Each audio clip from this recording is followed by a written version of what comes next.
Good morning and welcome, all of you. I hope that the ones that have been following the seminar yesterday have enjoyed the works that took place. We both think that we're going in a very interesting way to arrive to our objectives. So let's keep on today with the discussion. We'll make this second roundtable in the assessment of the carbon balance with the presence of Kamel Gargouri that I have here on my right.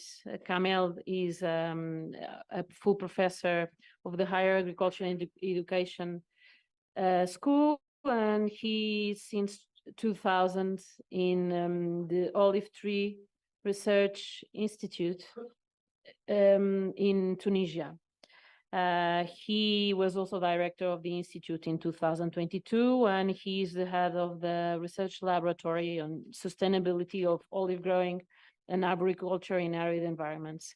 He has been very focused in the impact of climate change on the olive sector and mitigation strategies, being the soil one of his main points of interest, as he's a specialist in soil sciences. He's the author of more than 50 scientific publications and a member of several national and international committees and commissions. So Kamel will introduce us the experience in the assessment of the carbon balance in arid soils as a carbon reservoir. Kamel, please take the floor.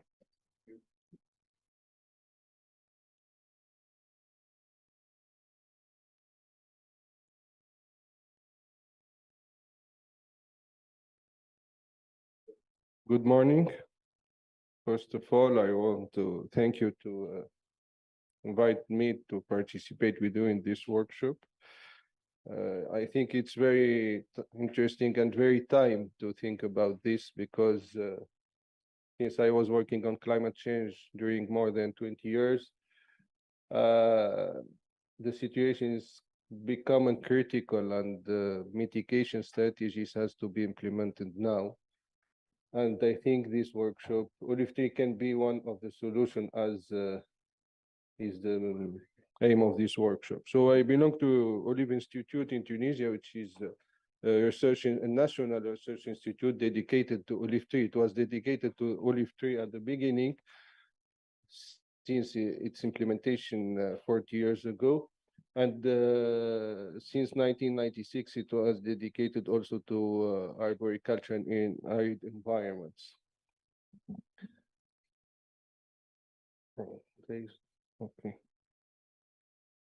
So I will speak about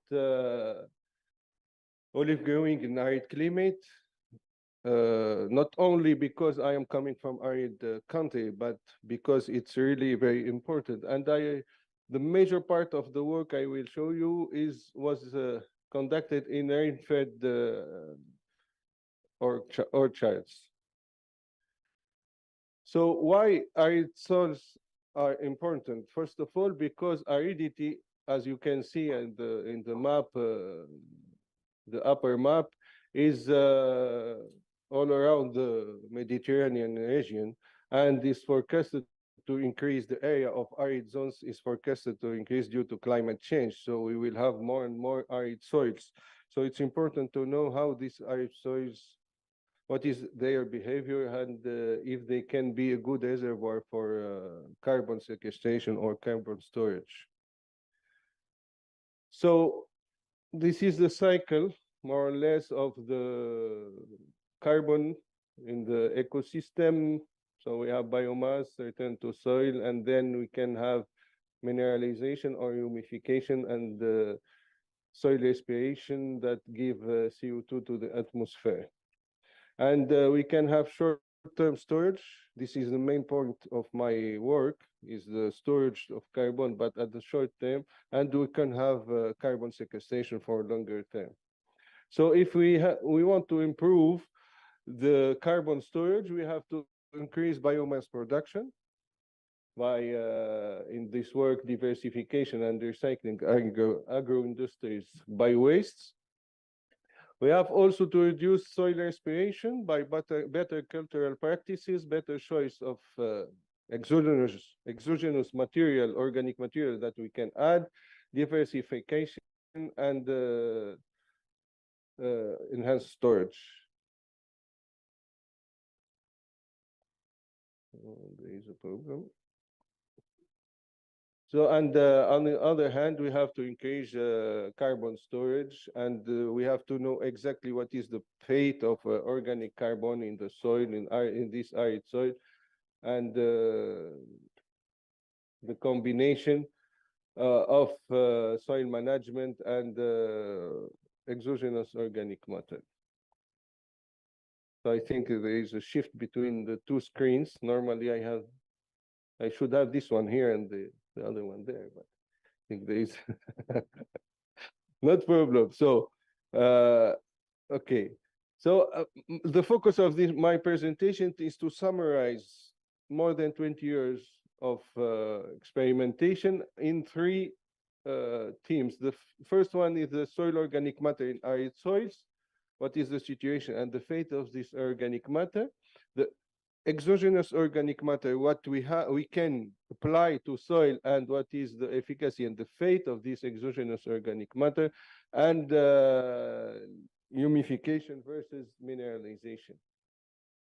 So as you can see, this is a real measurement in two areas in arid land in Tunisia. One was in the Sahel with about 300 millimeters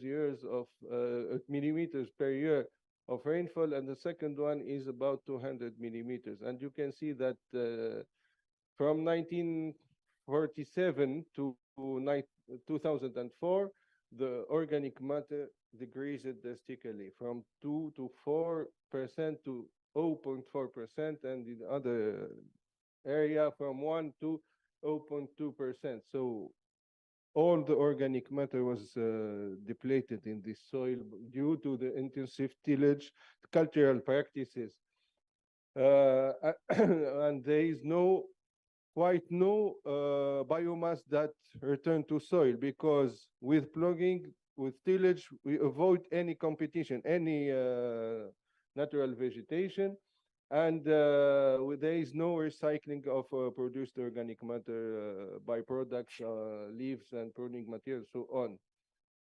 So this is the situation. Now it's worse. So we conducted an experiment in Shaal. Shaal is governmental farm that has 18,000 hectares of olive groves. So it's a very good field for experimentation. So you can see this is the average of 100 locations in this area. And as you can see, the decrease is very quick of the soil organic matter. And we have a continuous depletion of soil organic matter reaching very, very low amounts, about 0.1%. So in this area also, we followed other practices with minimum tillage, no tillage, and tillage with olive meal wastewater spreading. And you can see the first one, NC, is no tillage. And you can see that the organic matter amount is more than 2.5%, while for the tillage, when we have tillage, it's around 0.6%.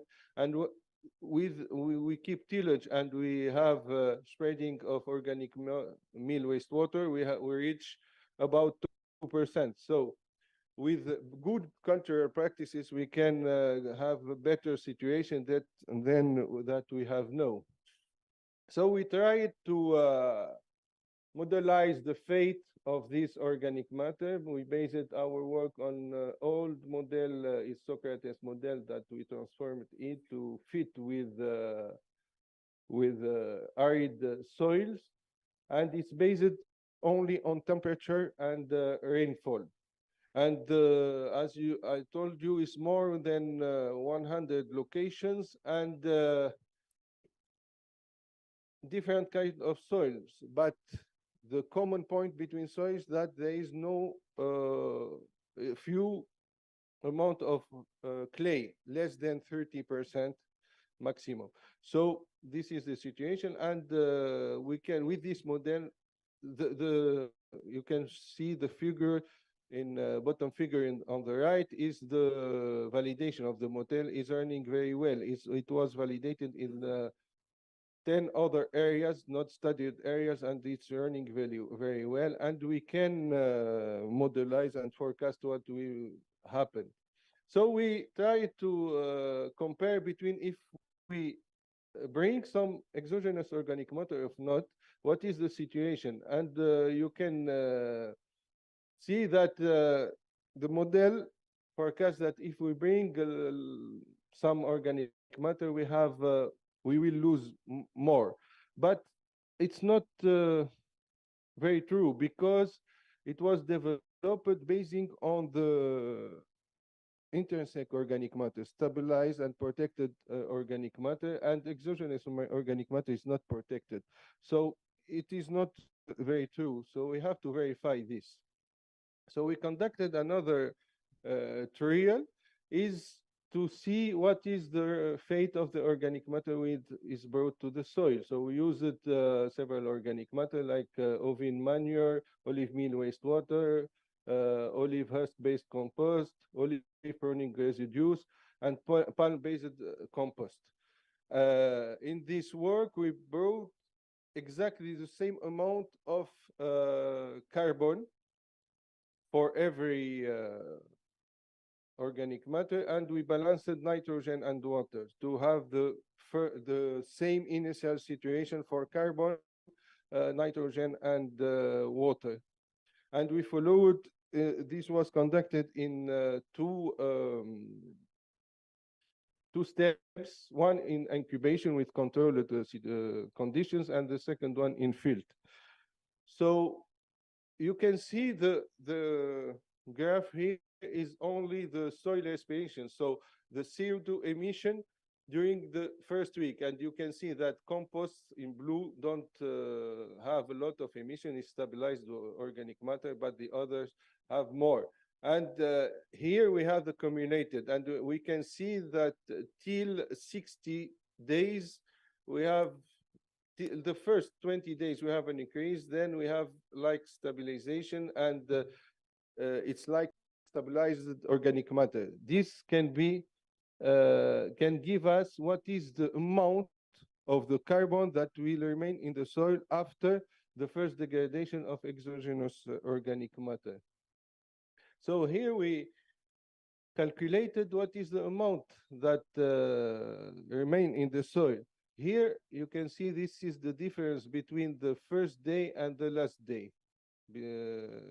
And here, of course, we have a depletion of organic matter, more depletion when we have fresh organic matter like green waste here or manure, but we have less when we have composts here, and less, of course, with bare soil because there is no organic matter. But this is the difference between the bare soil and the soil with exogenous organic matter, and we can see that all increased, and the best results were with composts because it's stabilized, then followed by this is the green waste that are the pruning materials. So another way to bring organic matter is the cover crops.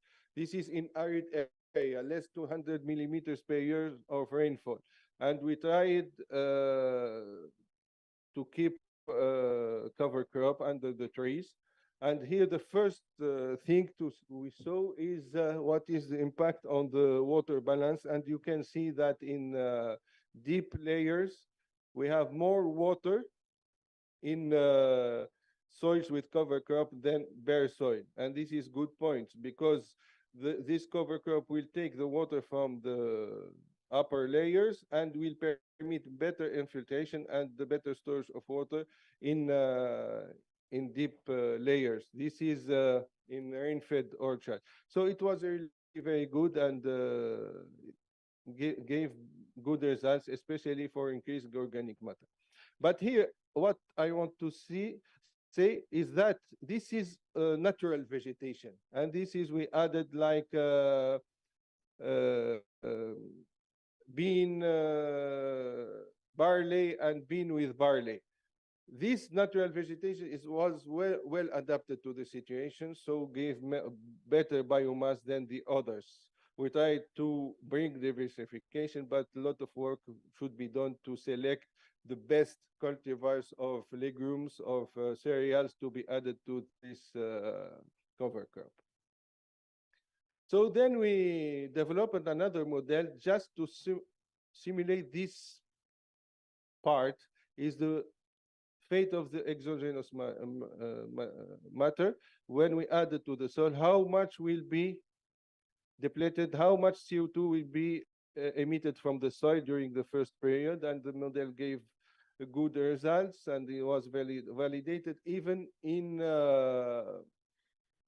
silty saline soil. Now we go to the extreme in these arid soils. Several types, as you can see the dots, several types of organic soils, arid soils, and we go also to saline soils, and it gave good results. So what is the importance of this? That we can just use both of these models. The first one will give us the initial situation of the second one, because we will have the stabilized organic matter that will follow this fate and will give more accurate results.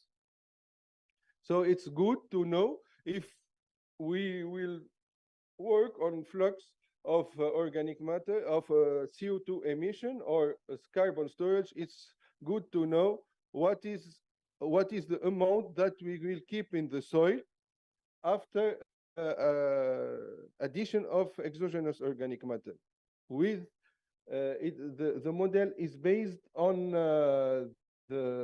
what is in the organic matter, like what is the soluble fraction, lignin fraction, and the initial carbon in the soil and the carbon in the organic matter. This is linked to the soil and to the organic matter characteristics. And with both of these two models, we can have good information on the what will give the organic matter, what is the amount of carbon will be stored in the soil, and what is the amount that will be emitted as CO2. And to calculate the flux of this of CO2 and going inside and outside the system, it can be a good tool. It can be a good tool that can be added to more holistic model to calculate the amount of stored organic carbon in the soil in arid soils. The last part of this presentation is to evaluate the fate of organic matter, humification versus mineralization. So the aim is to have more humification that enhance carbon storage in the soil, and to respond to the question how we can increase humification versus mineralization. So it was a trial for the long term, more than 20 years. We compared tilled soil, non-tilled soil, and tilled with organic amendment, what was olive meal wastewater, and chemical and spectroscopic analysis were done to follow the carbon. This is the same figure than I showed you before. Is about the carbon in the soil. And we go to see what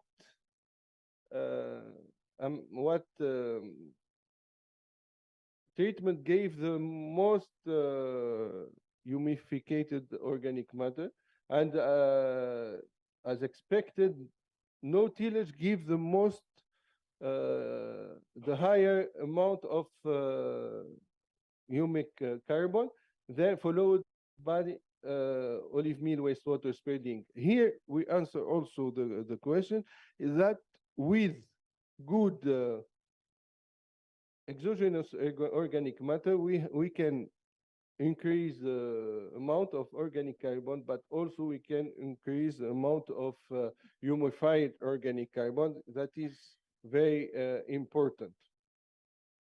So, in conclusion, we try to summarize quickly more than 20 years of work on about 200 locations in arid area of Tunisia.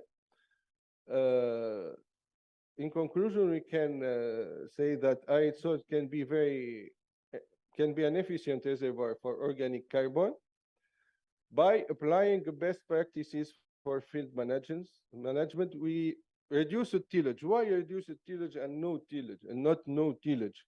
We tried also a comparison between reduced and no tillage. Reduced tillage is to keep cover crop up to 6 to 7 months, and when we have a hot and dry period, the cover crop will die, and then there is a light tillage just to incorporate this organic material in the soil, and it gave better olive production than no tillage at all. So it was what we recommend is reduce tillage, not no tillage in this area. Even though tillage will increase carbon depletion, but during the dry and hot summer, there is no water in the upper layer of the soil, so there is no organic matter depletion and degradation, so the impact on organic matter storage is very weak. We can use the best exogenous organic matter. We can, depending on the characteristics of the organic matter and of the soil, we can choose what organic matter we should apply, because we will know what is the amount of the carbon that be stored in the soil and what is the amount of the carbon will be depleted as CO2. So it's good information, and we can use it to choose what organic matter we can use. Also, diversification, agroforestry, and cover crop are a good solution even in arid climate. And the first question we had to answer to, because it was the question of the farmers and also the question of extension services and the political deciders, is what is the impact on water balance? Because they thought that when we have cover crop during a period of the year, this cover crop will take the water, and the water is the first limiting factor in this area, and there will be no water for olive tree. So during 6 years, we focused on water balance. We measured all we can measure on water balance, and we proved that the impact on water balance is better than without cover crop during this period. And we recommended the period from October to March to have cover crop. And during this period, normally it's rainy, normally it's also cold, but actually it's very dry. And now in Tunisia, the temperature is more than 30, which is the temperature of summer. So we are facing climate change very hardly. So, but we proved that this cover crop improved water storage in deeper layer, and that in this rainfed orchards, the roots of the olive tree can reach these layers and will benefit from this water, and it gave better production than without cover crops. And at the end, by some models, these ones, and there is many other, we can forecast and know and predict precisely what are the impacts of these cultural practices and the impact of the addition of exogenous organic matter to the soil. So you can find these results in some publication we have. You can find them on my profile in ResearchGate or Scopus profile.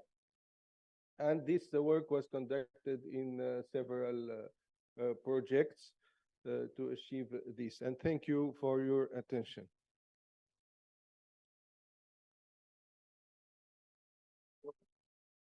Thank you so much, dear Kamel. I think that the work that you have been doing is really important to the Mediterranean area, because there are many countries with arid situation similar to the Tunisian one. Remember our dear friend that has already passed away, Munir Abouchi, showing he just passed away this summer, showing us shocking photos in the south of Tunisia, where the olive trees, as the soil was, there is so much drought, and the soil is without any structure, is so suffering so much that the olive trees would fall because they have nowhere to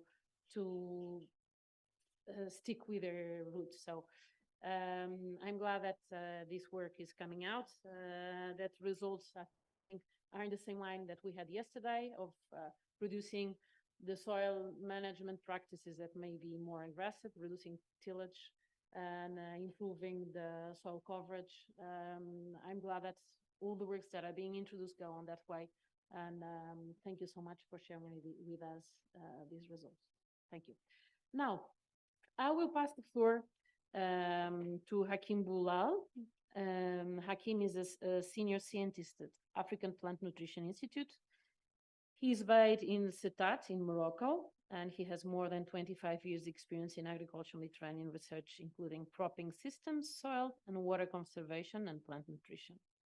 During his previous positions in national and international organizations such as INRA, ICARDA, IPNI, and currently APNI, Dr. Boulal coordinated and managed several olive projects in irrigated and rain-fed systems and plant nutrition domain in North Africa, mainly in Tunisia and Morocco. Dr. Boulal is currently leader of Resilience Agriculture for Africa and Dryland in APNI, where carbon versus nutrient versus water nexus in olive systems is one of the main core research areas. Hakim didn't put here, but he also has a PhD from the University of Córdoba in these matters. So thank you so much for being with us. And Hakim, please take the floor.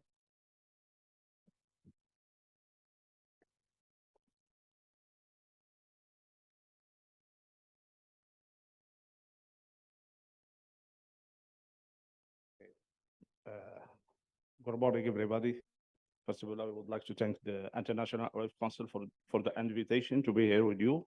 And I am glad also here to be in this workshop and to meet with some colleagues that a lot of you didn't meet them. And thank you very much. As the African Plant Nutrition Institute, I know that a lot of people, they don't know this institution. For that, I would like to start by a short overview about the institution. African Plant Nutrition Institute is a non-profit organization recently created in 2019 from the International Plant Nutrition Institute. It was the IPNI based before in the headquarters in Atlanta, United States. And after that, in 2019, we moved to Morocco as African Plant Nutrition Institute. And we are mostly based in research in plant nutrition, and as a headquarters, we are based and hosted by the University of Mohammed VI Polytechnic of Ben Guerir in Morocco. And all the staff we are there, and we are collaborating a lot with this university to program over Africa for the plant nutrition. We have three regional offices, one in Setat in Morocco, another one in Nairobi in Kenya for East and South Africa, and the other one is in Yamoussoukro in Abidjan for West Africa. The main strategic theme that we are working at the institution is climate, weather, smart plant nutrition, and also precision nutrient management and soil health. And the core area are based mainly in farming-centric research method and efficient fertilizer recommendation and ecosystem services, where the carbon is very important, and the research about the carbon storage, carbon sequestration is one of the core area of our research. Sorry, I think, oops, sometimes.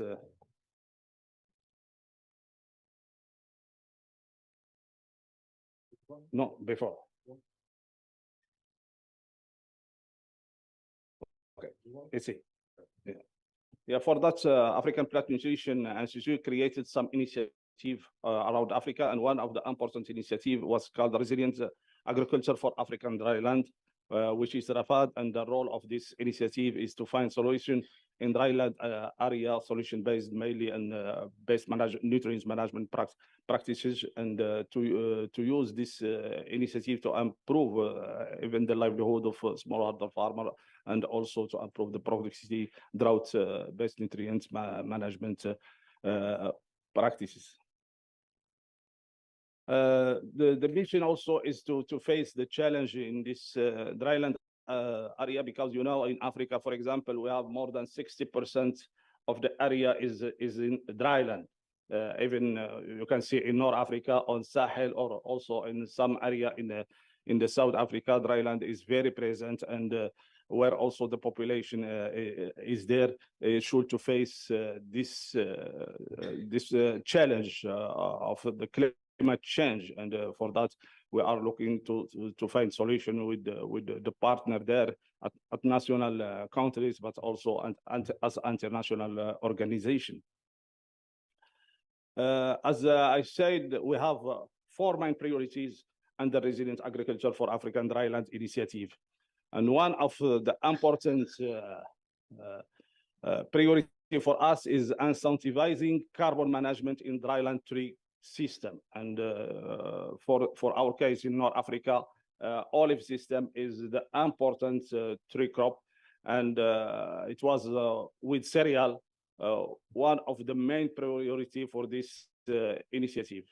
For North Africa, we have started with olive system, also a little bit with date palm, and effectively cereal also mainly in Morocco, and also in Tunisia. Just if we can look this figure from the Morocco, it is looking the area, the increase of the area of olive over the 40 last year, from 1980 to 2020. We have two big plan in Morocco. The Green Morocco plan as a big initiative, and the Green Generation. They have encouraged to extend the area of olive, and in the last 20 years, the area of olive increased in twice, from 800,000 hectares. We are now at almost 1,200,000 hectares. But you can see this area extended mainly in the area where it was cereals, and mainly barley and wheat. And then the area of barley and wheat are decreasing, and the area of olive increase. That means one important thing also, that the extension was in some arid and semi-arid area, where is also the scarcity of water. And also what is very important is the farmer there where cereal grows, not olive grows. It was for them a big challenge to cultivate olive in this area. However, when I am talking about the scarcity of water, the Moroccan government incentivized farmer in the first 2 years with irrigation. But after that, you know, the last 10 years with the high frequency of drought, some area where now olive where ground are completely abandoned. The last 5 years, for example, and it is now a challenge in Morocco how we can deal with irrigation in some system or some dams, they don't have enough water, drinking water effectively. How they can move to for the agriculture? It is now the challenge, but still a potential for carbon sequestration if we go to our subject and focus. Well, the extension of olive is also a pool for carbon sequestration, and for that we are okay. Oh. No, it's okay. Okay, you can move. Okay, it's okay now. This slide. And one of the important research area for African plant nutrition for the next 5 years in our program is to look at the carbon nutrient water nexus in olive landscape. First of all, you know that olive was traditionally in rainfed area in the landscape, and now, as I said, in last 20 years, we are moved in some cereal area. For that, our objective, first of all, is to characterize this landscape of olive system. We have like in here in Spain or in other region in Mediterranean basin, various olive system from irrigated, rain-fed. We have also intercropping system, etc. And our objective now in our orientation in the institution is not only to look at the carbon sequestration, but to look in this nexus between water, nutrient, and carbon, because there is a huge relationship, a significant relationship between carbon sequestration and water and nutrients. Okay. Okay.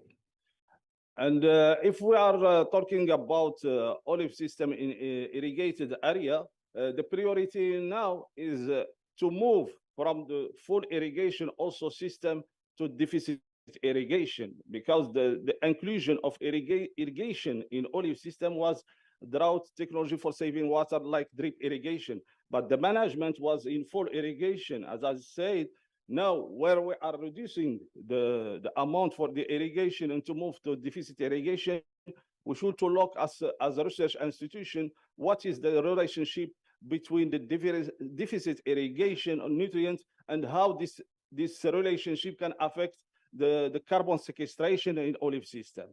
It is also one of the research areas that we are developing for the next 5 years, even here in Morocco or also in Tunisia, because our program in North Africa is based in the two countries, Morocco and Tunisia, mainly in Tunisia in collaboration with the Olive Institute of Tunisia. The first step that we have started this year is to understand the carbon sequestration at the level of the trees. But the first step, before to go to the carbon content, we need to estimate the biomass of the tree. We have started this year with 2 master study in collaboration with the University Mohammed VI Polytechnic, but also in collaboration with the Olive Institute of Tunisia, and to test destructive method, and also to assess some allometric equation. And you know, for the destructive method, we are facing trees, and to take off the trees, we need some challenge, some authorization, etc. But we had this opportunity from the University Mohammed VI Polytechnic in the farm experimentation of this university, but also throughout the collaboration with the Olive Institute in Sfax region, when we were able to go to centenary trees. Then this destructive method we have used it for 3 categories of olive in Morocco, olive with 2, 4, and 16 years, and 1 centenary tree in Sfax in Tunisia. Then the objective was to test the biomass in the tree. First step is to measure the dendrometry variable. The second one is to make the destructive method, and the third one is to building some equation. In the farm of UMCSP of Morocco, we have made destructive method over 9 trees, 3 trees per age, and we have measured first of all the dendrometry, some dendrometry variable like tree height, the diameter, also the trunk height, etc. We have tested this dendrometry variable for tree by tree. First of all, we have worked with modelers to test the feasibility to this one. But it seems that not all the dendrometry variable can be measured in all the age. Some we can measure it in 2 years and 4 years, but we cannot measure in 16 years. For example, like the diameter, for example, at 30 centimeters for the trunk.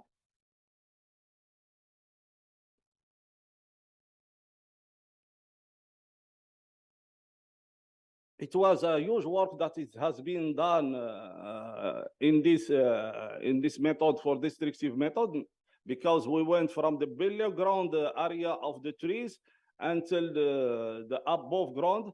But for the above ground, we have measured all the components of the tree, and we didn't also negligent the soil, because you know the soil organic carbon around the tree is very important, and we have two steps. We have the soil that is under irrigated condition, because we have the irrigated area, and outside the outside not irrigated, and we have separate the 2 areas in our sampling. For that, you can see in this image we have marked the zone of irrigated zone for the tree and the not irrigated. And we have considered all the components of these trees. Also, the processing was very huge processing, because we worked with 2 students from the MCSP, master student, and we will continue with the PhD student. Here also you can see the centenary tree in Sfax region. You can we discovered that the root system for a centenary tree can go until 20 meters from one tree to another. It was we were very surprised, but it is dry area there, and to evaluate the below ground biomass for such tree is not very easy. It's not very easy. We have worked about just one tree, a team with I think 12 persons for 2 weeks to explore one tree. And next year we will continue with our colleague from the Olivar Institute for 2 other trees, centenary tree. We have the chance to have this authorization from the local authorities and also the Olivar Institute to work together to estimate the above and below ground biomass of centenary tree in Tunisia. What for the first result from the comparing the age of the tree, that for the young tree is the above ground biomass is higher than the below, but when we reach at 16 years, is this the reverse? The biomass for the below ground biomass is very high. It is now the question at which age, at which system, where we can have this proportion, different proportion between below and above ground biomass, because sometimes it was estimated that we have almost the same proportion, but now it is also the question, also what we have measured also in Tunisia, is the above ground or the below ground that have more proportion. It is a question also for research, but need more research deeply in this area by destructive method. When we have measured the dendrometry variable, we have tested also more than 15 allometric equation from the literature, and to see how this allometric equation can fit to estimate the biomass of olive tree. We have found we have made some correlation between all the variable for the above, below, and the total biomass, and and we have decided that the selection of the dendrometry variable should to be highly correlated. This parameter also should non-destructive, can be measurable to estimate the biomass, and also should be applicable for all the age of the tree, because some variable we have found they can fit for 2 or 4 years, but when we go for 16 years, this variable cannot be, for example, measurable. And for that, by testing this equation, we have found only 2 equations from the literature that fit to estimate the total biomass, but the other equation that we have tested were over or less for the estimation of the biomass of olive tree. And according to the correction that we have made, we have retained three parameters: the age, the height, and the trunk diameter at 10 centimeters for evaluating the biomass. For that, we have used the model performance, like the R square, the mean absolute error, the root mean square, and also the leave one outcross. These parameters have been chosen in accordance and in collaboration with modeler from the University Mohammed VI Polytechnic of Belgrade. All this work that is in continuous phase, because as I said, we have just started in 2023 in this year, and we are looking to go until 2028, because we have now 2 PhD students with us, one from the University Mohammed VI of Belgrade to assess the carbon nitrogen water nexus in olive system, and the other one from the Olive Institute of Tunisia for the estimation of carbon assessment in olive system in dryland area of Tunisia. Our vision for the 5 years plan is to establish a carbon stock and potential contribution of best management practices to boost soil carbon sequestration in various cropping systems in Africa. Also, development protocols and methodologies for the estimation of carbon content in olive trees, and the assessment of carbon water nutrient nexus in olive cropping system. Thank you very much.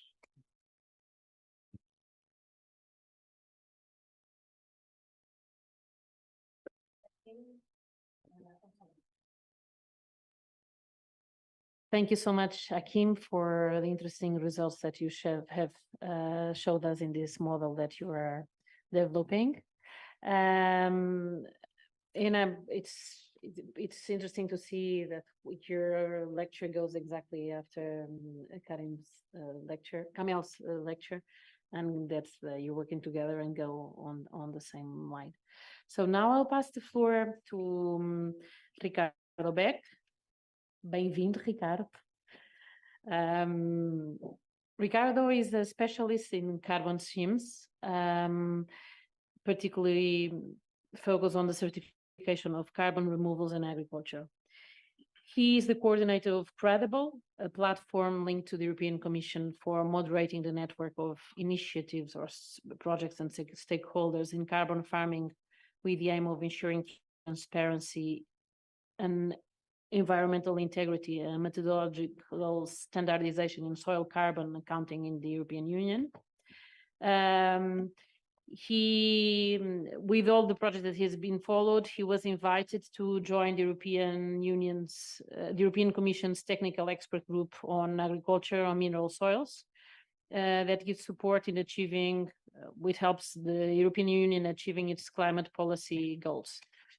Ricardo also is the project developer in Farms for Climate project, where he coordinates the registration process for an area of over 50,000 hectares of woody crops in southern Spain, to become more eligible for the issuance of carbon removal credits. Ricardo is also the president of Certified Climate Actions, an association of top scientists set up to define the technical theoretical framework impact of agricultural practices and methods for their monitoring towards a certification system specific to the Mediterranean crops. Ricardo, welcome, and the floor is yours.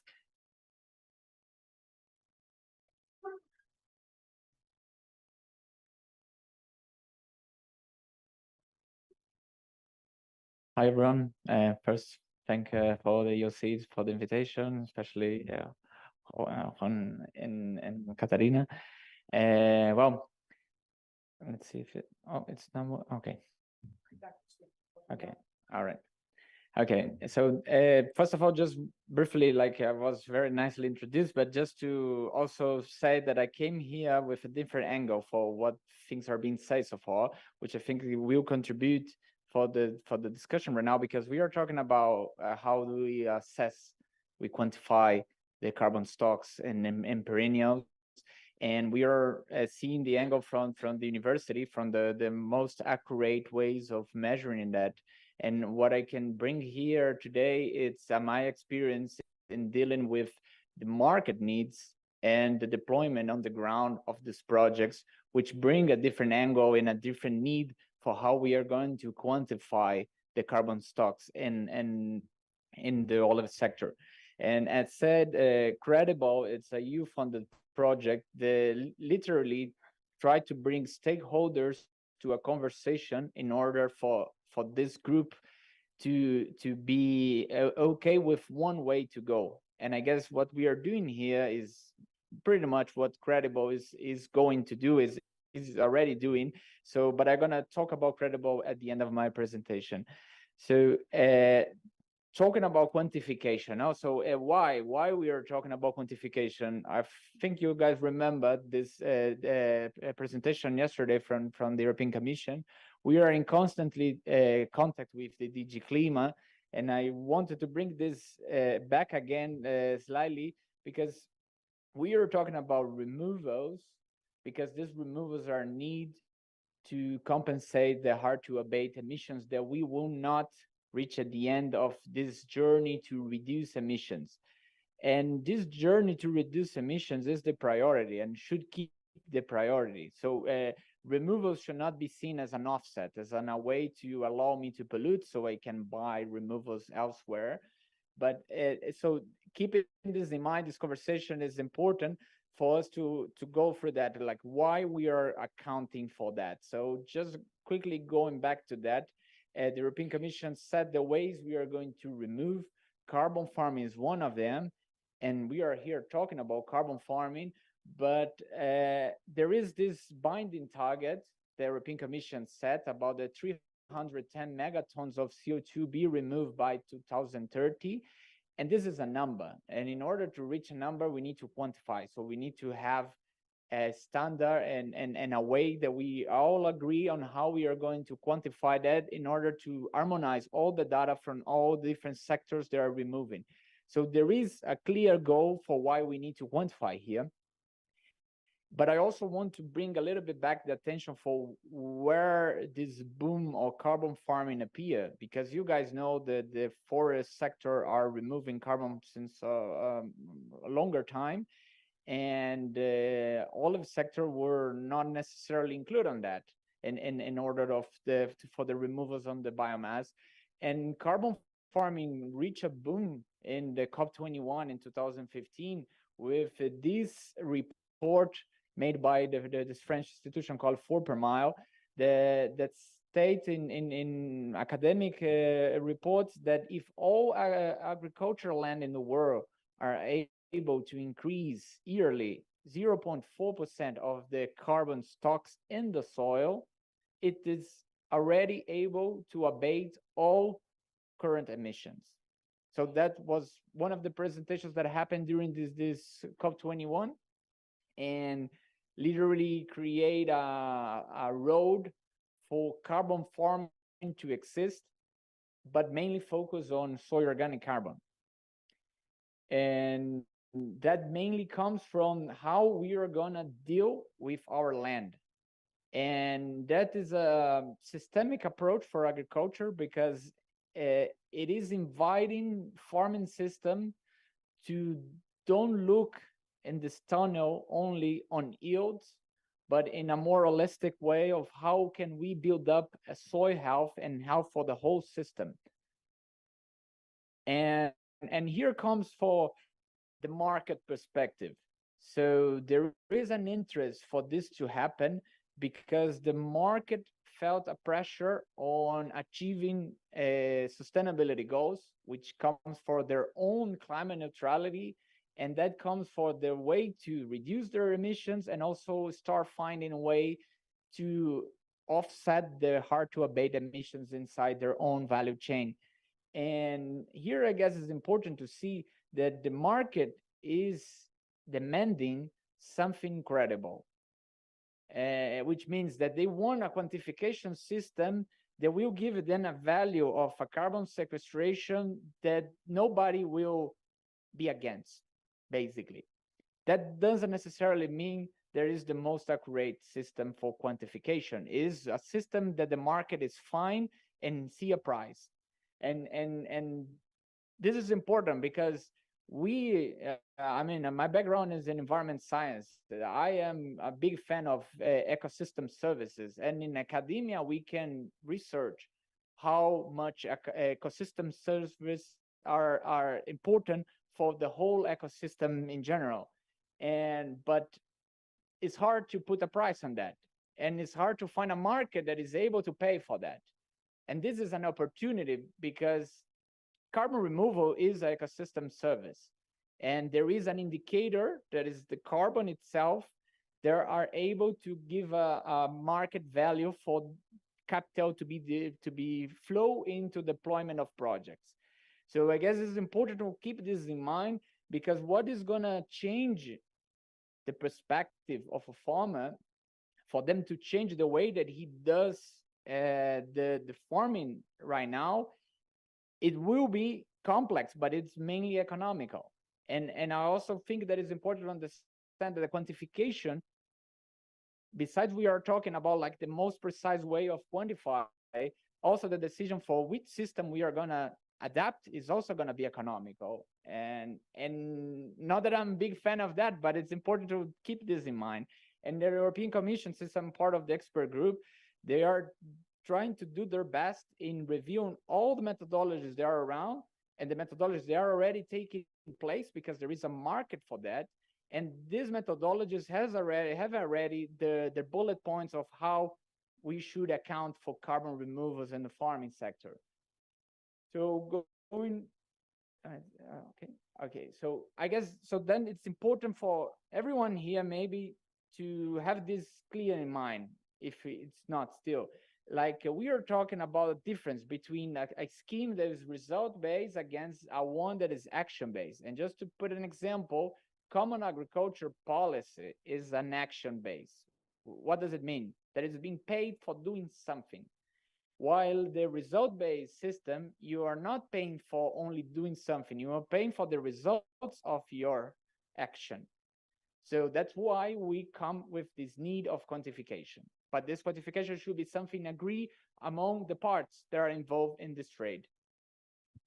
So another word for quantification and going towards the project development is MRV system. So that's something that everybody should also keep in their glossary. Monitoring, report, and verification. That's basically the whole mechanism they're able to quantify this flow of carbon in any project, not only in carbon farming. So just few aspects of MRV systems that are important for our conversation here is through the agreed mechanism of MRV that we are going to delineate the baseline, that we are going to make the projections about the carbon removals, that we are going to keep the project under monitoring and report and facilitate this information for further and third-party validation. So this is, I'm not expecting you guys can read that, but it's just a flow to understand how a project or using the European Commission's word, the operator which is a farming system, go through this pathway to be able to receive money from the system. So you first need to understand if your land is able to capture amount of carbon that make everything feasible. Once you have thumbs up for that, then you need to carry out the whole documentation that will show, I'm gonna go for that later, the aspects that your project it needs to fulfill under the methodology that you are applying under carbon scheme, be validated for a third part, then you put actions in practice, and then further on, and I guess this is important, like we are only going to have the results of our project years later during the carry out of the cycle of certification. And that's when we get the results. And that's why it's a result-based scheme. So we saw that many times.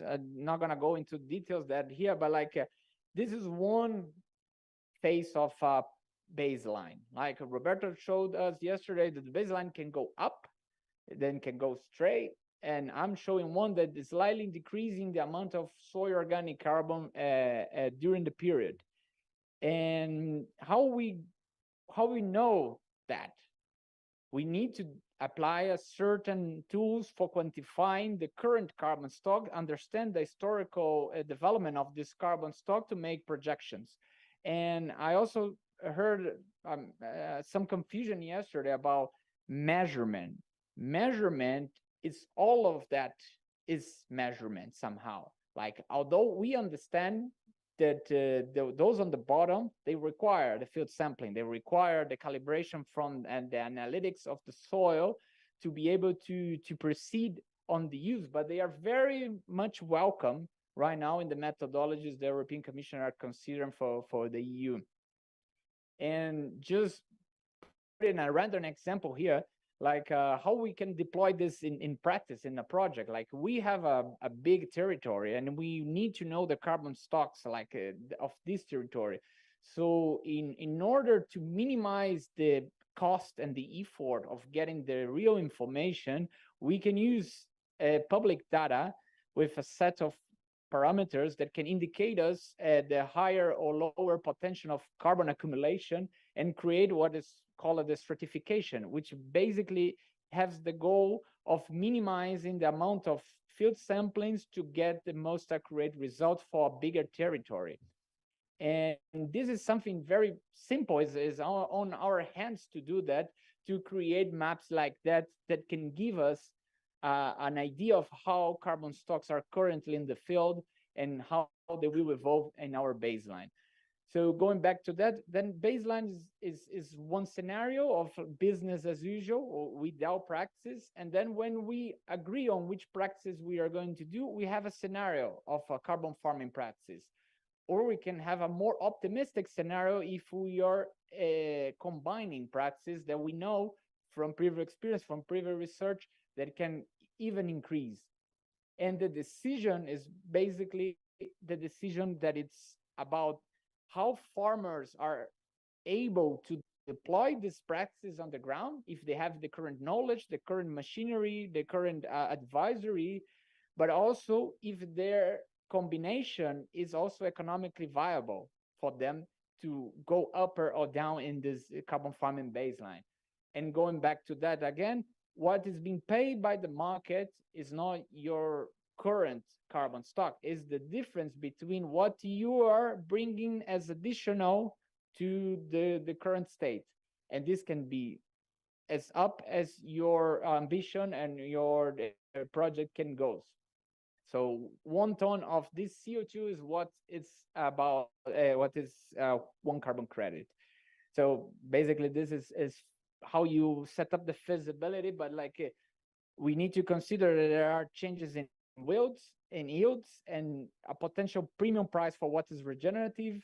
There is the carbon revenues and there is your change of cost that in certain cases can even be positive for the farming operation if you are reducing an input and getting an input that will gradually be introduced to your soil, so you don't need to fertilize as much in the future. And about documentation, this list could go very further. But just want to bring here this idea that for a project to be set, you need to carry out inventory of information, like a archive of all the historic land use, and especially for one of the biggest certification that is Vera, you need to comply with additionality, and additionality means that what you're doing is not a common practice. So I have had some conversations here, and I want to bring this to the table, that the olive sector has something on additionality on the regard that the trees grow for the production of olive, not necessarily for the removal. No, it's different than a forestation project. And I know that this can become polemic, but like the point is that what the market is trying to premium is something that is different the state of art right now. And most of the carbon schemes, they require you to show that what you're doing is different than what is normally done, because otherwise is a free riding in the market. And just I'm about to finish with that. I just want to bring the attention to that, because even people that are very much in understanding carbon schemes not only pass through that, the need of tools and understanding of how we are going to do project, grouped projects. What does it mean? Means that if you have a big farming system that is on your possession, it's easier for you to understand the historical land management of that, and create the permanence contract, because it's one person signing, it's all the documentation of one person.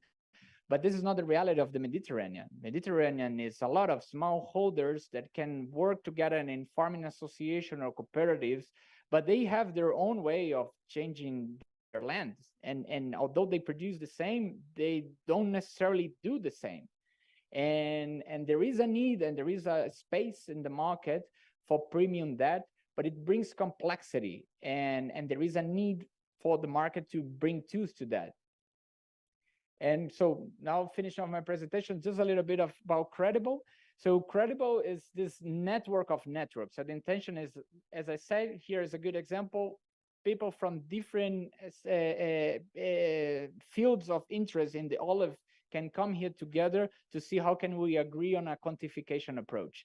So inside a Credible project, we have 11 focus group that I'm going to show you later.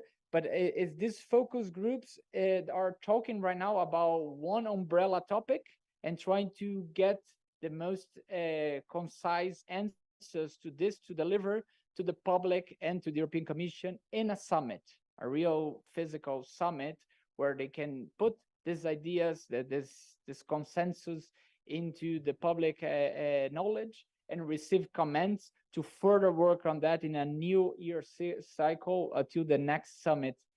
And the next summit is going to happen here in Spain in March.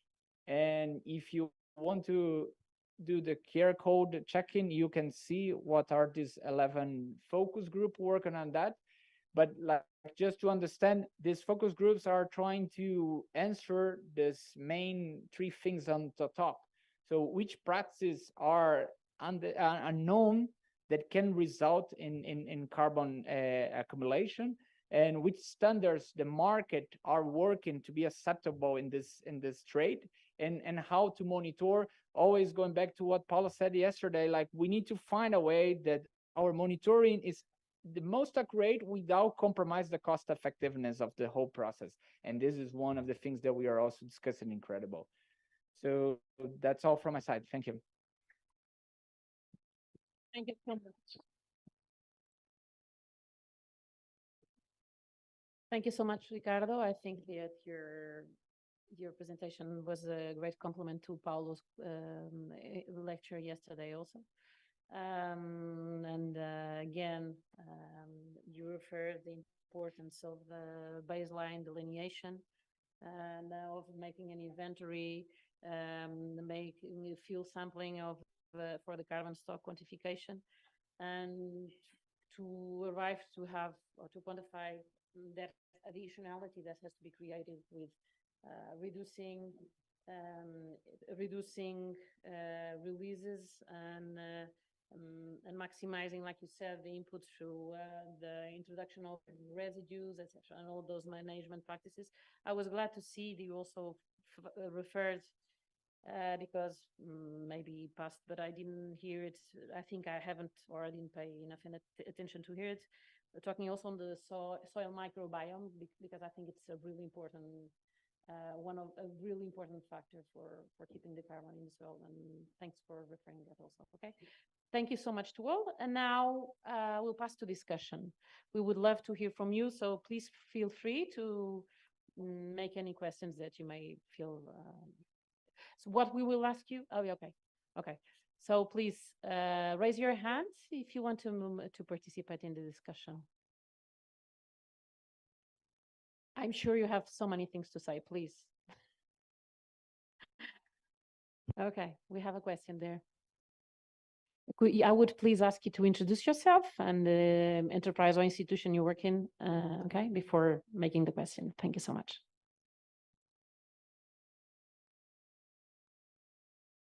Good morning, Emilio González from the Higher School of... Hello? Okay, now. Emilio González from the Higher School of Agriculture and Forestry Engineers of the University of Córdoba. And well, thank you for the 3 presentations, very interesting, all of them. And I have some questions, but I'll try to reduce. I was very, very happy to learn about the experience presented in Northern. My question would be, because in the end, farmers will have to make decisions and to apply, and we should try to help them choose the best choice.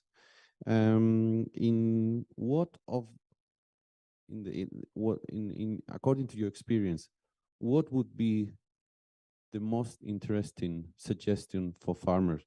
This is to Mr. Gulgori. And I was also, well, in your conclusions, you were recommending reduced tillage instead of leaving the crop residue, the cover crop residues on topsoil and let them degrade. Is erosion, I understand with less than 200 millimeters, erosion might not be your top soil problem, but if you have intensive rainfall, it might be a problem if it comes early autumn when the ground cover won't be established. This is the first question. And a question for Ricardo. It's sometimes you know, there are some fancy new names for agricultural practices or principles, and we know that regenerative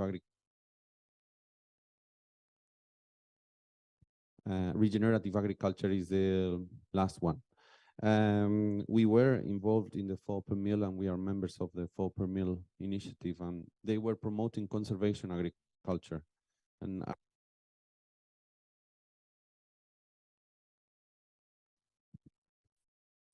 I was finalizing, so it's very short. So what different you think that it makes to integrate this new terminology? Thank you.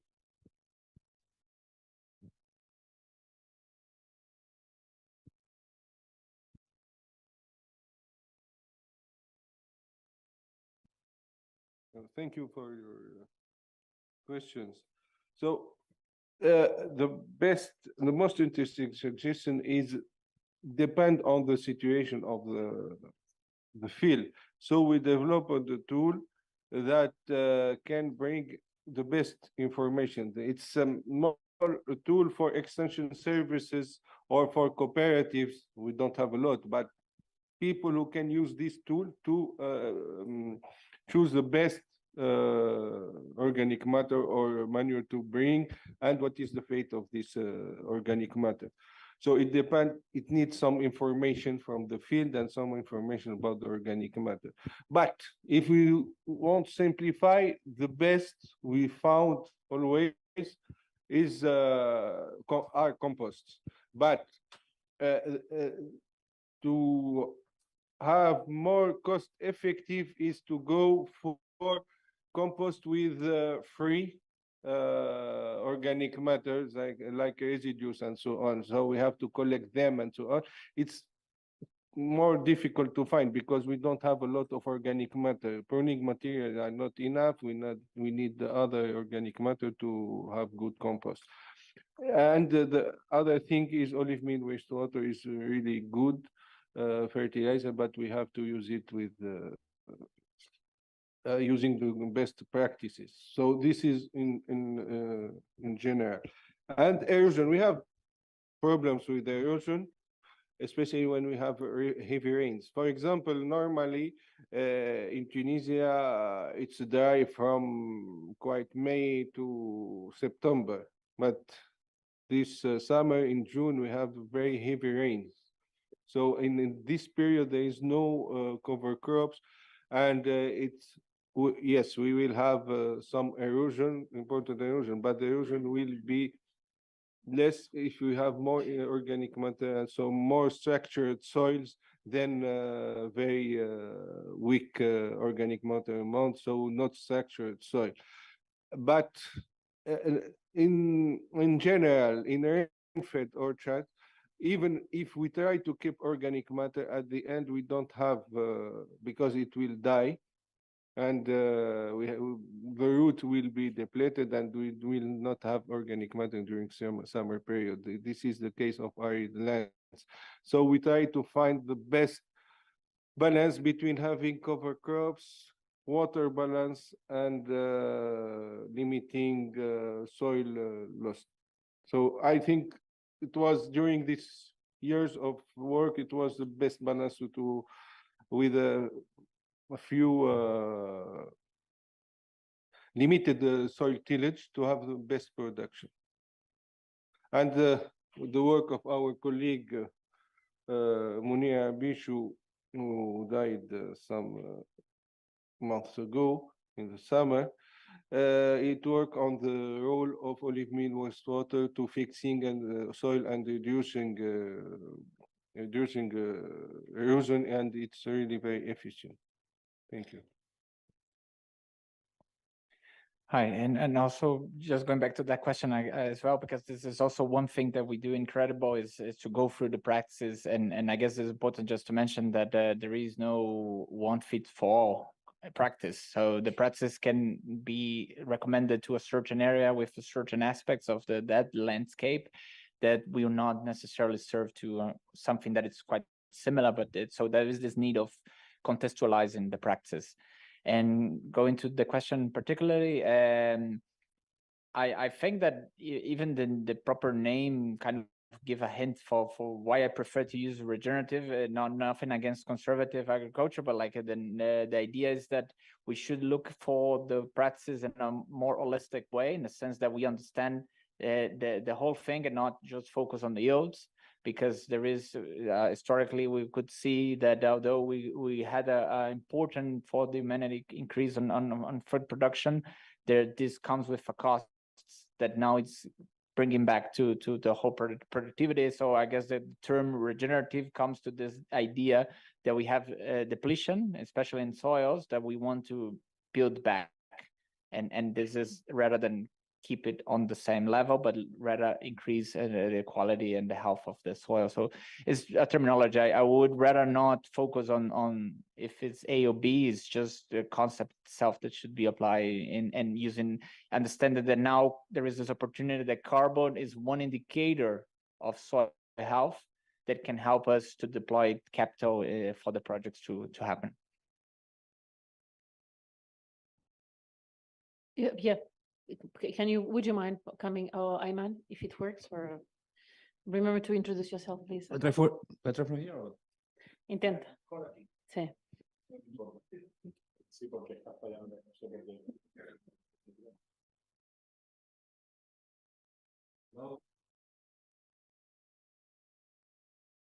Thank you, Antonio. Hello, good morning. My name is Jose Fernando Robles. I represent a farmers association in the south of Spain.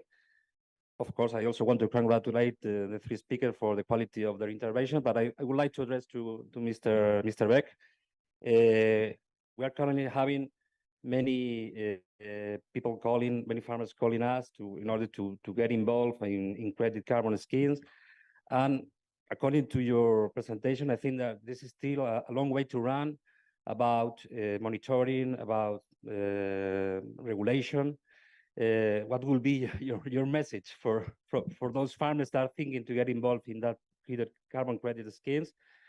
Is it a good moment to start now, or maybe there's going to be relevant changes in the coming years? Thank you.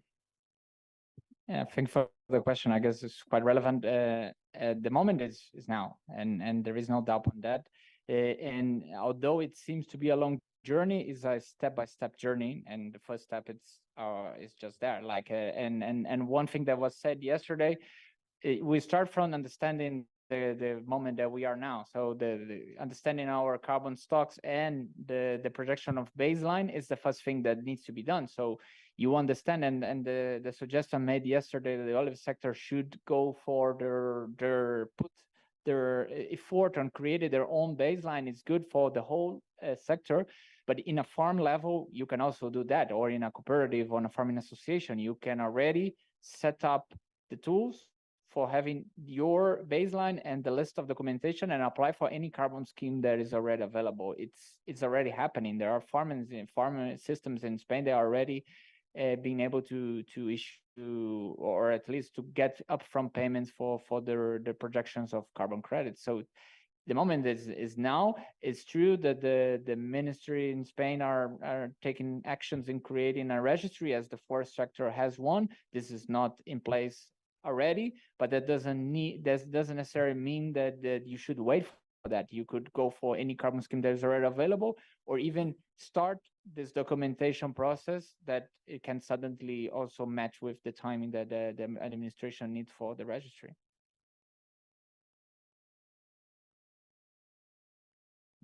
Thank you. I have also a question on the baseline. So I was thinking, what is the normal practices? For instance, if in one region we have farmers that are running like conventional farming with tillage, no organic amendment, nothing, and another neighbor with organic farming or other advanced farming for carbon sequestration. If the baseline of the normal practice is this organic farming, it's not fair, because this farmer has done during years work to be at a level that he will not keep a lot of carbon as compared to the other. Maybe the baseline should be the worst, or the normal worst practices for carbon sequestration, to be fair and to taking into account all the efforts the other has done before. I will answer this based on my understanding of the most used carbon schemes. So there are two things here that we should look first. One thing is that we should understand what is common practice. So the known carbon schemes, they normally say that what is common is what is more than 20%. So like if the regenerative farming, or there's a very good carbon stocks accumulation are more than 20% of your land, they should be included as a common practice. Otherwise, it is not common, and that means that the project boundary will define what is common and what is not, depending on the carbon scheme. So that's the way you differentiate apples from pears in this sense. And then going back to this, where we set the baseline, right? We should use the baseline as a reference point for how the project will, how this territory will keep in the future if we don't make any intervention. So in the case of a heavily tillage system, as you explained, there is a projection for that. For the common practice of organic amendments and regenerative practice, there is a baseline for that too. But if you put in the same territory, then what you should see, and this is something that European Commission is trying to target. I'm honestly don't know exactly how it's gonna work, and there is a lot to talk about that. But going through the carbon schemes that are used today, what the market is expecting is that you are removing carbon, that otherwise, if there is no money in the market for you, you are not going to remove, which create a problem for the early adopters, because the early adopters removed it already through different incentives. That could be the ecological organic certification. It could have been for their own principles of management, or even, as you said, like that someone that understand cover crop can gain an increase in water retention and is important for their yield.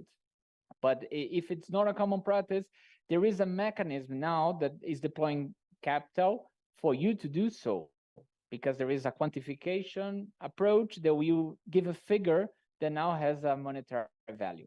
So I don't know if I could answer it well. It is still under debate, especially in the EU, of how this baseline will be done. As Julius said yesterday, European Commission has the intention to set the European baseline.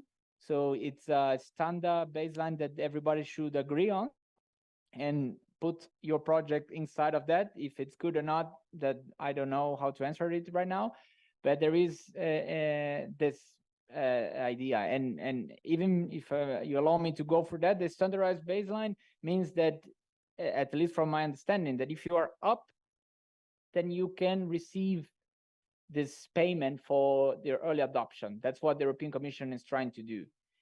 And there is this downside, is that if you are very down in the baseline, probably means that you're only be able to get money when you are up. So it means that you need to go all this way to here without any incentive to then only get money when you pass the baseline. So there is a lot of things to be debated on the standardized baseline. There is, as I said, a conversation on quantification additionality at the end of November in the groups that I'm taking part. But now that's what I can answer.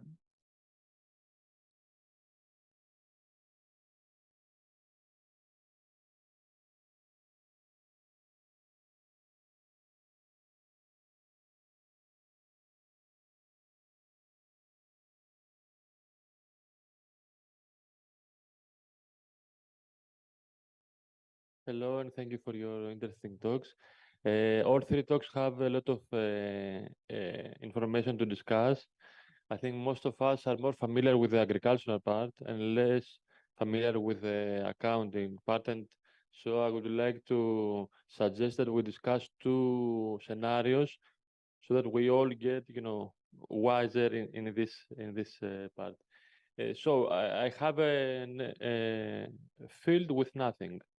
So I'm thinking to starting an agricultural activity, and I'm thinking about growing lettuce or olive trees. So I asked a consultant if I start a carbon project, what would be the scenario in these two cases? Lettuce that maybe stores minimal or no carbon, or to grow olive trees that would store carbon. Would that make sense that choosing a crop makes a difference in the carbon that's stored in the trees? As far as I understand, like in this case, for example, I was trying to not mention the carbon schemes, but I guess it's important. Like, for example, Vera, that is one of the most used. They just recently did a editation of their methodology for agricultural land that allow land use changes. So in your example, now it's okay for using this methodology that is known for the quantification of the above ground biomass in the project, as far as I understand. If you are based in France, there is a longer running method, longer running since, I guess, 3 years, but a methodology that it's pretty much, I would say, maybe I'm wrong, but like tier 1 quantification, because there is a standard factor that you can apply for the years that your tree are growing, and you already have the number of tons of carbon, very similar to the forest sector, and in a case of like a perennial like that. So there are schemes, and as I said before, like that's just matter of having a common language that the market agree that the effort that is being taken in removing carbon is acceptable for the market. So I'm not here to defend any parts, as I'm just trying to bring what I understand and what I see in the discussion about additionality. And just for putting an example, the European Commission is reviewing the most known and acceptable methodology in the world, and less than 30% are accounting for above ground biomass. And in the sense, like now that it's approaching the scoping paper and the strawman proposal for quantification, they are trying, and this is one of the topics of the conversation at the end of November, how agroforestry or wood perennials will be included in the biomass. So for the EU certification is still unclear, and there is a rush which might be detrimental for the quality of quantification, but is super important for the climate crisis, that we agree already on the quantification so projects can start to run, as the answer about like when farmers should start. They should start now because there is a need for that. So to be more specific, what I mean is that the business as usual in an empty land is not that you grow trees in any case. So let's compare the olive groves in terms of carbon storage efficiency, but you can grow anything. So if you grow olive trees or lettuce, then the baseline could be any agricultural activity, or even no agricultural activity. A bare land that sits there, I don't need it, and I leave it there. Does it store carbon? X amount. If I grow lettuce, does it store carbon? Y amount. If I grow olive trees, does it store carbon? So if the strategy of the European Union is to absorb carbon in the most efficient way and to reach the target that it has set, so all the weapons must be on the table. And let's see what is more efficient that will help us go in 30 years to reach our goal. I think there is so much land in agriculture that can be directed towards perennial crops, towards vegetables, towards abandonment. If we direct this land towards the most efficient agricultural activity, then we will reach our aim more efficiently and faster. This is my opinion. So it will not be, let's compare the horses who runs faster, but let's compare all the animals who runs faster and use this to go to my destination. I don't know if this makes sense.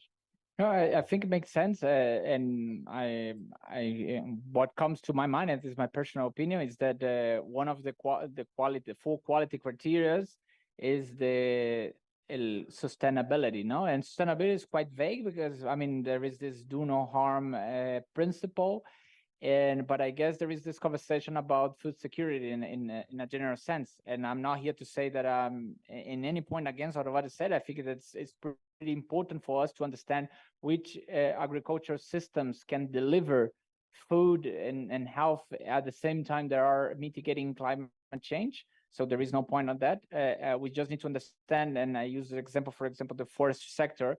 Then in Portugal, for example, the land that you can use for growing eucalypt, that is by far the tree that captures most, is concise because it's also in a sense of biodiversity and how can we split the land to not being a monocrop. So that's my personal opinion that there is also this aspect that is inside the quality in sustainability of how can we guarantee that these incentives are not having any detrimental ending. But I don't think that necessarily it will be a detrimental ending. It's just to set up that this is also in place right now. The very short second aspect is that we saw it in your presentation and yesterday the three pillars of the European strategy: carbon capture through machinery, carbon farming, and then permanent capture through construction or furniture or something like that. I was wondering if we could connect these pillars. For example, permanent the construction, the third pillar, means that if you use wood to build a house, then you have permanent carbon storage. So this is good, or for furniture. But olive trees do the same job. And maybe a wooden house or a furniture can live for 20 years or 30 years or 50 years, and an olive tree can live for 1,000 years. So maybe we would suggest that we take advantage of both pillars for the olive tree carbon farming, because this is indeed the most long-lasting carbon storage we could describe. So let's widen our perspective and see that why a wooden house is a more efficient carbon storage practice than a tree that stays there for centuries. Which not one against the other, but it's to say that the olive trees do the same job even better. And I think it's an important perspective, especially because some of the schemes, they only reward the tree until the year 20. After that, they consider that the capacity of capturing and storing CO2 decrease in a point that it's not accountable anymore.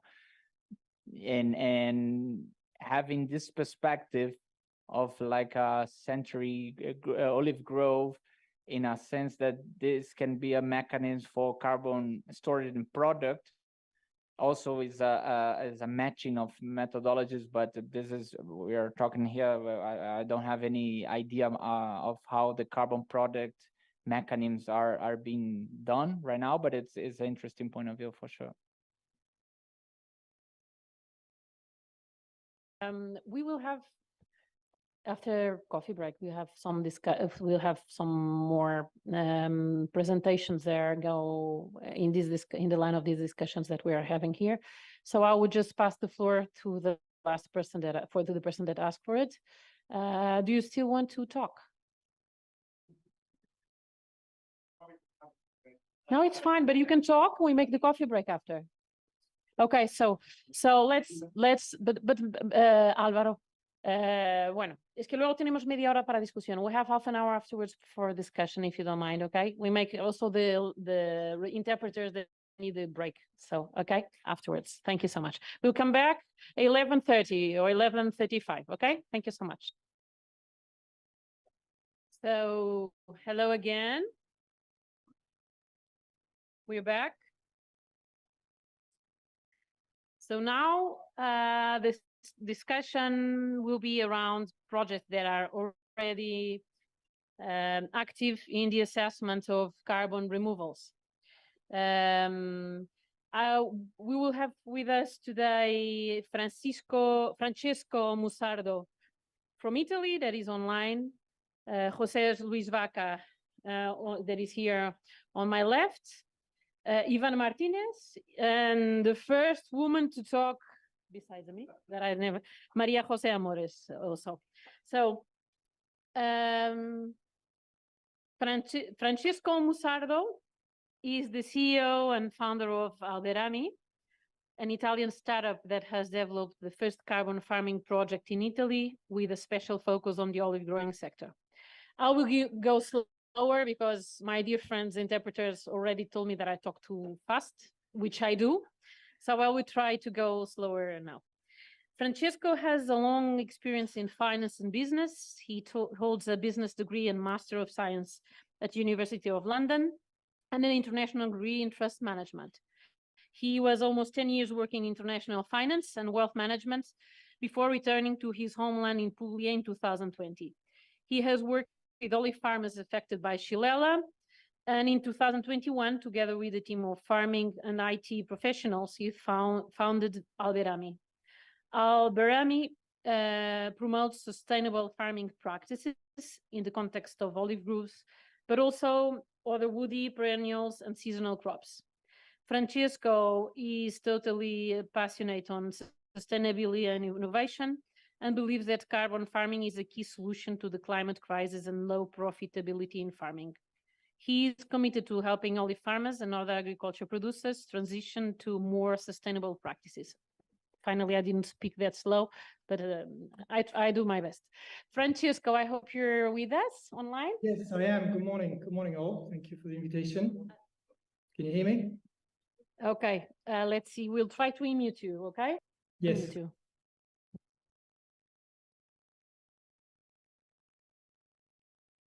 Can you all hear me? Can you try to turn it on again, your micro, please, Francesco? Yes, it's all Let's see on. if it can. Yeah, my microphone is on. Okay, so it says, just a second. I'm sure my colleagues will do their best.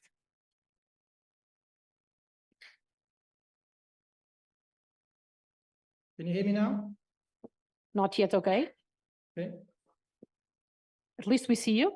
Okay, good. We'll soon have sound, we hope.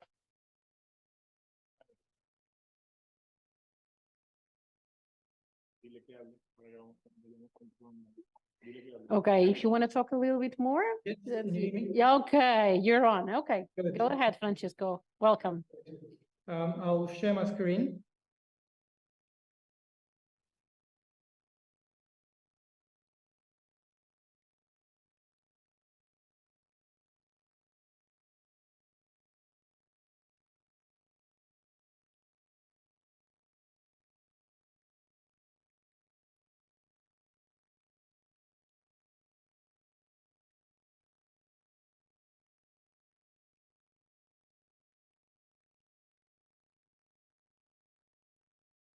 Okay, can you all see my screen? Yeah, we do. Thank you.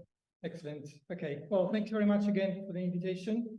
It's a real honor and pleasure to present you our project.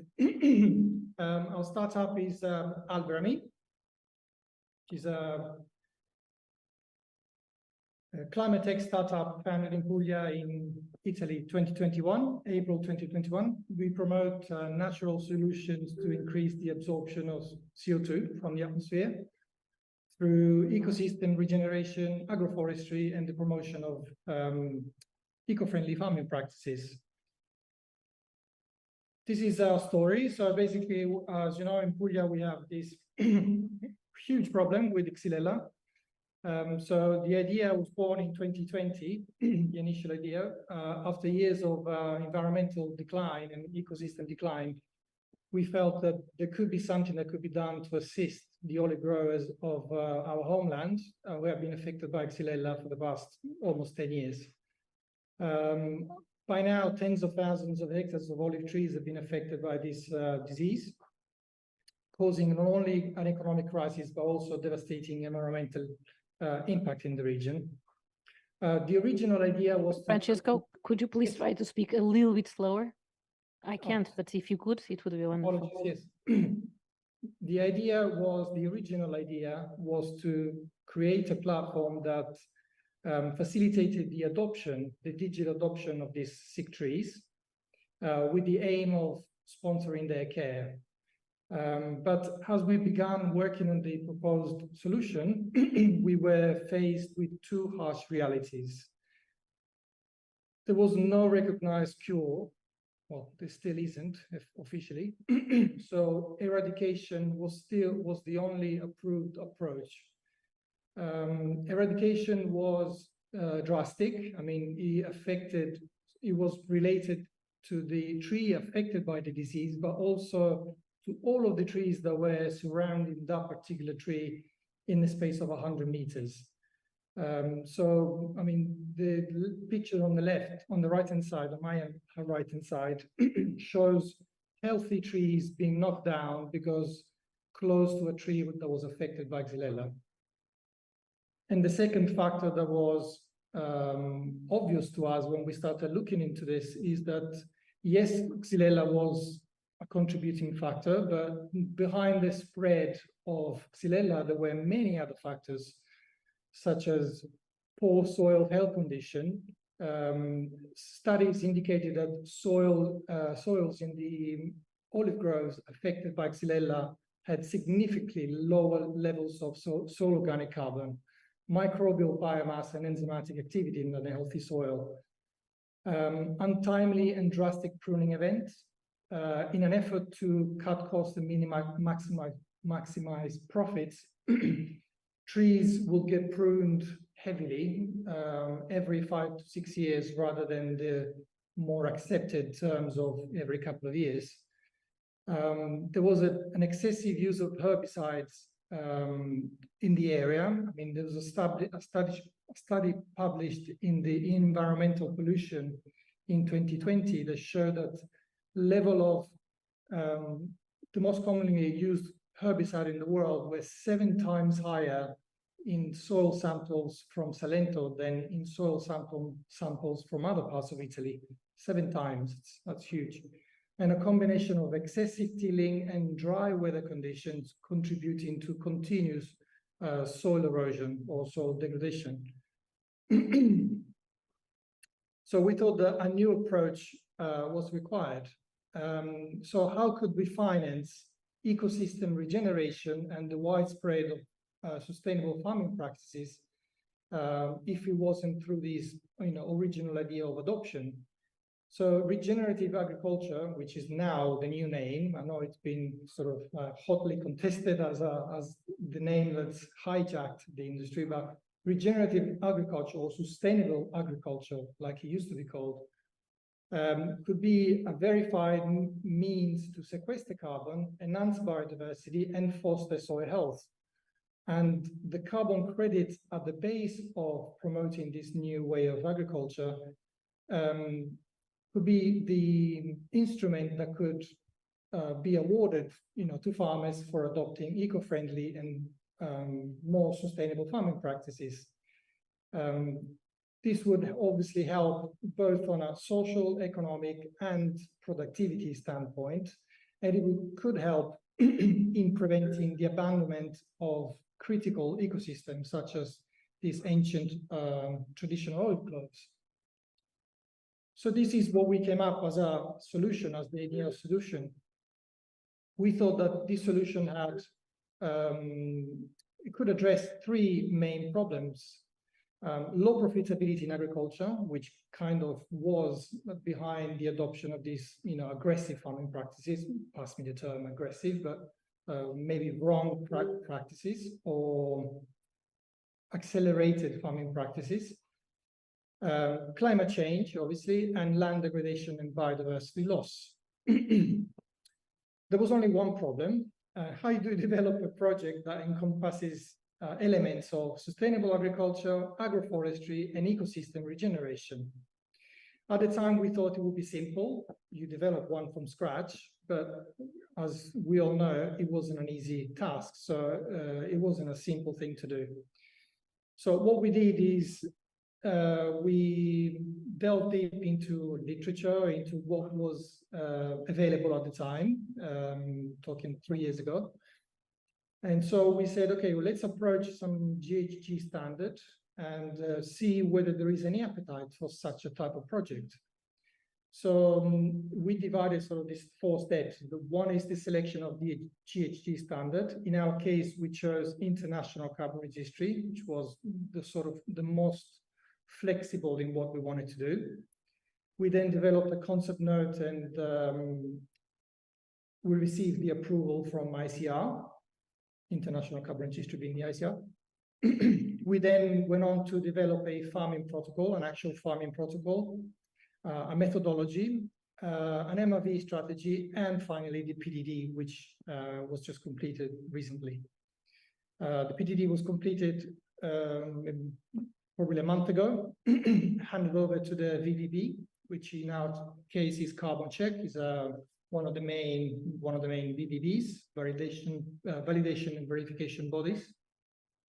And the process, the whole process, going from knowing absolutely nothing about how to develop a project to handing in our PDD to the validators, lasted approximately 2 years. So the result, is this. It's called Project Agroecology Italy. It's focused on the Italian market at present, but we plan on expanding it. So it offers a new approach to agriculture called carbon farming, which we all know and love now, to optimize carbon capture on agricultural land through well-known practices to improve the speed at which CO2 is sequestered from the atmosphere and stored in biomass and soil organic carbon, soil organic matter. and through the creation of new biodiverse agroforestry system. The result is the creation of our agroecology credits, which stand to be verified and registered agricultural credits, carbon credits, first of their kind in Italy, which support farmers in the transition towards more sustainable farming practices. And again, through the creation of new biodiverse agroforestry systems. This is the process that farmers have to sort of go through, and we assist them in going through. So Alberemi supports the farmer in transitioning to a more sustainable style of agriculture through the creation of new biodiverse plantations, in the case of Xylella affected plantations, thereby improving the health of the soil and sequestering more CO2. Apologies. Farmers are required to choose a minimum of 3 new practices. Among those practices, you can also find the creation of new plantations. So farmers have to choose 3 new practices out of a global protocol of 13 practices to take part in the project. This is the prerequisite. So you either have a minimum of 3 new practices to be adopted, or unfortunately, you cannot become part of the project. We will go into this a bit later. Alberemi then collects soil samples and remotely sends data prior and post the application of the new practices. We process it obviously securely for sequestration quantification. We coordinate the verification and the issuance of carbon credits by the registry, and then crystallize all of the key information related to project credit generation and credit usage eventually onto a layer 1 blockchain, ensuring that all credits are traced and verifiable. And then we negotiate directly and also soon indirectly through third-party platforms with companies to monetize the carbon credits, and then deliver up to 75% of the proceeds directly to the farmer. This is a process that's repeated every year, so the monitoring aspect is repeated every year. The actual verification is repeated on a 5-yearly basis. However, internally we sort of measure every year and issue the credits according to the ex-ante estimation, and the farmer is required to join the program for a minimum of 15 years. I mean, each crediting period is 15 years, and it can be renewed up to 2 times. So the whole project can last up to 45 years. This is in accordance with the standard that we chose.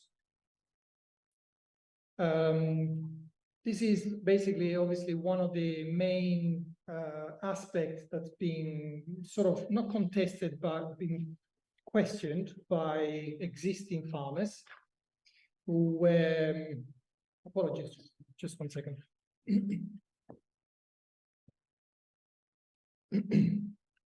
Which is the key additionality factor.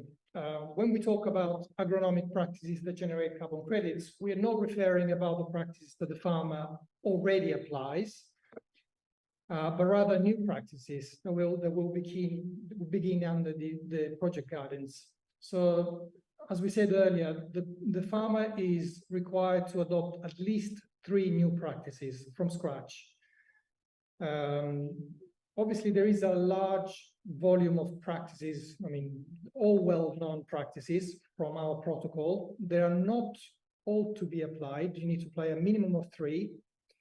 And you can choose the practices according to the machinery you have, how big is your plot, the conditions of your soil, obviously, if there is any inclination in your crops.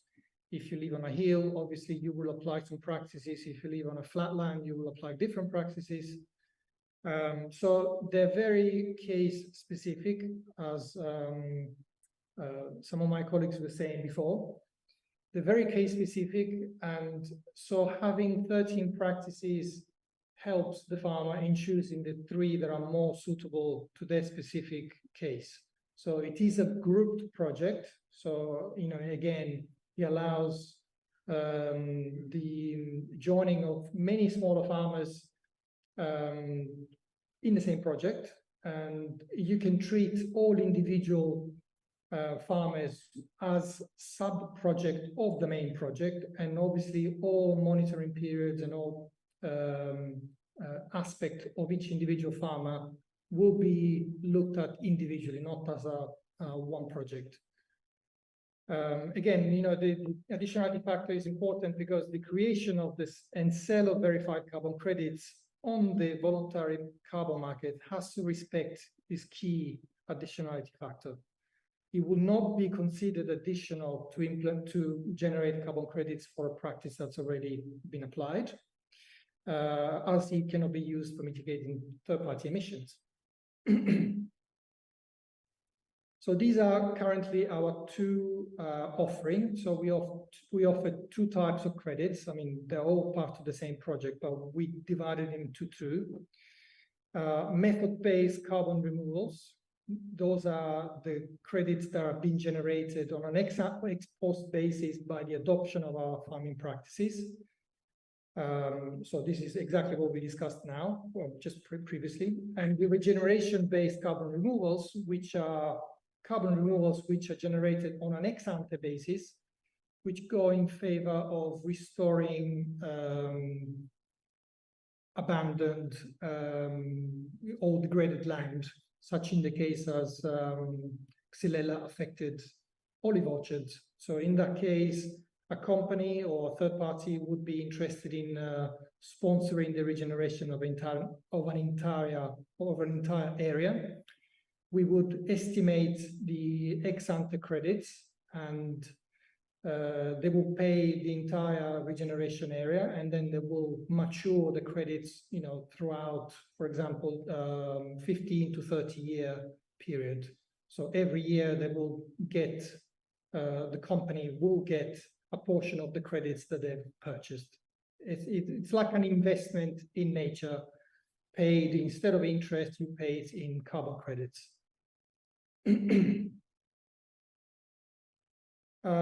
What does the typical Algarame regeneration project looks like?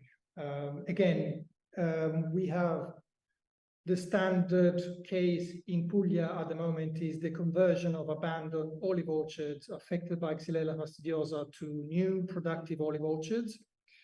In Puglia specifically, we are now required to plant two varieties, Lecchino and Favolosa, which are the two so-called resistant species. They can be grown in a regenerative style of agriculture, so you can adopt all of the practices that we adopt on all of our orchards. The second case, it's just a conversion of conventionally run olive orchards to a more regenerative style, so adopting the practices. And the third one will be the conversion of barren land or seasonal low-yield monocrops to more biodiverse agroforestry systems, where we integrate also the use of live farm, farm animals. Francesco, 5 minutes, okay? Yeah, I'm nearly there. So this is the project in numbers at the moment. We have 3,500 hectares registered. We've generated an estimated 20,000 credits so far. In the pipeline, we have another 5,000 farmers ready to join as soon as we receive the validation, which is due to be received in the next couple of weeks. 300 farmers are following our practices at the moment, and then we have 2,000 hectares of regeneration projects planned for Sicily and Puglia in 2024. This is one of our farmers, the first farmer to join the program. Has 12 hectares in Erchia, which is a city near us. The impact on their land has been quite profound. I mean, on 12 hectares, they've generated over the course of 2 years approximately an average of 500 euros in terms of carbon credits per hectare. So approximately 12,000 euros for the last couple of years. It's an estimate, but it will be converted into money soon. This is what we hope to generate, what we hope to do over the next few years. We hope to get to 200,000 hectares, 20,000 hectares of degraded or abandoned land to be replanted, and generate a realistic 1 million tons of CO2 by 2030. Going internationally, we are already planning to go international over the next few years. We plan on expanding the project over 1 million hectares with 100,000 of hectares of degraded or abandoned land to be regenerated. An estimated 5 million credits to be generated over the next until 2030. Sorry, by 2030.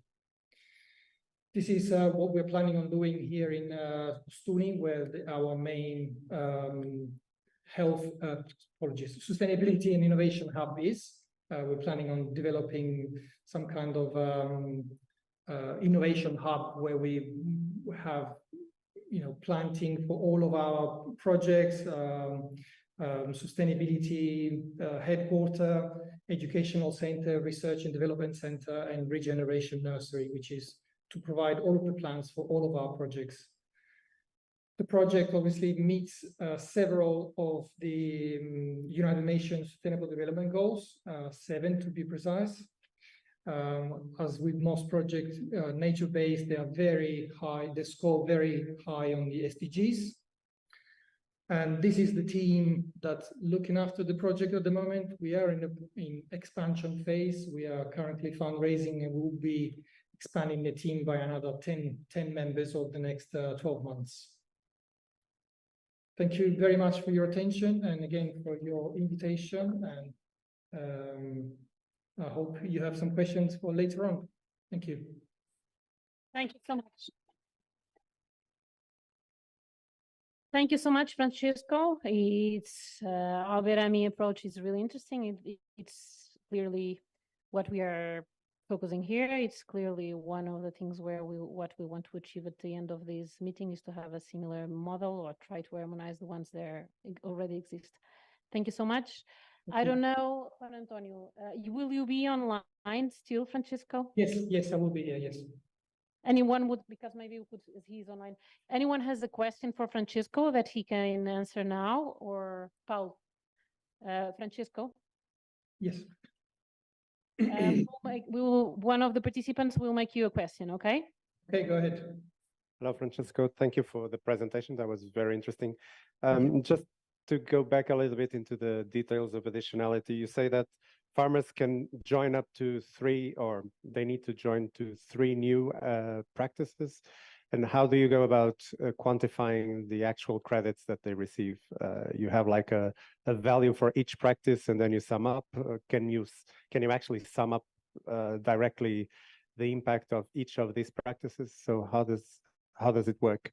How do you go about quantifying or maybe in a different way, how do you go about quantifying the emissions and the sequestration in the baseline scenario? Thank you. Oh, can you hear me? Am I? Yes, Francesco, we hear you. So yes, we have values for each individual practice. So in let's say in a selection phase, in a pre-selection phase, we will estimate how many carbon credits the farmer will stand to generate by adopting those practices. But then on a yearly basis, obviously, we will quantify exactly the carbon sequestered in the soil and in the biomass, obviously, by using a combination of soil sampling and remote sensing data. So there is an estimation phase at the beginning, and then there is an actual quantification at the end. And the credit is emitted only based on the actual quantification. So the farmer, for example, the farmer might say, I'm adopting all 13 of your practices. We could say, wow, you're amazing. You stand to generate, I don't know, 20 credits per hectare. But then effectively the farmer will go and apply maybe one practice. So the credit would essentially be only for the portion that's been verified, quantified and verified. I hope that answers your question. In terms of the baseline There are obviously several assumptions that are made. ISO 1464 describes the method by which you make the assumptions. So the standard that we've chosen and the methodologies that we use as a reference. We use some Vera methodologies, some CDM methodology, and an Italian methodology for making certain assumptions. The assumption, as one of the other members was saying before, is that if a practice has not been applied or is not widely applied by at least 20% of the farmers, it is assumed not to be a BAU, so business as usual, and thus is considered, any practice in that sense is considered additional.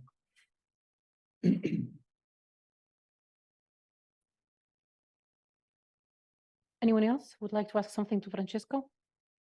Now that we have him online. Paolo, you feel you're answered? Anyone else? Okay, so thank you so much, Francesco, for being with us.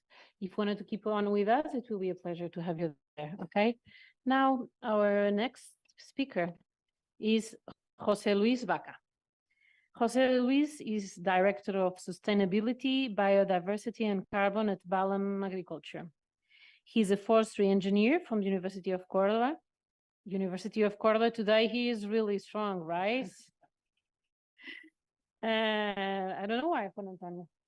I'm joking. It's clearly one of the universities more well-known in the world in this sector. So he's a forestry engineer from the University of Córdoba and MBA from the International University of La Rioja. He started as a chainsaw operator and forest firefighter, passing through foreman and site foreman. Subsequently, he has worked in innovation and development for the forestry sector in Latin America, Africa, and Europe, moving increasingly closer to the rural sector in Spain and carrying out specialized consultancy in sustainability and rural innovation from his own company, Rural Bridge.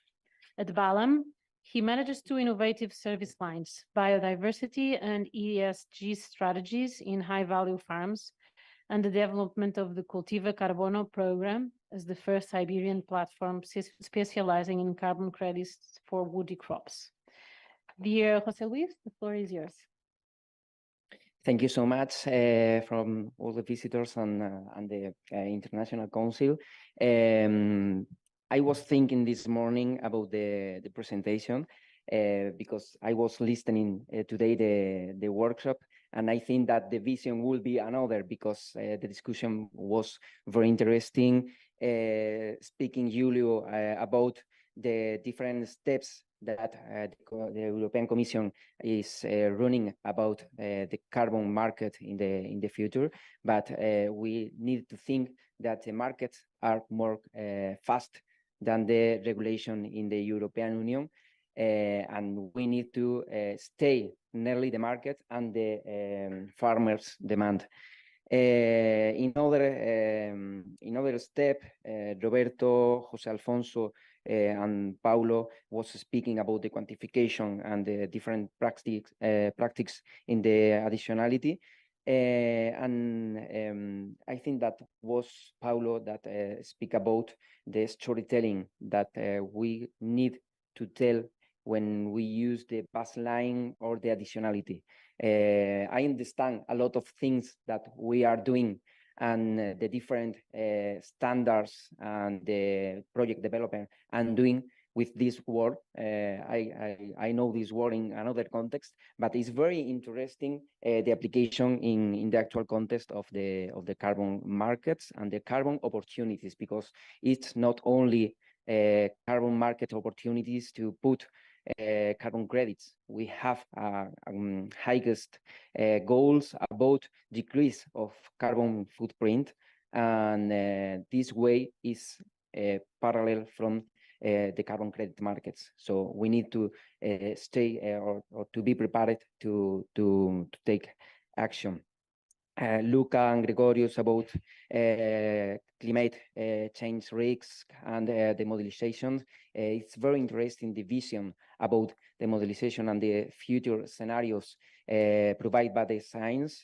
We need a strong contact, and our company believe in that, the strong contact within the universities and the public and private collaboration. We have a strong collaboration in all our steps in the value chain with the University of Cordoba. It's a key in this development from the agricultural sector. And so much notes, but I think that we can speak about these different things in the past conversation. So Balam Agriculture, we are a company that are referenced in 6 crops, principally in almond tree and olive grove. We manage plant and advised more than 115 hectares. We have 20 hectares in integrated production, more than 14 technicians, 4 headquarters in Spain and Portugal. The Rural Innovation Hub concepts in Spain for us is innovation, an innovation place to put in contact all the sector, and a strong genetic improvement project in collaboration with the University of Cordoba, recently with the put in the market a new variety, Sultana, like one of the most productively and one of the best future olive oils that will be in the market. And we have a lot of size with more than 20 million management of I+D projects. With this perspective about our company, our objective is to obtain more profitability agriculture from the farmer. And the farmer is our target and our client, and all the development that we do is from the client to the market.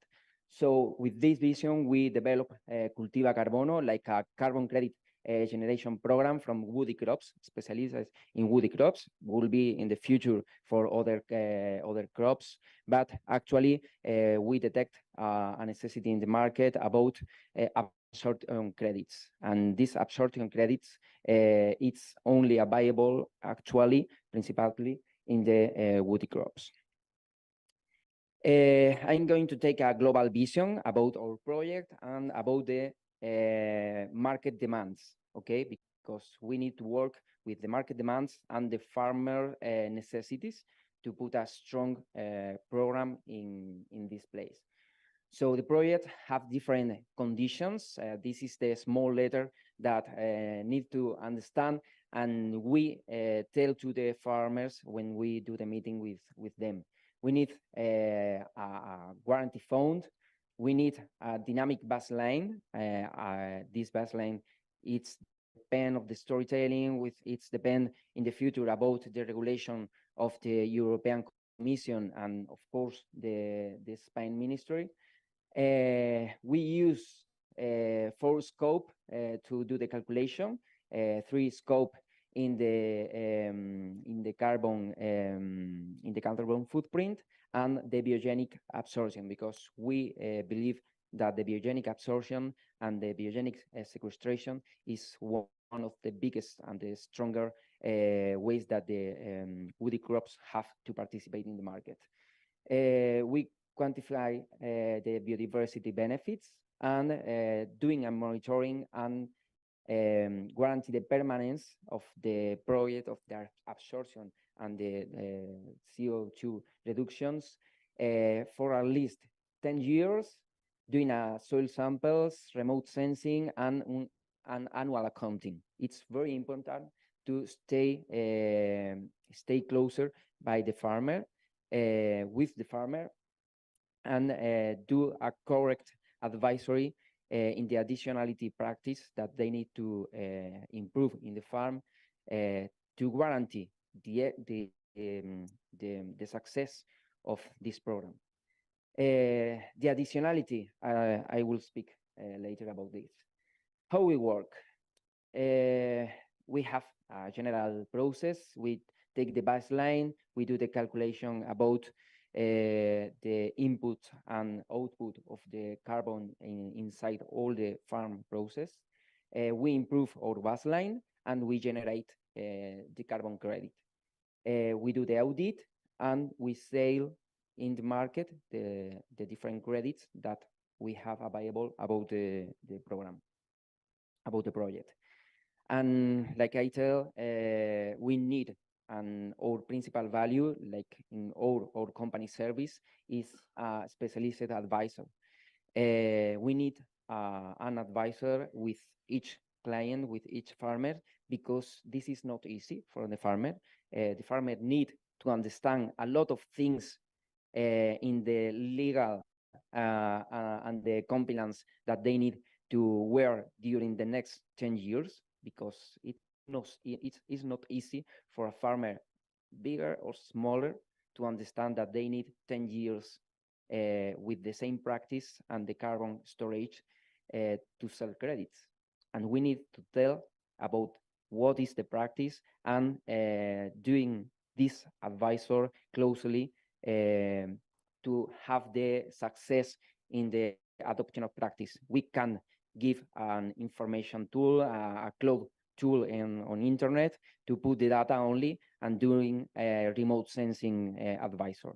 Okay, this is not easy for the farmer to understand, and the verification is not too strong, like if we have an advisor in the field taking data, doing this data with the farmer and doing the implication directly from the farmer.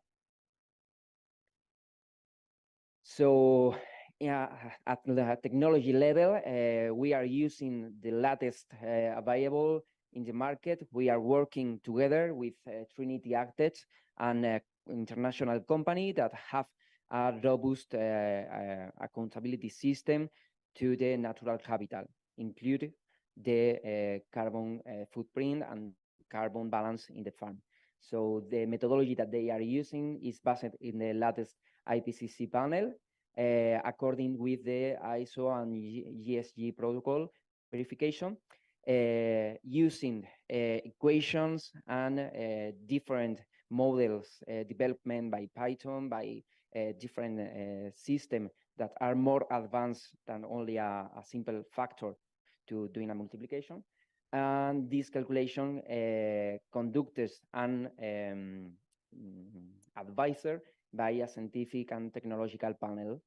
And the project registry, of course, is public, and they are using blockchain technology, so we can doing the traceability from the farm to the market of this credit, this practice, and all the things that are be done in the field to obtain the carbon credits. Of course, in line with the future proposal, we are scouting all the publication. We try to stay in all the focus group and all the meetings that have information about that, using the different criteria of quality that are publishing by all the establishments, the Integrity Council, for example, or the quality criteria proposed by the European Commission.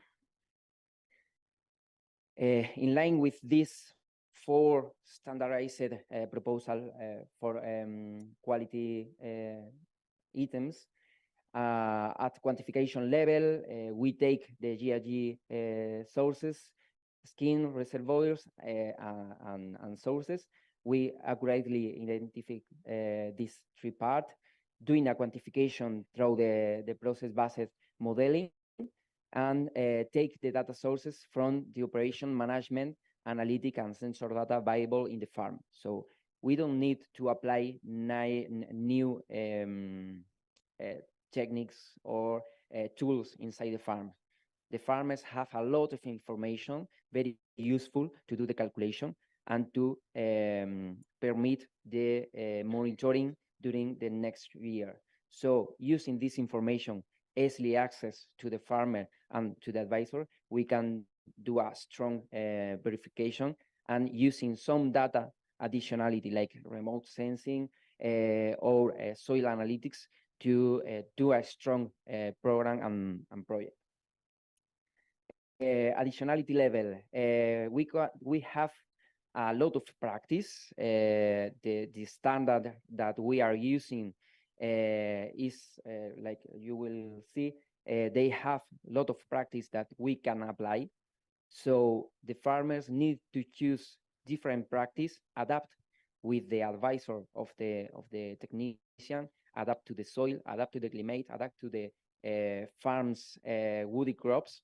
Not is the same olive chart in Andalusia than in Castilla-León or in Italy or in France. They have different soil conditions. So the practice that we can put in order in the project may be different and must to be different to have the success. We need the long-term storage. In this case, we have a robust legal framework we have developed during 6 months and strong contract to stay closer and have the confidence of the farmer. And in the hand of the Trinity standard, we have a strong legal framework to operate in the market. And for that, we use 10-year extendable as a period verification and monitoring of the project. We can stand if the farmers is according to this practice and the project, we can stand in the time that we need. So at least 10 years is the minimum time that need to develop the project. This is one of the most important things that we find when we speak with the farmer. 10 years is a lot of time. When we find a super intensive olive orchard that are nearly to the maximum production time, maybe that we need to remove and put another. So if you are going to remove, you are going to put outside the absorption in the atmosphere. So can we do it with this scenario? We need to adapt and we need to give each farmer a scenario and a planification with his different farms about what you can do in each farm. And it's a farm. It's not according with this 10-year available period, you can participate. Okay, and this is a thing that we need to take into account. And if the time in the future proposal is more than 10 years, we need to speak about how to implement in the farms these conditions. About sustainability, they are proved. Yesterday, we was speaking a lot about this. So with this practice that we implement in the farm, we can be measures the impact, the future impact and the actual impact about sustainability and demonstrate that directly or indirectly are doing a better practice to implement this management about sustainability and biodiversity. The standard, like I tell you, we are working with Trinity Natural Capital Markets. Is a standard that are working in 12 different countries.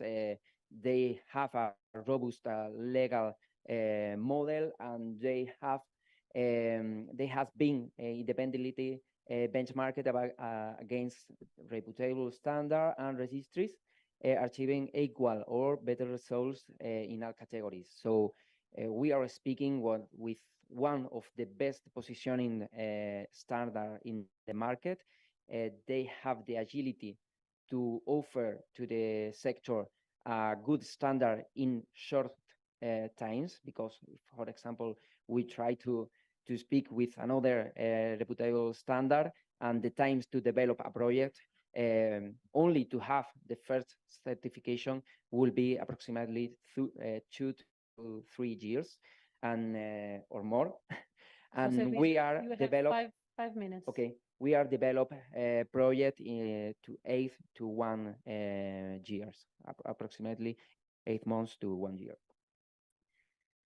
We are doing the verification and the compliance of the project and the calculation of the verification of the calculation with European Quality Assurance, one of the highest projection in the market about verification.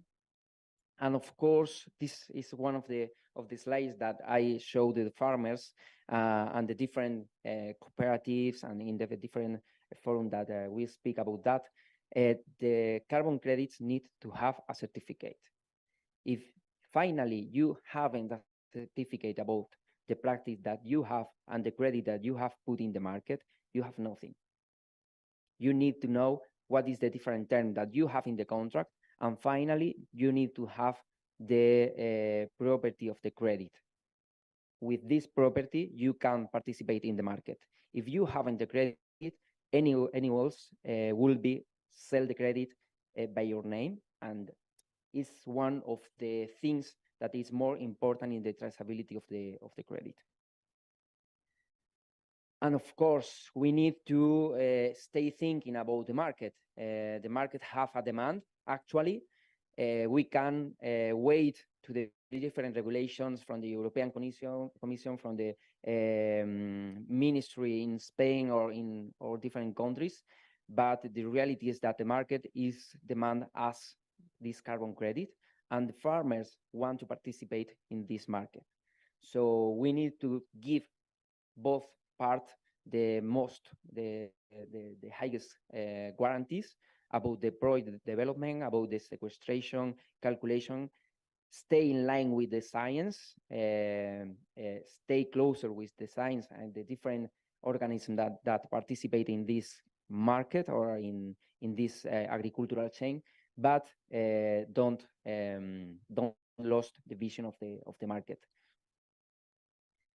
We are operating with 4 of the highest marketplace to sell the carbon credits, and we are develop one-to-one selling with different companies that international. They need this carbon credit to the consumption of each own emissions, and companies that want to buy like investor fund, they want to invest in carbon credit. New opportunities. For me, it's very important to show you these opportunities because we are in the focus of carbon credits, but the carbon measurement in the farms and in the different part of the value chain is very important. We are speaking about key indicator in the climate change impact. So we need to report what is our impact, like farmer, like industry in the climate change, and this is one of the important key indicators. So we can verify the offset calculation and different insetting emissions. One of the most important things in the next year, I think, the insetting inside the value chain. We can create new products oriented to carbon neutral or new sustainability labeling that use in our product to choose new market with highest value to our olive oil. And a small vision about our recent project in this area. El Valenciano is our experimental farm, and we have from January this project in the market, selling credits at a good price, more than the middle of the euros that may be paid in forestry project, with a medium size number of credits put in the market. They have different additionality. When we speak about this additionality, they need to be over the legality or the CAP requirement. Okay, for example, if we are speaking about cover crops, not only spontaneous cover crop, it's possible. We need a planted cover crop with a minimum density of crop in the soil and a minimum density for over the cap requirement. Okay, for example. This is our second project that we are finishing in the next 2 months. It's a big farm in the north of Jaén with traditional olive grove with high level of carbon credits and different practice like additionality. And we are now different projects and a pilot to try to find a model to small farmers. When I speak about small farmers, is small than 10 hectares, because at now this is profitability from farms higher than 100 hectares. Okay, in our case, the promoter of the project is the farmer, not an investor in the market. So create a model when the farmer have all the parts implicated in the project in her hands. It's very important for us. We don't have to stay with different participations of funding an investor, because can create false demand in the market. And for us, it's very important that the farmer do the best to develop the project. And in this case, we are creating a pilot project in Jaén with one of the biggest cooperative to stabilize the program methodology to scope this small farmer less than 10 hectares. This is all. If you have any question, I will be enchanted to ask. Thank you so much, Jose Luis. Thank you so much for introducing the Balan project on Cultiva Carbono. We'll have time for discussion. I will further ask you a little bit more on your dynamic baseline on how when you talked about it. And I think all of us are interested to see how, for example, in your hedgerow or in your traditional orchards that already have, I would say they already have the best possible practices, how you introduce the additionality concept. But anyhow, we'll have time for discussion. We'll go there afterwards. Maria Jose Amores, what a pleasure to pass you the floor. Maria Jose is a PhD in environmental and process chemical engineering. She's a ESG senior consultant at DNV. She is an expert in sustainability and circular economy with more than 13 years of experience, specifically in the knowledge, application, and verification of these metrics such as carbon footprint, water footprint, life cycle analysis, circular economy, sustainable finance, and reporting systems and supply chain verifications. Maria Jose, you have the floor. Thank you so much for being with us. Good morning, everybody. Thank you for this nice presentation, and thank you for the International Olive Council for the invitation to be here. Probably I'm the only no agronomist in this room. I'm chemical engineering, but I'm expert in the carbon footprint methodologies and so on about sustainability. So, okay. This is my brief agenda about my talk today.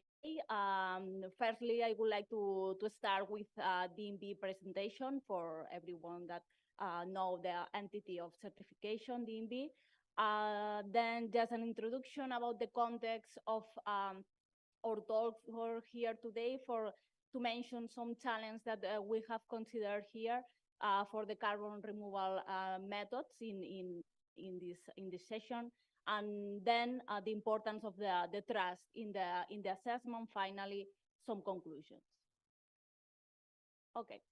So regarding DNV, is an independent assurance and risk management company. It's globally, we have present from in 100 countries, more or less.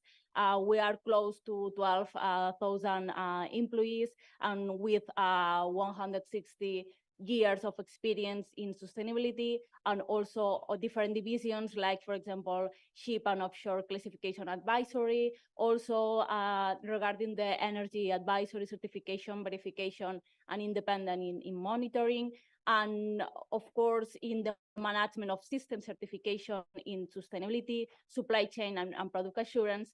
And besides of all these areas of expertise, we have experience also in software platforms and digital solutions. From our purpose, since 150 years ago, our purpose for being the reason of DNB is to safeguard the life, the property, and the environment. And our vision and our intention in the world is trust voice to tell global transformations. So we consider here some key elements that are from the values of DNB that is aligned with the carbon removal schemes. The first one is the trust. We growing to build confidence in communicate trust in the operation with our customers, business to business, business to consumers. So we consider that carbon removals methods will be aligned with and confirm the trust. Then the assurance, there are existing new forms of assurance that are essential. So we consider that the carbon removal methods need to be aligned with the assurance procedures or schemes. Sustainability, of course, the carbon removal schemes provide probably some sustainability neutral impact and align with the sustainable development goals. Will be interesting to be aligned with the carbon removal methods, and also the digitalization. So as mentioned, the previous presentation, the digitalization is also a part of important in the carbon sequestration farms. So regarding some business innovation areas that we provide trust, we are aligned with the business needs, that the evaluation of the company's processes, and also from agricultural sector. And then we provide some services mix, like, for example, the assurance and the advisory services for agricultural sector. And finally, some technical solutions considering the blockchain as the main of the element. The main areas of expertise, I'm focused now in the climate change for the sustainability and ESG methods.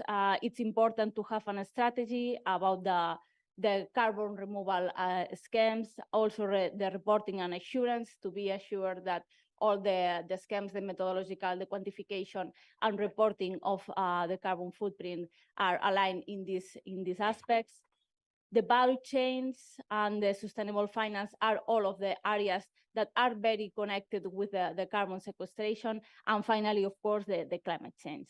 So just an introduction to this talk about the topic of today. This is I have this figure from the sixth assessment report from the IPCC. This is related to the taxonomy for carbon removal.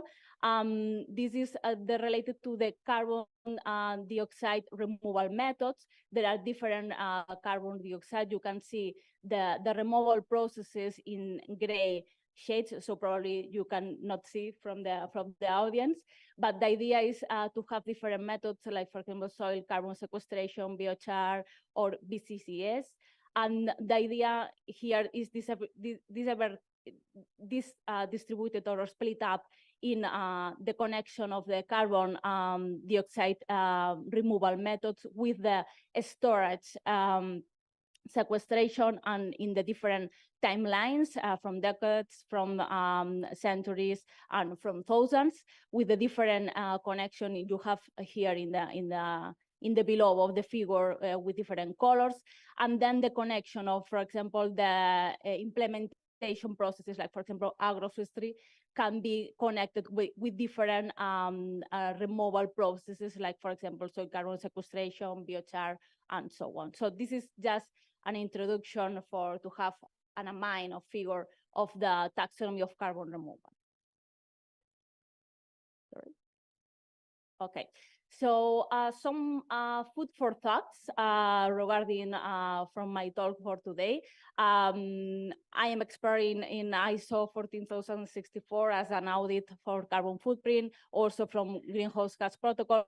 But when we are applying these methodologies for the carbon sequestration and agriculture, we have some gaps about the methodology or the calculation processes to be established in the carbon sequestration removals. So from farming practices, the removal of CO2 emissions from the atmosphere contribute to the climate neutrality with the objectives of the European Union and also with the Agreement of Paris. But we need to be rewarded considering different considerations. For example, all carbon removal activities or initiatives, we talked about some questions. Are results in ambiguous net carbon removal benefits, are additional, are aimed to ensure long-term storage of carbon, have a neutral impact or co-benefit of sustainability objectives. So all of these questions will be explained now with some explanation about the regulation of the European Parliament and Council for establishing the Union certification program about the carbon removals. So some initiatives that are attending the carbon sequestration is the science-based target. This is focused on the carbon decarbonization of the processes and the sectors, but aligned with the net zero objectives. And also other food for thoughts that we are talking, we want to talk today is the process for calculating the carbon removals. So it's credible, it's reliable, it provides some completed, consistent, and accurate comparable results. So this is some of the questions that we need to do through some challenge. So this challenge, the methods that about the calculation of carbon sequestration, carbon removal, sequestration, we need to be sure that the high quality of carbon removals, that the calculation need to be precise, consistent, and then well documented about the processes of the different phases for calculating. We need to avoid the greenwashing. This is related to the Green Claims Directive. You need to be transparent with the information about the carbon footprint and the carbon removal of the products. And finally, the reliability. So we are focused now in my next part of the presentation in the regulation of the European Parliament and Council about the Union or certification program establishing for the program of carbon removals. This is the name of quality criteria that mentioned Jose Luis before in his presentation. And this is related to quantification. I would like to mention some about the quantification. The quantification is the net carbon removal benefit is equal to, according to the regulation statement, to the carbon removal baseline, less the carbon removal total from the different activities, less the greenhouse gas emissions considering the direct and indirect. For farming activities, you need to follow the accountings lines that are published in the regulation from 2018, the 841 regulation. So they consider some criteria for the carbon regulation baseline and also the carbon regulation totals. So regarding the additionality, the carbon removal schemes needs to be additional, and also the operators or the group of operators should be assured that the long-term storage of carbon, and finally the sustainability. So the carbon removal methods probably provide a net zero or maybe a neutrality of the impact, but to be aligned with these objectives of sustainability, they need to be aligned with the 6 pillars from the European taxonomy. First, the mitigation of the climate change, adaptation to the climate change, circular economy, and also the prevention of the pollution, the good use of the resources of waters, and also the resources from the land. The first challenge of this regulation is the difficulty to assess and compare the quality of carbon removals. And there are two drivers about them. The first one is that the certification of carbon removals is much less common than on the emissions of the reduction. So probably we know how to calculate the emissions, but the carbon removals are less of or lack about methodology to have a clear standard to calculate for everybody. So for the reason, there are some different methodologies that are promoting to have a clear methodology pathway. And it involves in several methodological challenges. So the different certification schemes propose the different methodologies to quantify the different total of emissions and carbon removals. And it is in align with the environmental impacts, like, for example, the biodiversity, the pollution, and the carbon removal activity.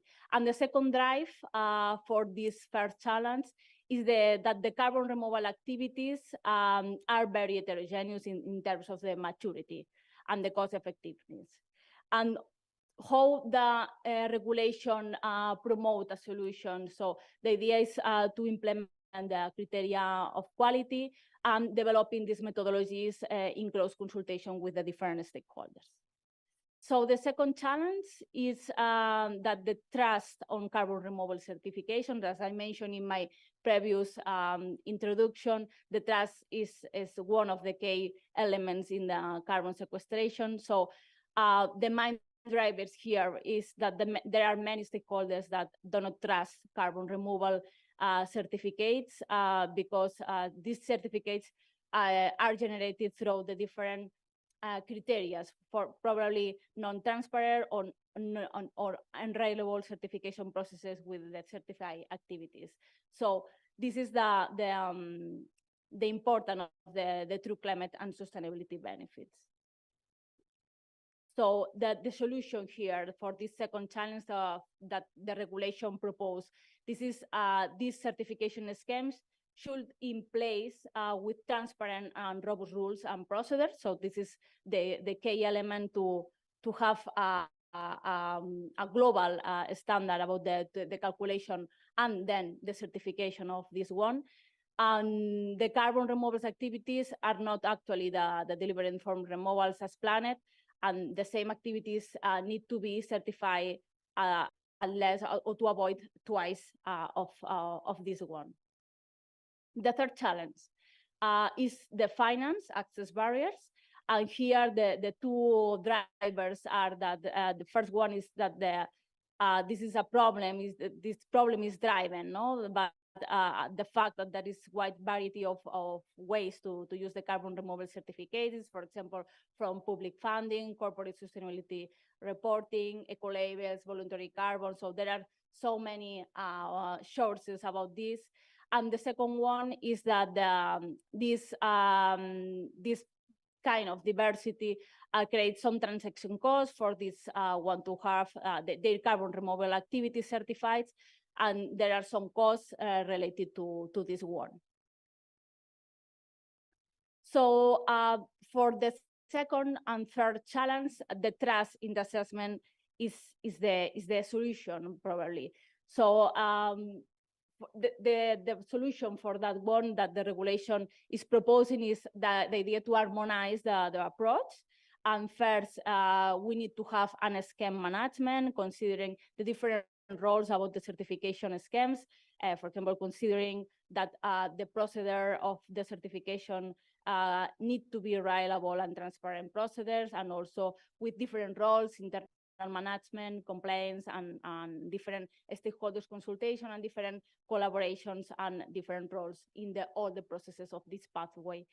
And the second solution is probably the independent verification and the compliance with these carbon removals as a third party that have not take action in the previous processes, applying the quality criterion. Finally, the full disclosure that this is the idea to transmit all the information very clear, very transparent about the certified carbon removals. So regarding the mention of the regulation regarding the certification processes, so first, we need to have the application with a comprehensive description about the carbon removal activities to be assessed.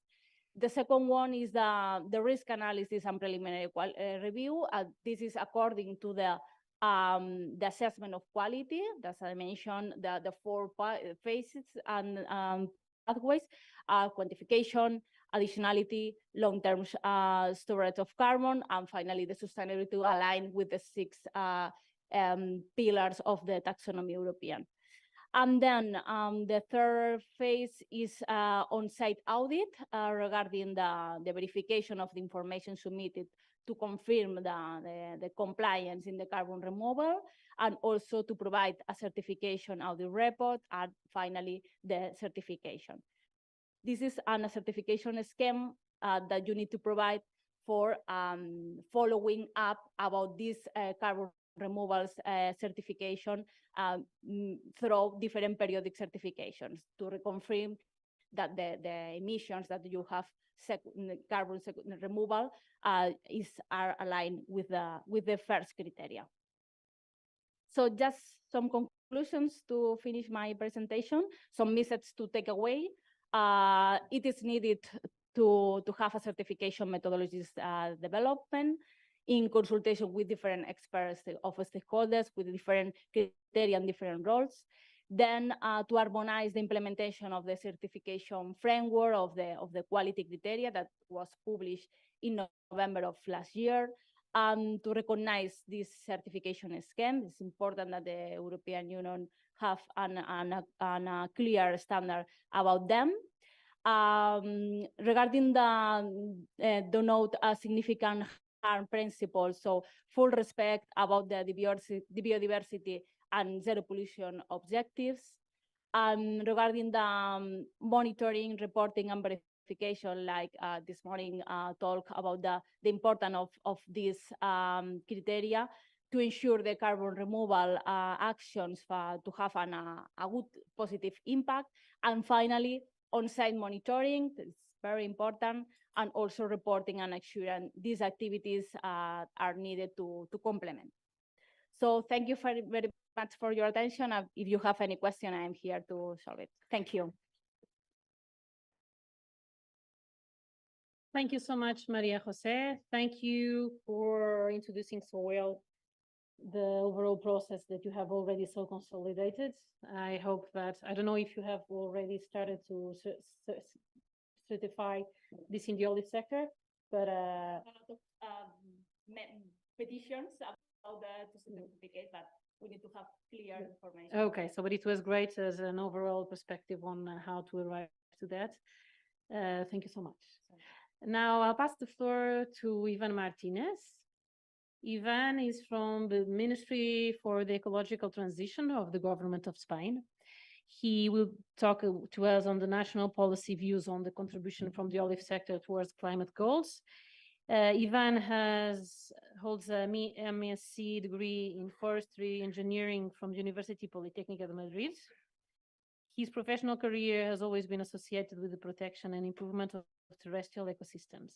He's currently engaged in the fight against climate change by boosting the essential role of forests and agricultural land, both in mitigation and adaptation to climate change in the long term. He aims to increase carbon stocks, maximizing environmental and socio-economic benefits from land use, while enhancing ecosystem resilience in a scenario of increasing climate-induced disturbances.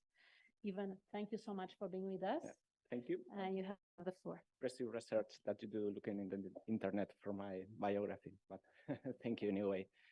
Yeah, so first, thank you for inviting us to this workshop. I'm representing the Spanish Office of Climate Change in the Ministry of Ecological Transition. We are a Directorate General that deals with the climate objectives, some policies and measures that we have to implement at national level. So I'm afraid that this presentation is going to be a bit different than the preceding ones that have been very interesting, by the way. Yeah, so to put you, this working, yeah. So a little bit in the context, I think it's important to know about the context, not only go down into the numbers of quantifying CO2 removals and so on, but to know where we are from a policy perspective. This is a classic slide in which more or less represent the difficult road that we have ahead of us towards the climate neutrality goal that we have in 2050. We have that intermediate goal of minus 55% of greenhouse gas emissions compared to 1990. And yes, we see that it's going to be very difficult because some sectors, such as agriculture, indeed, are not going to be able to mitigate a lot in the future because they need to emit some greenhouse gas emissions in his natural way of working, let's say.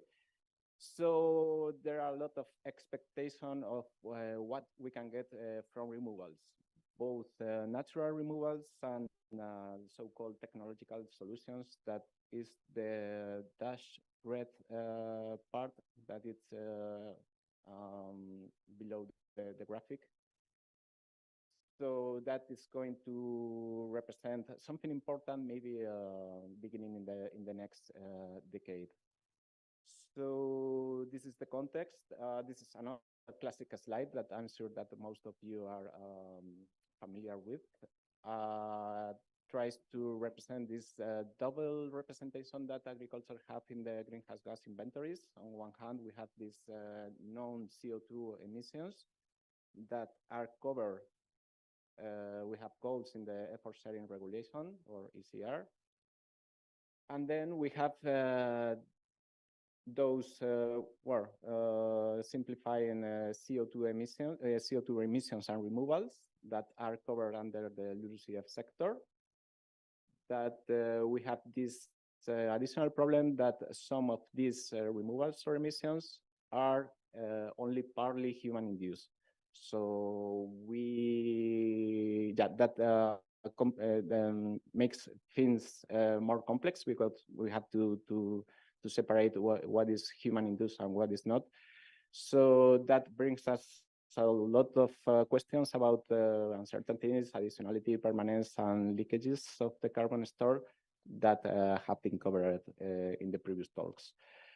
So this is the most current report that we have on the where we stand now, both in the ECR regulation and in the LULUCF regulation. This is the EU total number. So we see in the left the effort setting that we have to reduce a bit more the emissions that we have in all the sectors covered by effort setting regulation. But we don't have sectoral targets, so it's up to the member state to decide how this number is going to be reached. So we see following slide, I think, something about that. And then we have this LULUCF regulation that we have a new version of the regulation that have been modified, and it's in force since May of this year. And we have this incredible, huge target of minus 310 million tons by 2030, which is very difficult to get, as you can see in that graphic, because we are very far right now. And we have to do we have to do everything and that it's under our hands to get that goal. So this is what brings us to these voluntary carbon markets.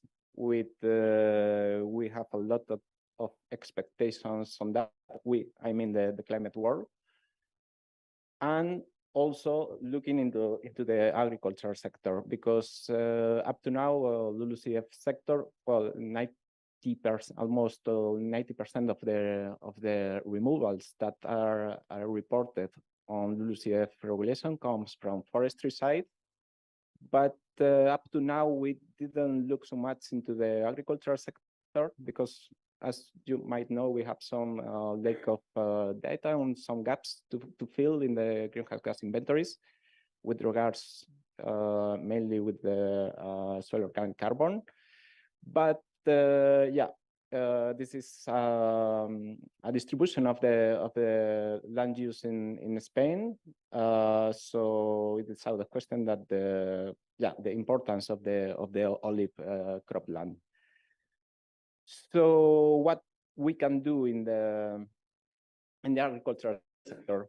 Well, this year we submitted a draft update of the National Energy and Climate Plan, which is the way that the member state have to say how we are going to comply with the different goals that we have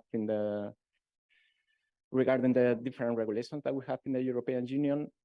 And then we have two measures that you can see on the screen that covers both the emission and the removals in all the agricultural land. Of course, this applies also to the olive crops. So how we develop that measures? Of course, we have connection with the sectoral policies, mainly the Common Agriculture Policy. We don't have competence in agriculture. We don't have competence in any sector because we deal with climate change. So we have to coordinate a lot with the sectoral policymakers, in this case, the Ministry for Agriculture, in order to get the most of this incredible incentive that is the Common Agriculture Policy. So then we have our own tools, that is the Spanish Registry of the Carbon Footprint, Compensation and Carbon Seed Projects, that I think it's interesting for you. I'm going to explain a little bit more in the next slides. And then the FES CO2, FES stands for Fondo para una Economía Sostenible, so Fund for a Sustainable Economy. We also have some non-permanent funds that mostly covered by the PIMA projects. This is money coming from the ETS sector. So we have every year we can choose in which projects we can invest that money, and we have up to now two calls in 2017 and 2091, which aim to create more removals in the agricultural land. And we have a couple of examples in olive crops.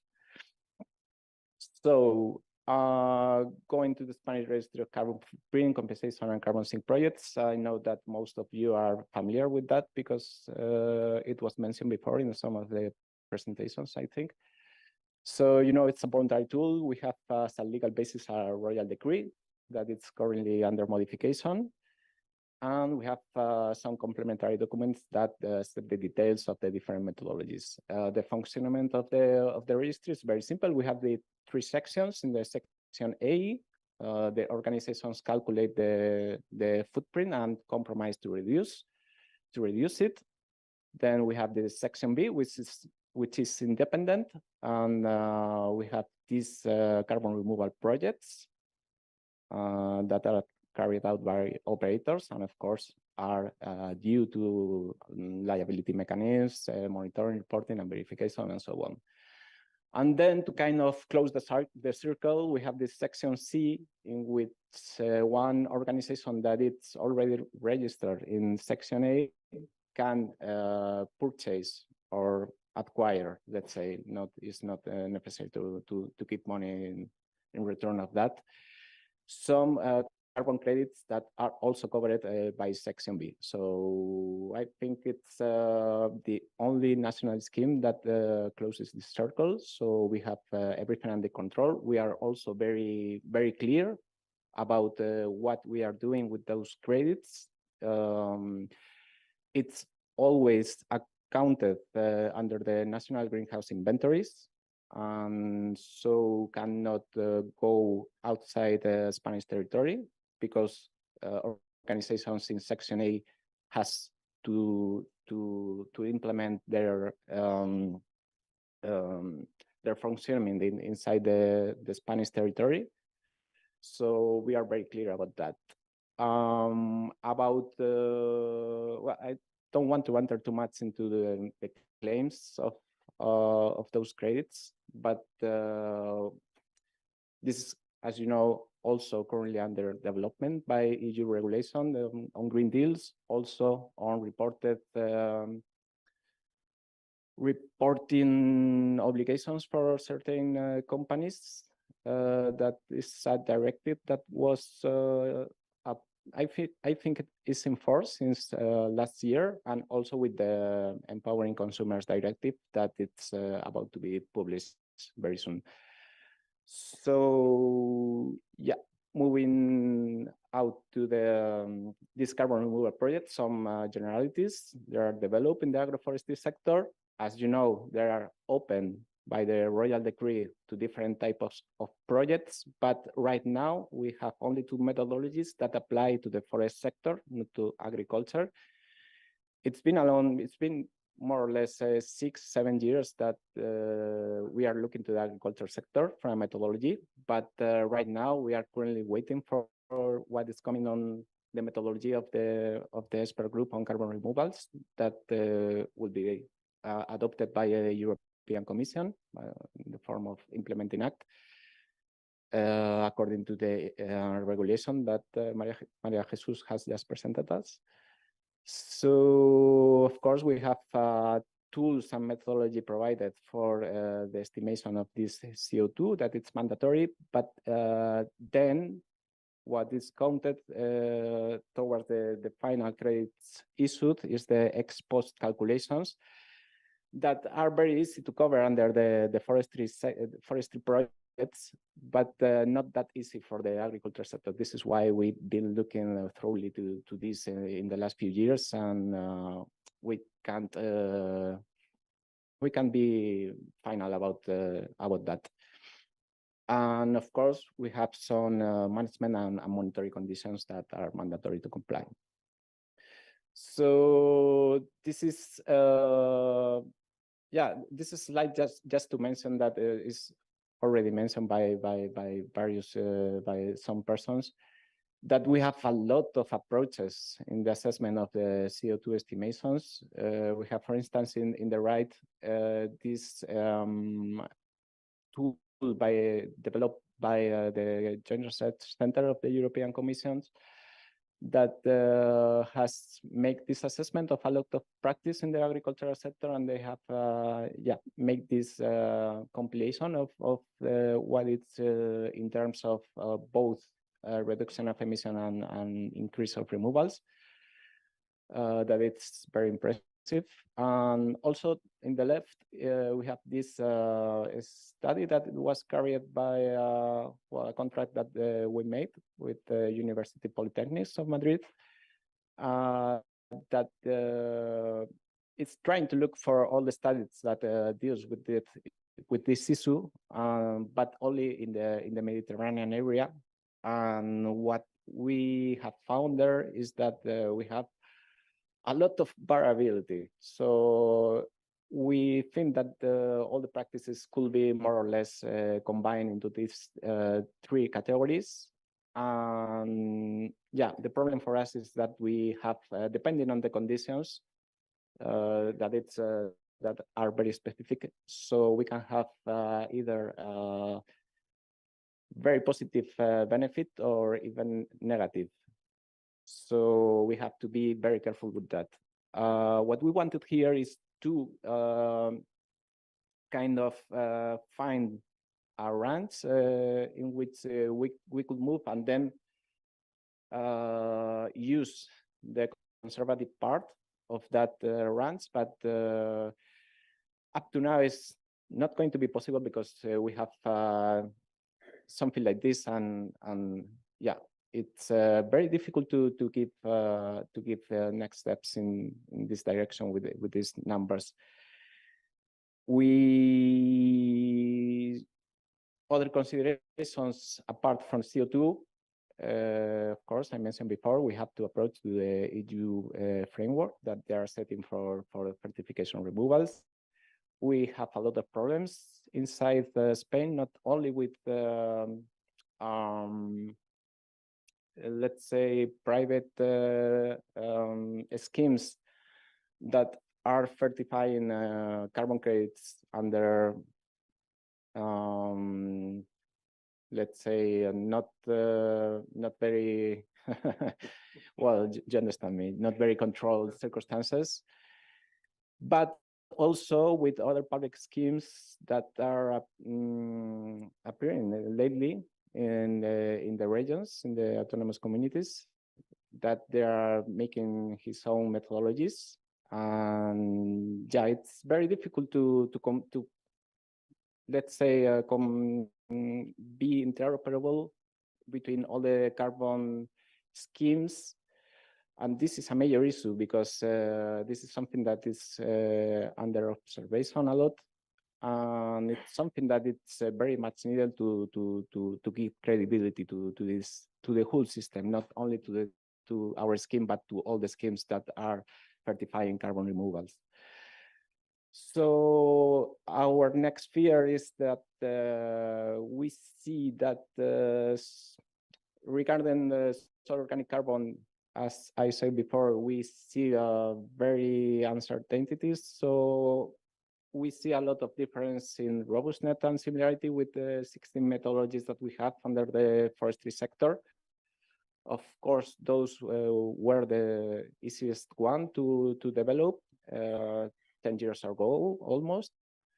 But we have very clear conditions, very robust conditions, and we don't see that the agriculture projects can replicate on that, at least up to now. So again, we're waiting for the methodology that is coming up under the EU framework and see if we can join on that. Of course, the CO2 selling and participation on pledges, I'm not going to enter on that difficult issue of the Article 6 negotiations on the United Nations Convention. But up to now, we don't have any tool to see if, for instance, an agriculture project so yeah, there is this blockchain technology, but in the end, blockchain is for projects that are inside the blockchain thing, but it's difficult for us to control every credit, every code of carbon credit certified in the numerous carbon credit system. So that poses a problem for us. Of course, how to prove the right practice, the right place, in the right time. This is under discussion right now, and it's one of the main topics of this workshop. And also, of course, monitoring and CO2 leakage, not only of the CO2 that have been already certified, but on the practices. Because, for instance, if you make no tillage, you can do that several years, for instance, 5 years, and then in the 6 years, you decide not to go anymore with the no tillage, and then all the carbon that you have sold previously suddenly gets into the atmosphere, but it had been already used in the for some companies to offset their carbon footprint. So that's a major issue that is not solved, in our opinion. On the best CO2, I have very few to say. This is my last slide. So, but I was asked specifically to talk about this. So one of the mandates of the Spanish climate change law was to modify the royal decree that regulates the Fund for the Sustainable Economy. in order to increase the type of eligible projects. Up to now, we have very few. This is well, the functioning of this tool is that the money from the ETS is used to pay directly for reduction of tons at a certain price, that it's more or less the price of the ETS. But it has to have some approved methodologies. For instance, we have a lot of projects in biomass projects, that substitution of fossil fuels for biomass. But as I said, this is currently being modified in order to increase the type of these projects. I think this is currently under public consultation, but the public consultation finished tomorrow, so you are on time if you want to say something on that. The proposal consider the generation of removals, general terms, and the enhancement of the adaptation capacity. So I think this is a very important point that I don't know if everybody's crazy about the credits and the current CO2 credits, but the adaptation way of go, I think it's very important way or road to consider. Yeah, of course, we have to develop a methodology, but I think it will be very interesting and to a certain point less controversial, let's say. So I finished with that. Yeah, very happy to answer questions if you have them.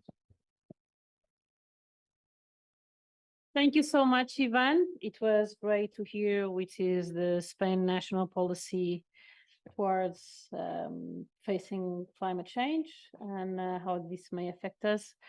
I think that you also made a very interesting compilation of the approaches of carbon fixation that I even broader than the ones that we saw on the other day. So I think it was really interesting to hear you and have you here, also to see a little bit how in Spain the policy will go ahead.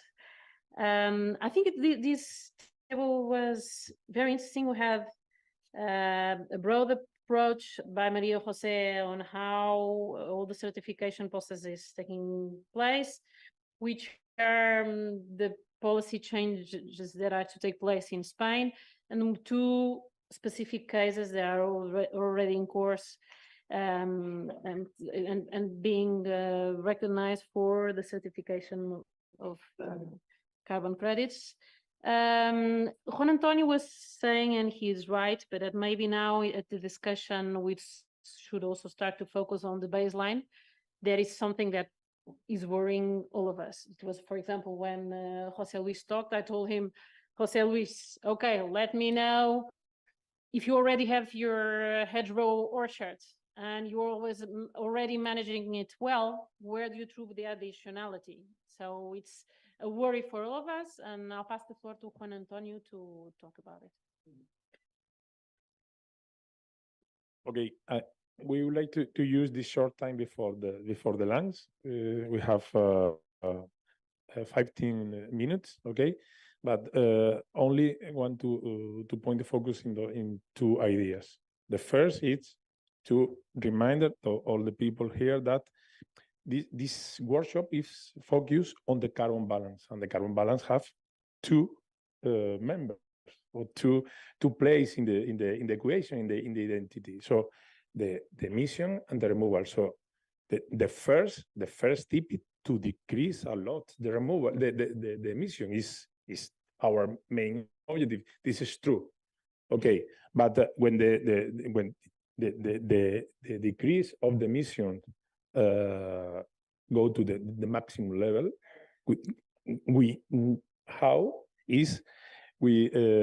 get in charge, start to work the removals to acquire the neutrality. So this second step is, in terms of our sector, can be considered as an opportunity, because with the carbon removal in our sectors, we can obtain another time potential, we can obtain another incomes. So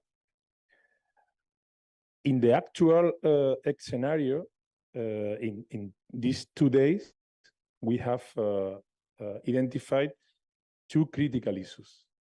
The establishment of the baseline to start to calculate this carbon removals, and how to quantify this carbon removal depending of the agricultural practice. So we would like to restore the discussion of this morning about how to calculate or how to define this baseline, how criteria must be considered to define this baseline, is the actual storytelling to define the baseline, considering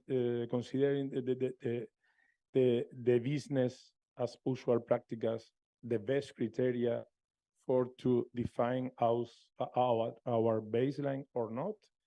I think that we have the right to thinking about this, about the beginning of the definition criteria. So please take the floor, take the word. Let us to know what your opinion or your opinion are important for us.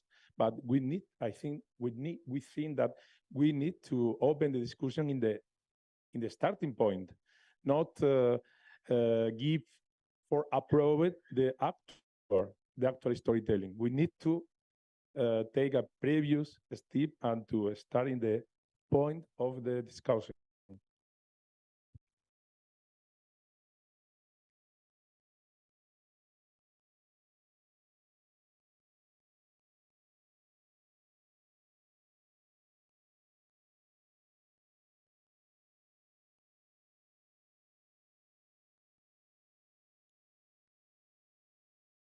One of the things that I want to remake is when we are speaking from my point of view, okay, from additionality and baseline, is when we are defining a carbon removal project, when we are speaking about project to generate the credits.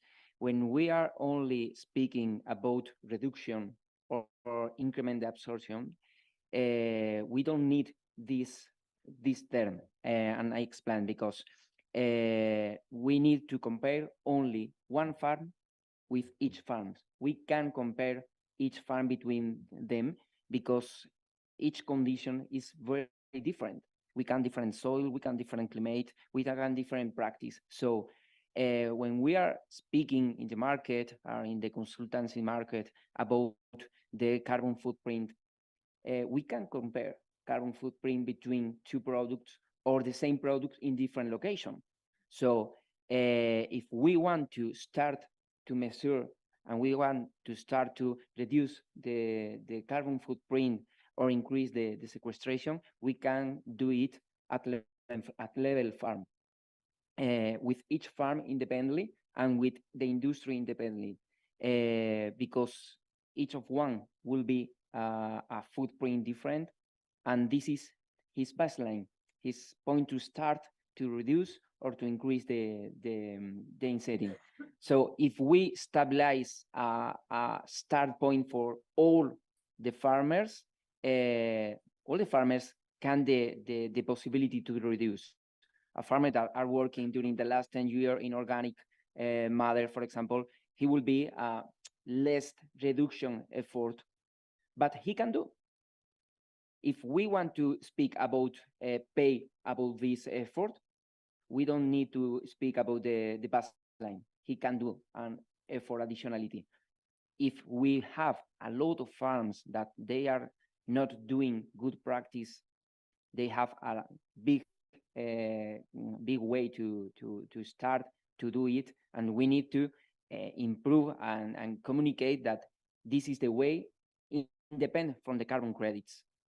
We need to measure, we need to use the data to generate knowledge and improve.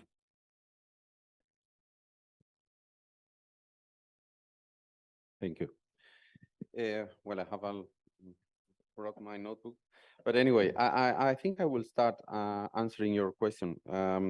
We back in 2012, we produced the first meta-analysis, taking into consideration all the papers dealing with the carbon sequestration with different soil management system in Spain. It was published, as I mentioned, 11 years ago. So by that time, we collaborated with the Spanish Office for Climate Change, and I think the things are moving, and we need to. And I agree, and I like, even though you are not an agronomist, you did a very good presentation in terms of setting the scenes in terms of credibility. The price will be related to credibility, and I think we need to bring and help you with the scalable strategies that can be considered. So we have maps about the soil organic carbon content by GRC. We have maps produced by Spanish researchers, and that can be considered a baseline. With regards to removal, that is the current situation. I would go defining what are the conventional practices that are, and I think in the first presentation, Kamel did a fantastic presentation about how the depletion of soil organic carbon is happening if conventional practices are in place. We could define that, I would say, rather well, according to the different scenarios in different countries. And building on that, we can suggest farmers practices based on science. And I think most of us have read the IPCC documents. They have a high certainty, medium, low, and we can also produce documents with that strategy, saying farmers, if you do this in this place, it's very likely you will do that. Because if we want to scale up things, I don't know, I won't ask about money, but how much would cost a certification process when the voluntary market is way below the regulated one? We are not talking about 100 euro per credit. So if we are going down in the price, how much would it cost to have a high certainty credit? So I think we should think of, and I know because we have a member of in the European carbon removal framework, I think we could define baselines, and maybe also for you to consider, maybe we could compare farmers with what they are doing, their neighbors. It's not, because imagine that I've been doing conservation agriculture with good cover, good practices for 20 years. I'm probably close to my maximum potential. I would like to participate in these markets because I think I've done things well. Maybe in the past and maybe in the future I can still increase. And I should be considered also as a eligible farmer. And I think Jose Fernando mentioned before, I mean, farmers are really listening to what we are talking about now. They would like to participate, they would like to increase their incomes. And I think we should think of those farmers as well, bringing those on board, because they can be lighthouses and they can be helping other farmers. So, Juan Antonio, you have a big challenge and task ahead, but I think we can find scalable strategies to help olive growers to participate in these conditions.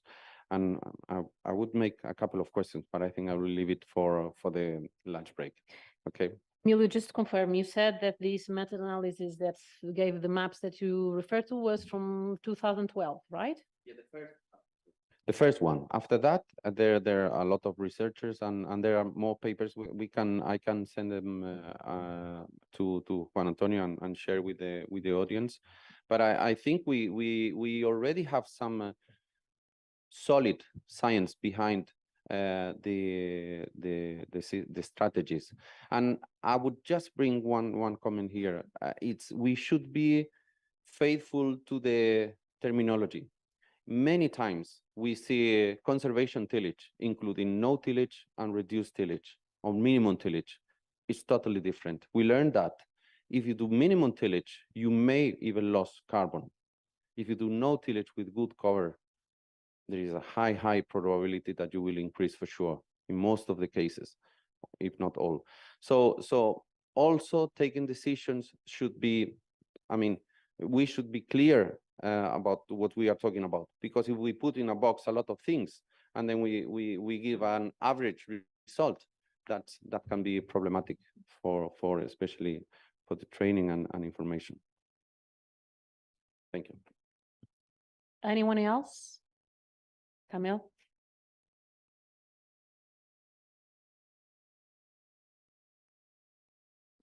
Thank you. It was really very interesting for me because it's another point of view. And I was thinking about the baseline and the period, because the most removal is not permanent removal. If you change the practices, you can lose quickly what you stored as carbon. So what is the minimum period of commitment is needed to get this carbon credit? And if there is a minimum period and there is a farmer who along years has applied best practices for organic farming or something like this with certification and traceability and so on, we can take into account this effort and return to the baseline when he began his work. And this, we have the additionality, but a previous additionality, but because he has already, I don't know, 10 years of organic farming. So during these 10 years of organic farming, there is carbon removal, and we can calculate or estimate this carbon removal. Tools exist, and we can take into account this period and the removal as credit carbon. I think this can be something to be fair and to gain time, because as you said, you have to convince farmer for a commitment of 10 years to be paid after that. So if they had already make the road or part of the road, it can be also something good for them. I was just wondering, because for me, baseline is critical, and the period of commitment is also critical. For instance, in some country like me, if there is not subsidized for implementing these type of practices, and I am implementing, I am doing conservation agriculture or something like this, and then there is this carbon credit, I can just stop for some years to have a low baseline and begin again to have more carbon credit if I am not rewarded on my previous work. I think about this complexity of the approach. It's not really very easy. And thank you. Thank you so much, Camille. Anyone else? Yeah, please take the floor.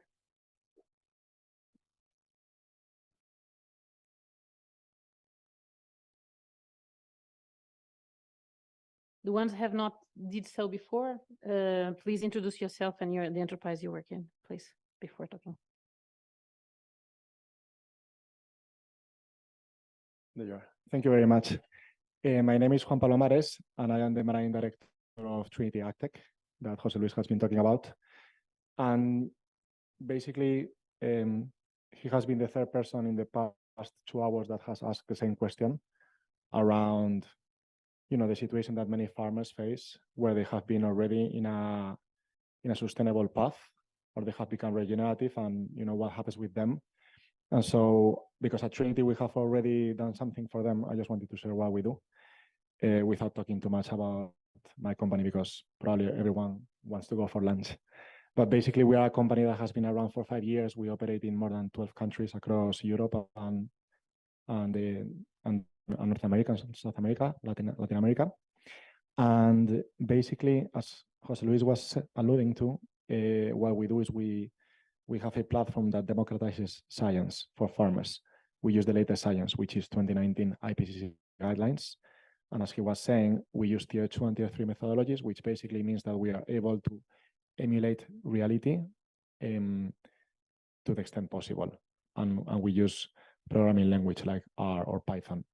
And all of this, what effectively means is that we are able to do things that are difficult to do, but that are helpful for people. And so in the case of a regenerative farmer, obviously, nobody wants someone who is sustainable to stop being sustainable because there are pervasive incentives in the market, which is what you guys are talking about here. And so what we do at Trinity is basically two things. One thing is when you're a farmer and you go out to the field every day and you are basically implementing sustainable practices, as a consequence of your efforts, you are keeping your carbon stock levels quite high. And that's something that wouldn't happen if you were not doing that. And so what we do is we basically model what would happen if those farmers were not doing that job. What would happen with those carbon stock levels, which obviously, as you can imagine, they would decrease. And so we are able, thanks to the latest science and the advanced methodologies that we use, to basically calculate what would be the amount of CO2 that would be released back into the atmosphere. That is what we call carbon stock retention, and that is quantified in the shape of credits. And so that's something that we can offer. When I say we don't do it because we are just a science and a software company, but any buyer of carbon credits, anyone who is supporting farmers can basically reward those farmers for the job that they do. And in this way, basically what we do is we achieve our mission, which is not leaving anyone behind. That's our policy in terms of types of farming and also in terms of size. We cater for any farmer, no matter whether you have 1 hectare or 1,000 hectares, and also any type of farming. I mean, here we are talking obviously about olive trees, but we do any type of arable farming, horticulture, perennials, any type of livestock. Everyone basically has a potential to improve, and that's what we do. And we do baselines for every single farmer. We don't do like common practice because that's what you do when you don't have the tools to actually look at every single individual and see how they can improve, which is, I think, what we all wish for. So that's it. Thank you so much, Juan. Thank you so much. Álvaro?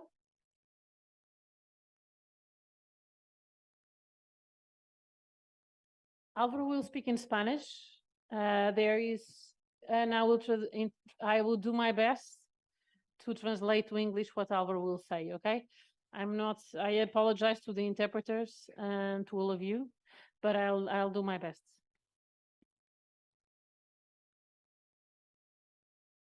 Pido perdón por hablar en castellano. He's apologizing for speaking in Spanish. Agradezco al COI la organización de las jornadas, Thanks the IOC for the organization of this. que me parecen muy interesantes y que son muy importantes para el futuro de la huella de carbono del olivar, que creo que puede ser una fuente de ingresos the carbon importante. footprint of the olive orchard that could be an interesting source of income. Nosotros somos empresarios, fabricamos carbón. We are entrepreneurs. We produce vegetal coal. En la provincia de Jaén, in Jaén, donde COSUR es nuestro anfitrión. Where? COSUR, where COSUR is their host. El grupo COSUR tiene una extractora en Puente del Obispo y nosotros le fabricamos el vapor. They have an extractor in Puente del Obispo, and they produce the steam. Con el syngas que generamos en un horno de pirólisis. Dilo otra vez. Con el syngas. With the non-gas. Gas de síntesis. Well, with pyrolysis, yes. Utilizamos el gas para fabricar el vapor en una caldera. Using the gas to produce the steam in a caldera. In a boiler. In a boiler, yes. Y esa caldera era antes de gas natural, es decir, que ese gas. The boiler was before from natural gas. Es gas limpio. Now which means it's now a clean gas. Es limpio porque la carbonización no permite que se queme la biomasa, sino It's que clean se because the carbonization does not allow the biomass to be burnt. Se transforma en carbón y ese carbón. It's transformed into coal, and this coal. Unas 4.000 toneladas about 4,000 tons a year. Podría ponerse en las plantaciones nuevas que se hacen. Introduced in the new olive orchard plantations. Cada tonelada de carbón equivale a 3 toneladas Each carbon de CO2. of coal, it's an equivalent to how many? 3 Of- 3 toneladas de CO2. of 3 tons of CO2. Y está demostrado que ese biochar, cumpliendo la norma europea, tiene más de 100 años de estabilidad en el suelo. This biochar that accomplished the European rule has more than 100 years of stability. Carboliva tiene un plan de desarrollo Carbolive has a development plan de 20 plantas of 20 plants or que se units adaptarían a los secaderos de Orujo. that will be adapted to the dryers of ¿cómo se dice oruja ahora de repente? Pomas, yeah. Bagazo. Pomas. Okay. Ese secado se haría limpio y eliminaría el problema de emisiones This drying will be que tiene el clean sector and actualmente. would avoid the emissions problems of the sector. Calma, Juan Antonio, no seas, espera. Es el biochar, Ricardo This y biochar Iván, ¿se consideraría como un abatimiento de carbono? could it be considered as a reduction of carbon? Is the question of Álvaro. Gracias. Thank you so much, Álvaro. Who wants to answer? Iván, ¿quieres hablar tú? Sí, vale. Simple answer to that is yes. Should I answer in this? In English. Okay. Simple answer to that is yes. It's one of the methodologies that is being considered in the EU expert group. But yeah, depending on the conditions and the use of biochar, it will give yeah, very different results. But yeah, it's something that it's being studied right now in the EU group. So yeah, it's being considered.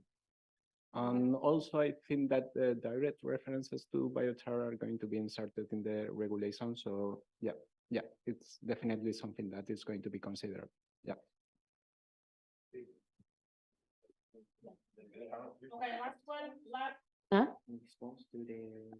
Okay, José Luis is going to add a little thing. A little quickly.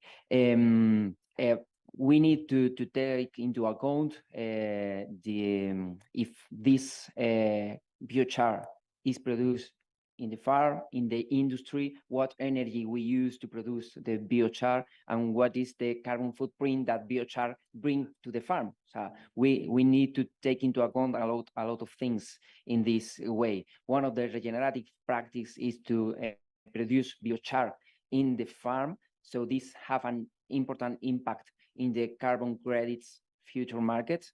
But now we need to apply this kind of products like biochar in the farm and stabilization of the qualities, because we are scouting different options in the market, and we have a lot of qualities and a lot of kinds of biochar, biochar additivated.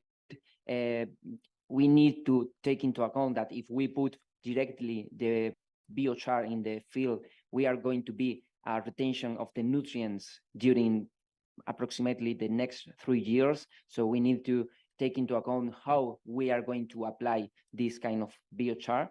So it's a very good solution to implement the sequestration of carbon in the farm. The biochar have a lot of benefits, but we need to take into account how apply in the farm.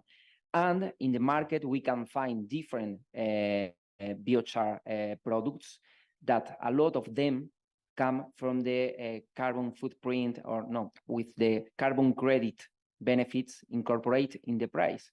So if we put this biochar with produced by a carbon credit program, we can benefit about the application of biochar in the carbon credit program that the farmer are. Okay.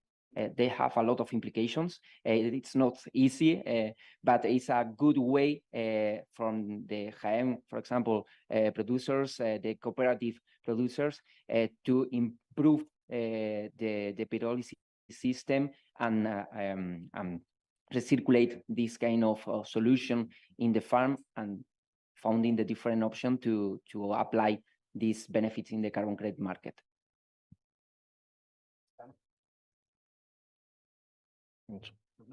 Hello.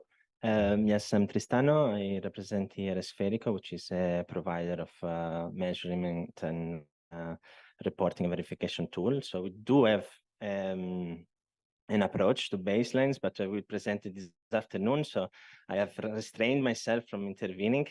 But I just wanted to share the thoughts about this argument that is there about how we reward early adopters and so how we create this baseline to take them in consideration as they have already done those things. And I mean, Juan, I think, made a technical approach. We do also have one I'll present later. So there are mechanisms that they could get funded. But I would, I always hear this argument from people. I've never heard this argument from the early adopter. And my thinking is different. Generally, it is the early adopters, they don't do it for the money. It's their incentive is not, I want to apply for some credits. They do it because they believe that's best for their farm. So they have different values setting and they are innovators. So in a way, my suggestion would be, you as an organization, if you have to think about how to reward these people, give value to what they have done for us to be able to see, what are the potential. So perhaps, you can organize events where you put them on a stand and you're allowed to share their experiences. I think that for them, this would be more rewarding than saying, we give you €1,000 extra because you did something in the past. They did it for a different reason. That's just like I wanted to share this. Thank you. Thank you so much. So now lunch break. We will be back around 3. Okay. I hope the interpreters don't mind. So at 3 o'clock, like yesterday, you have a light lunch here. So if you want, you can stay with us and we all. I think it's a good opportunity to network and to talk together. Okay. See you now.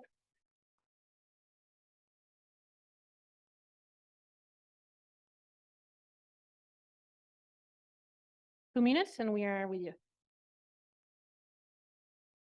Well, these warnings is because there are some people online so that they can know what is happening.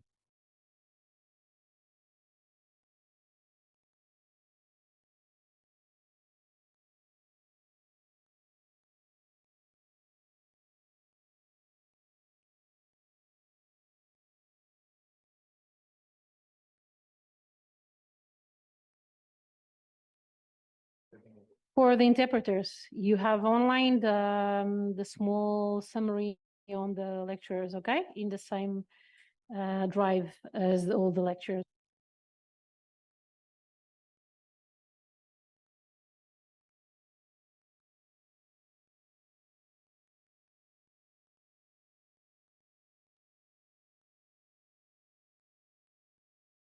So this afternoon is focused on voluntary credit carbon markets. And we have our lectures today to introduce their experiences in this subject. I would start by Paco Conde. Paco has more than 34 years of experience in consultancy across various sectors. And he co-founded Zerti Carbon, where he is dedicated to addressing the challenge of carbon farming. Zerti Carbon collaborates with forest owners worldwide to restore and maintain healthy forests while using cutting-edge blockchain technology to ensure transparency and reliability in the carbon capture process, like the Diki and lecture before, the importance of trust, right? His expertise in strategic innovation management and business model innovation enhances these efforts. So Paco, you have the floor to introduce us your model. Thank you so much. Thanks.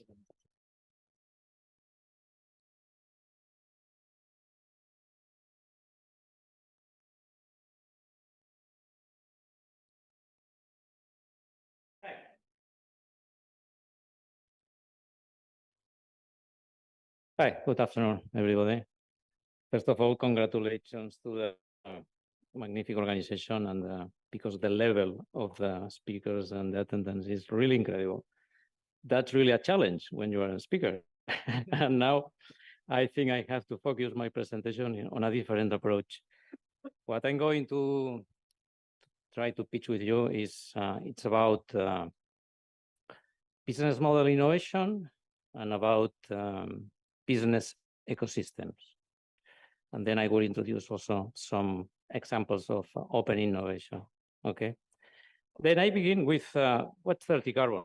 30 carbon is a value proposition which is based in three topics, which are forestation, digitalization, and monetization all together. Yeah, because at the end of the day, the objective of 30 carbon is becoming a marketplace for credit offsetting. Okay. Then I go through these topics and I will try to. Okay. Then the origins. The origins come from Finland. In fact, 30 carbon is a Finnish company. And they come from young people, as you see, Zeta, Y generation people, that they want to change the things. I'm a boomer and I try to understand their approach, but customer insight is very important in this case because they want to change the rules of the game. And I'm going to go through, and it's not only about how to get funded or refunded from forest owners, but also it's about to take action, to do things, not only speaking, blah, blah, blah. Then the citizenship, in this case, the forest owners, they have decided to change things. And then they began 3 years ago as 30 Forest, and they put together all the expertise. Pano is there in the middle. He is our managing director. And he just tried to put together efficiency. She tried to put together new ways of forestry. And then they contacted us because we are a young company, but we are, in this sense, international. I mentioned that we have the Finnish component because we come from the forest. That's very important. Then we have the expertise from forestry. We have the expertise also from forest equipment. This is Risutech, which is a top-level machinery and digital forestry company. And we just had the opportunity to be on board with this magnificent team from the blockchain technology side. Then I represent 35, which is a company which is located in Catalonia. And after these 2 years and a half, I think I have some idea about forestry. I'm civil engineer from origin, you know, but at the end of the day, what we have put together is a new business model. And then I go through. But let's go first, why I'm here. As 35, as a blockchain solution, we are working on traceability, and we are working on tokenization. Traceability is clear for all of you, and that represents the way you track the olive growth from growth to table. And we have expertise on this as 35. We track pork industry, we track honey industry, and we'd like very much to be involved in olive industry. Paco, just a second. I have some people online saying they are not hearing. I don't know, you can see with the translators what is happening. Just a second. Sorry, Paco. Sure. At least. Nor the chat is available, nor the interpretation is available, is what they're telling me.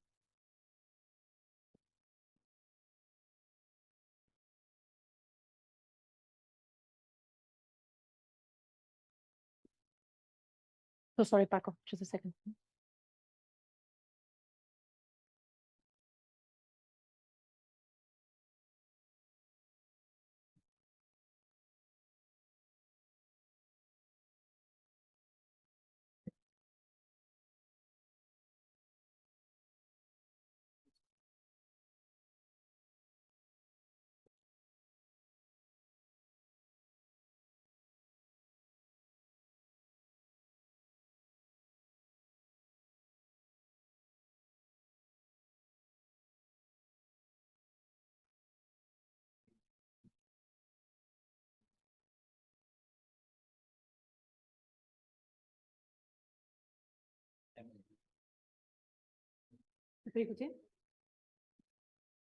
I can speak, but I don't know. Hassan, can you please, if you have it in French or in Spanish, to see if you can hear it? No?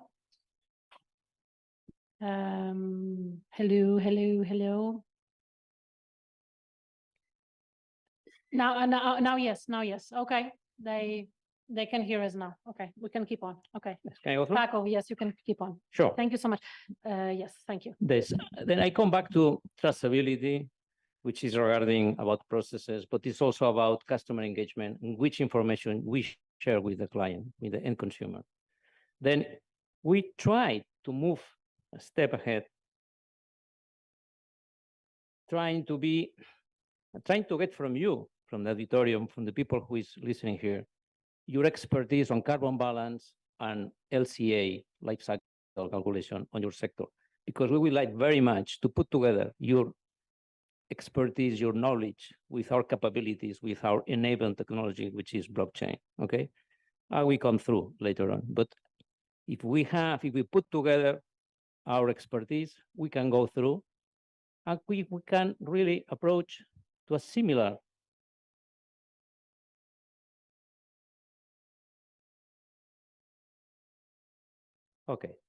value proposition that we have done in the forestry sector. And then let's come with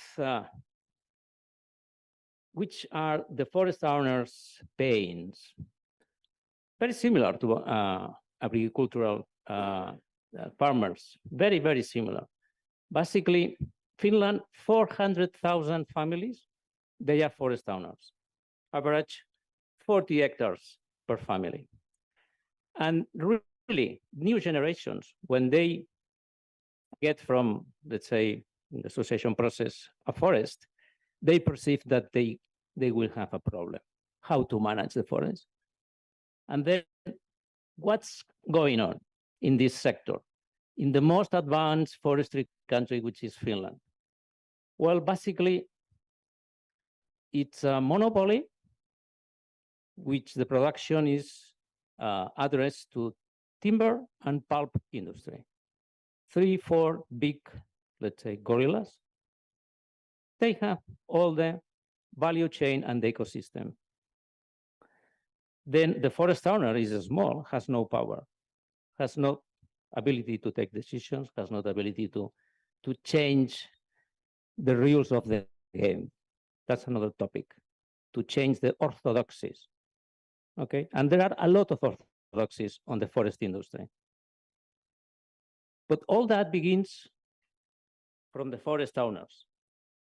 And the forest owner is our client, is 30 Carbon client. We work for them because he's the poorest one, was the weakest one in this ecosystem, and we try to empower the forest owner. How? Let's go. Then that begins with forestation. Forestation, the European Forest Institute has defined a new concept, which is climate smart forestry. And what's climate smart forestry? Is, let's say, sustainable forestry, which takes into account different thinning models, fertilizing, keeping biodiversity, mixing forest, and keeping as much as possible soil life under the roots. All this together, because what we want is that the trees are CO2 carbon sinks champions. Because there is a new business model, which is, as you know, we mentioned these 2 days, the carbon farming.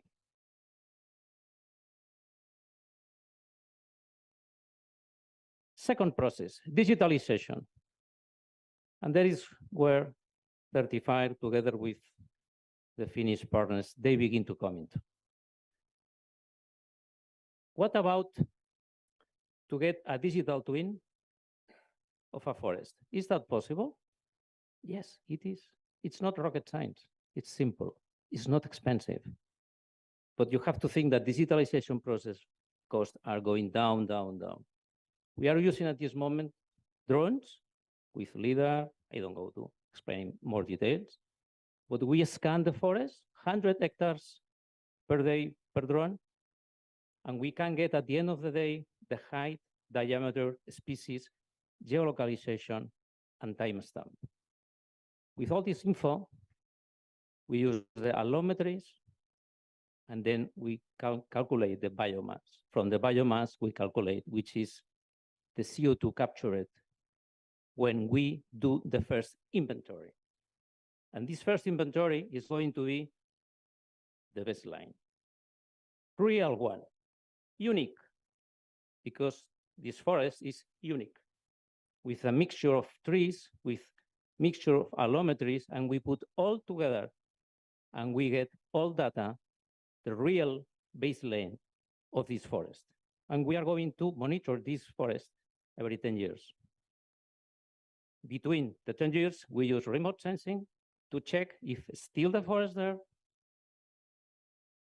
before we generate the tokens that I'm going to explain later on, okay? And why we need data? That's very important. If we don't get data, we don't have trusted information, and we don't have a monetization. Then all begins with getting real data. In this case, this data allows us, I show you later on the result, which is the baseline, that gives us to measure the additionality, because from this inventory, this baseline, we are going to introduce, which are going to be the actions in this forest. The forest owner has the choice to decide which ones he wants to introduce. This is part of our ISO 14064 procedure. And we track all this information, thinning process, samples of the needles in order to determine which are the best fertilizers, because we have different types of additional actions to do in this forest, unique. And the forest owner, he decides which one. Then this is part of our process. Carbon has different steps in its process. One is how we show to the forest owner the different choices that he has for additionality. Second one, how we digitalize the forest. Third one, how we monetize these tokens I'm going through. And we are responsible that the forest management plan is really executed. When we have all these components, we are ISO certified. That means that every block forest is ISO certified, okay? And the result is this. And that is where blockchain comes into. You can see on left, this is one forest. Every point is one single tree. We have checked this forest. The accuracy is 98% if you measure everyone, because this is a small forest and we have done the field works. And the result is that you have the customer engagement, which is very important, this topic. Which is the value of the carbon offset? That depends. And which is going to be the price of this stone? That depends on the added value that you provide to your client, to the end consumer. If you scan this QR, some of you are doing, it's real one. We will go through. We will see which is the company that has bought this carbon offsetting. But what we are doing is using public blockchains. We use Ethereum-based blockchains. These blockchains allows interoperability. We can mix data from different public blockchains, no problem.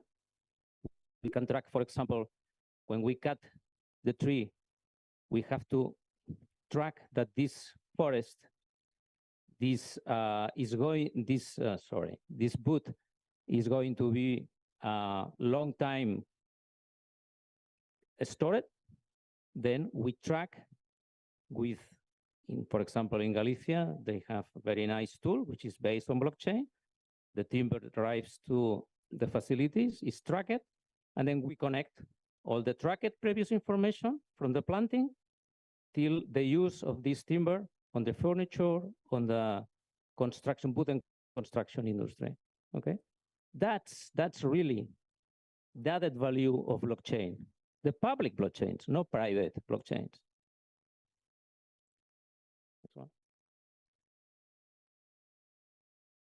And the result is this one. And you see one curve, yeah? Bottom left. This is the ex-ante curve for this forest. This ex-ante curve is because the forest industry, they have yields, they have mean annual increases for every species. They have all this data. Every country, in Finland, Luque, in Spain, CREAF, everybody, there is a state of the art that everybody agrees on this basis. There's no debate. It's clear. The biomass in a moment is from the allometry, and the way it's going to grow this forest, this tree, is determined by the yield. And then we interpolate, and this green curve you see here is unique because it's for a mixture of this specific forest with 3 species that provides this ex-ante curve. And the yellow one is the inventory, the flight we have done. When we fly, we determine the age of this forest. And the new flight is going to come 10 years later, and we will have an upper horizontal line. And then we will calibrate the estimations on the ex-ante with the reality. And all this farming capability of CO2 sequestered is introduced on a non-fungible token, NFT. Why? Because the NFT allows a smart contract inside. In this smart contract, we introduce all the estimated previews at ex-post carbon farming of this forest. Anyone can manipulate this information. When we make the new inventory, we are going to calibrate, and we are going to create a new NFT of this forest. That's the way we have trusted and real data.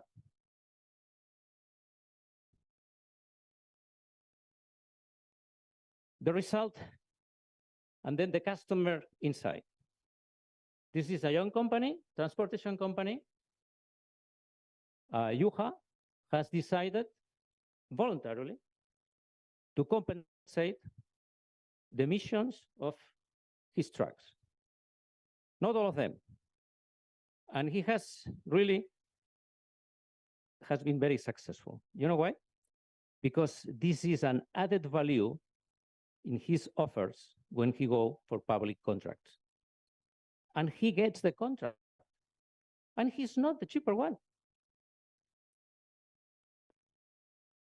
For example, Girona, the Diputación de Girona, which is the county in Catalonia, they are already calculating which is the carbon footprint of every of the civil works that they are going to tender, which is going to be the next step. All the contractors will have to provide the carbon balance, and they have to provide the carbon offsetting. In this case, this is a real application. But what we provide trusted information. Anyone can tap this QR and has which are the tokens, the forest, which one are retired and which one are still available. Simple, easy, friendly, thanks to technology. Another example. The previous one was typical business to business. Now I show you business to consumer value proposition. This is a renting company in Finland that offers company cars to executives. And the executives, the end user, is demanding to compensate their carbon footprint. This BMB is going to circulate 25,000 kilometers per year. That means he's going to emit 10 tons of CO2. And this Finnish citizen wants to compensate his footprint. And then what we provide is the ability to buy 10 trees. One Finnish tree is going to compensate, is going to sink almost 1 ton in all his life, 70 years, okay? We track all the 70 years life of this tree, and then we can offer a reality, a planted tree, which is going to compensate 1 ton, because this tree is part of a forest management plan of this block, and this block is under ISO, and our responsibility and the auditors are going to check that this tree is still on the block and the platform. And at the end, what we provide is on the wallet of the end user, the compensation, yearly compensation. Which is the price of this stone? 10 euros? No, much more, because it has a lot of marketing value, real marketing, no greenwashing.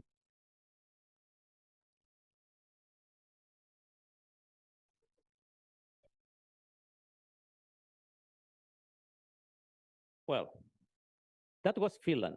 Then the typical question was, oh, but you know, Finnish forest, they are really industrial forest. They are repetitive. That's not true because they plant 3 species at least. Okay, then the acid test was to make a pilot. We are Catalans in Catalonia. And we have gone to the public administration. And they are going to use this project, part of the next generation, in one renaturalization project. I don't explain the details, but it's a beautiful example of a Mediterranean forest, pinus and oaks. And we have done the exercise with the same team, and we have got very good results, even in this difficult scenario with a not managed forest. And these are the results. We have used the same technology. In this case, we have used a Catalan team, which is very good forest 4.0 engineers that they use canopy maps and they analyze all the data. And they have got a very valuable information that from the dominant and codominant species, we get 90–70% of accuracy. And dominated, because this forest is not managed, dominated, we cannot quantify. That means 1/3 of the total biomass. This third is going to be clean when they have a forest management plan. Then this is a buffer, because at the end, we will have 20%, which is not digitalized. This is another example, also in Catalonia, of planting. That was for an existing forest, and then for an afforestation, we use this equipment, this planting machine, and the efficiency is incredible. We can plant 150–200 trees per hour, and every planting process, you get the digital twin. You get the geoposition, GPS, and you get the timestamp. All this info goes directly to the cloud, and then you get the digital twin from the beginning. This digital twin allows us to provide the trees that we are going to sell, as I mentioned before, on a B2C business model.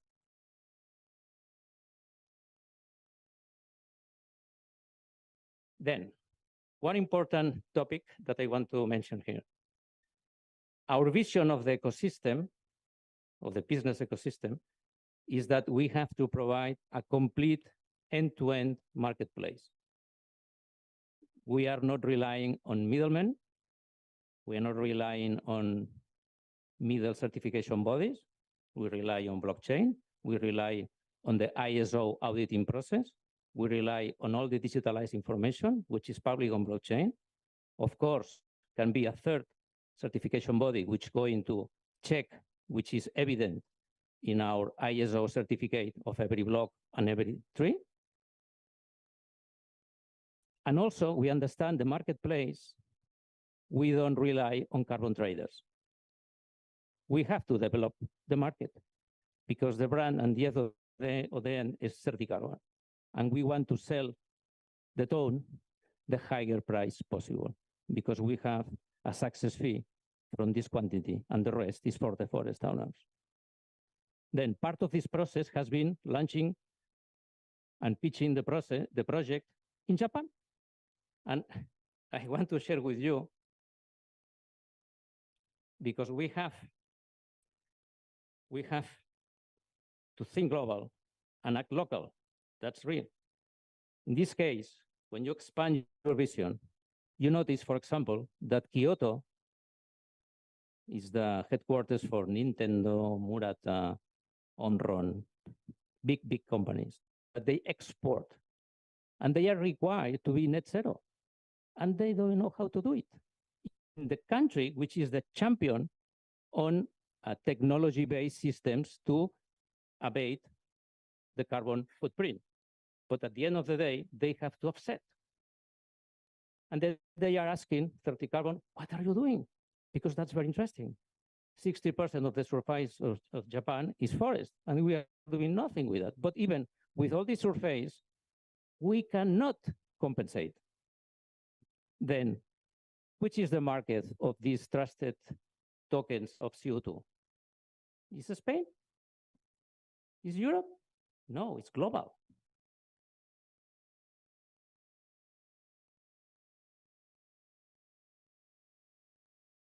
Speaking about voluntary market. Okay, recent achievements. Well, we have 3 million trees tracked one per one. That's why we are really very proud about our blockchain capabilities, because we have solved the scalability is one of the challenges of blockchain. We have solved it. We have planted 200,000 trees to sell in the B2C business model and B2B2C, which is mytreeinitiative.com. We have won a contract of open innovation, well, a grant, in fact, from the European Forest Institute, which is the European Union reference body on forestry.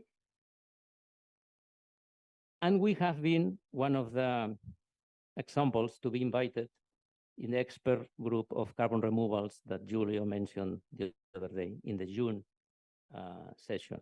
Okay, and really, I'm glad to say that they were surprised that monitoring, review, and verification is not rocket science. We have done it.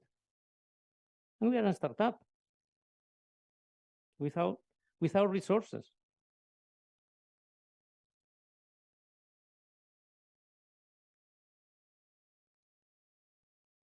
Summary. Okay. You have to think on the business model. Please, I perceive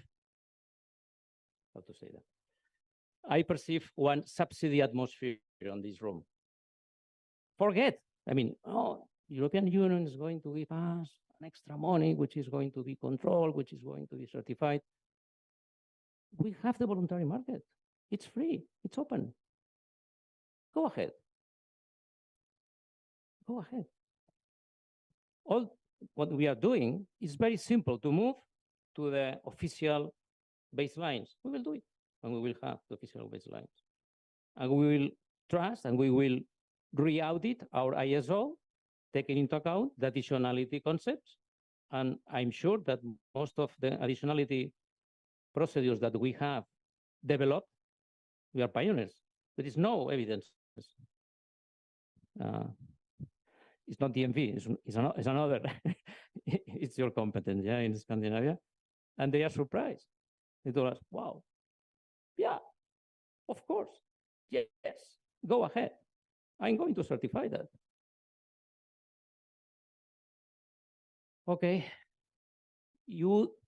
what we have provided is a different business model for the forest owner. Which is the business model of the forest owner? He gets rewardings in the different thinnings in Finland every 20, 25 years. Very small quantity because it's small trees. They don't really quote the timber industry.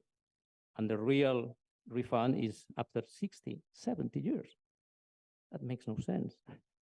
I plant to my daughter and to me.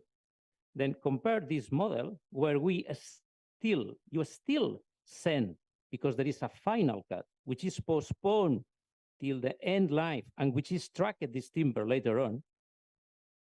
And you can provide as additional what you have done to reinforce the carbon sink capability of this forest. And then you are rewarded yearly. That means that in the cash flow, internal rate of return has no comparison.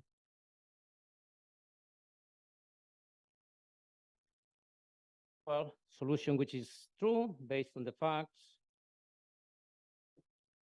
We are going to introduce, when we have reliable data, the soil, of course, because we are using lighter forwarders, lighter equipment. That means that we have less impact. We introduce all that in our carbon balance, because at the same time that we calculate the additionality, we deduct our carbon footprint from our activities. We are using ashes. Yeah. I think he mentioned about biochar. In Finland, is very popular the district heating. They use peatlands, the first biomass layers. And then what we are doing is using pyrolyzed ashes, and we use as fertilizers. But these ashes are certified, and we know exactly which is the carbon footprint of this ash. And we introduce in our carbon balance. And at the end of the day, the additionality is 100% from scope 1, which is the inbound, and the scope 2, which is the internal activities. All that is included, all in one. No double counting, no need of middlemen. Sorry. If we want to make a business here for the forest owner, for the farmer, we have to avoid middlemen. That's clear. And technology allows that.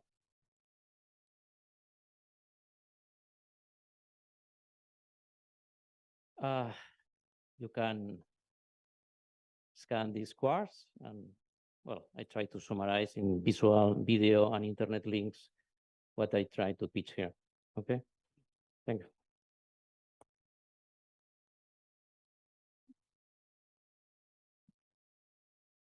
Thank you so much, Paco. I think you spoke loud and clear. We could understand that the system that you have already in process based on this mapping through 3D model, and that then gives a traceability through blockchain could be a very interesting output for our sector, and because it is based on we all are looking for transparency and trust. So thank you so much for sharing it with us. Pleasure. Okay, so now I'll pass the floor to Iker Larrea. Iker is a partner and head of trading at Global Factor. His professional career is focused on carbon markets and climate finance, both at national and international levels. At the European level, he coordinates Global Factor trading and conducts emissions trading operations for a wide range of industrial clients. Internationally, he's involved in consultancy, leading market mechanisms design projects for international organizations, and developing economies. Iker, thank you so much to be with us, and the floor is yours. Thank you for the invitation. And yeah, I will spend a few minutes with you explaining the opportunities that the voluntary carbon market can bring to the olive sector. To that end, my presentation is divided in 4 sections. First, I will talk about the voluntary carbon market. Then I will look the left one. Then I will thank you. I will touch upon the European framework for the voluntary carbon market. It was already discussed yesterday in depth, so I will not take a lot of time there. Then I will present some barriers that have been discussed here, no? As of being faced today by the olive sector. And then finally, I will outline some considerations that should be taken into mind when developing a standard for the olive sector. I hope to be able to do that in 15 minutes. Before I do that, Only 30 seconds on my company. We're a global factor. We're working in climate change and sustainability issues. And we were established 20 years ago, and today we are 130 people. And that has some merit because we started with some laptops a long time ago. And today we do consultancy to governments and to the private sector. And we also trade environmental commodities. So we are also middlemen, Paco.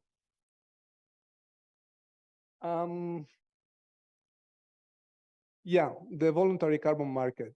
As you know, there are companies buying and selling carbon credits. And this is so, as you see in the map, because governments are not being very ambitious in regulating greenhouse gas emissions.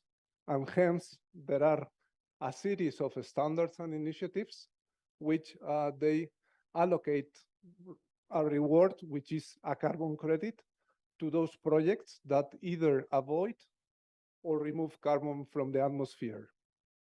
So that is the offer side. Who is in the supply side?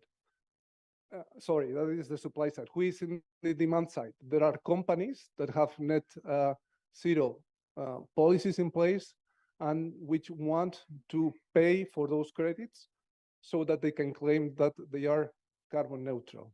So that is in summary how the voluntary carbon market works. This is not an emissions trading scheme. There are no allowances, but there are carbon credits. So all these credits have very distinct and unique characteristics. So the price is based on the specificities, on the particularities of the project. We can say, roughly speaking, that the price of one carbon credit is between $1 and $40. But that depends on a series of characteristics, such as the standards. There are different standards worldwide and also nationally and also locally. Secondly, the technology. Of course, it is very different to avoid emissions than to remove emissions. That was discussed yesterday as well. So in that sense, removing carbon for the atmosphere has the most value. So that is very good news for the sector. Then thirdly, the price also depends on the country of origin of the project. So it is different to operate depending on the country of origin. And last but not least, the price also depends on how old the credit is. Generally speaking, recent vintages have higher value. The story is changing very rapidly. Everything is changing very rapidly. Technology is changing very rapidly. The benchmarks of politics and policy ambition is changing very rapidly, but so is the price of carbon. In 2021, the prices went up in a very wild manner in a context of climate optimism. We had the COP26 in Glasgow, and also because well, there was cheap interest rates and the economy was booming. What happened in 2022 is that there was a big recession, and also prices dropped considerably. In what was valued at more than $15, you see that in green, started going down. In green, by the way, I have plotted, or I am depicting the price of avoided deforestation credits.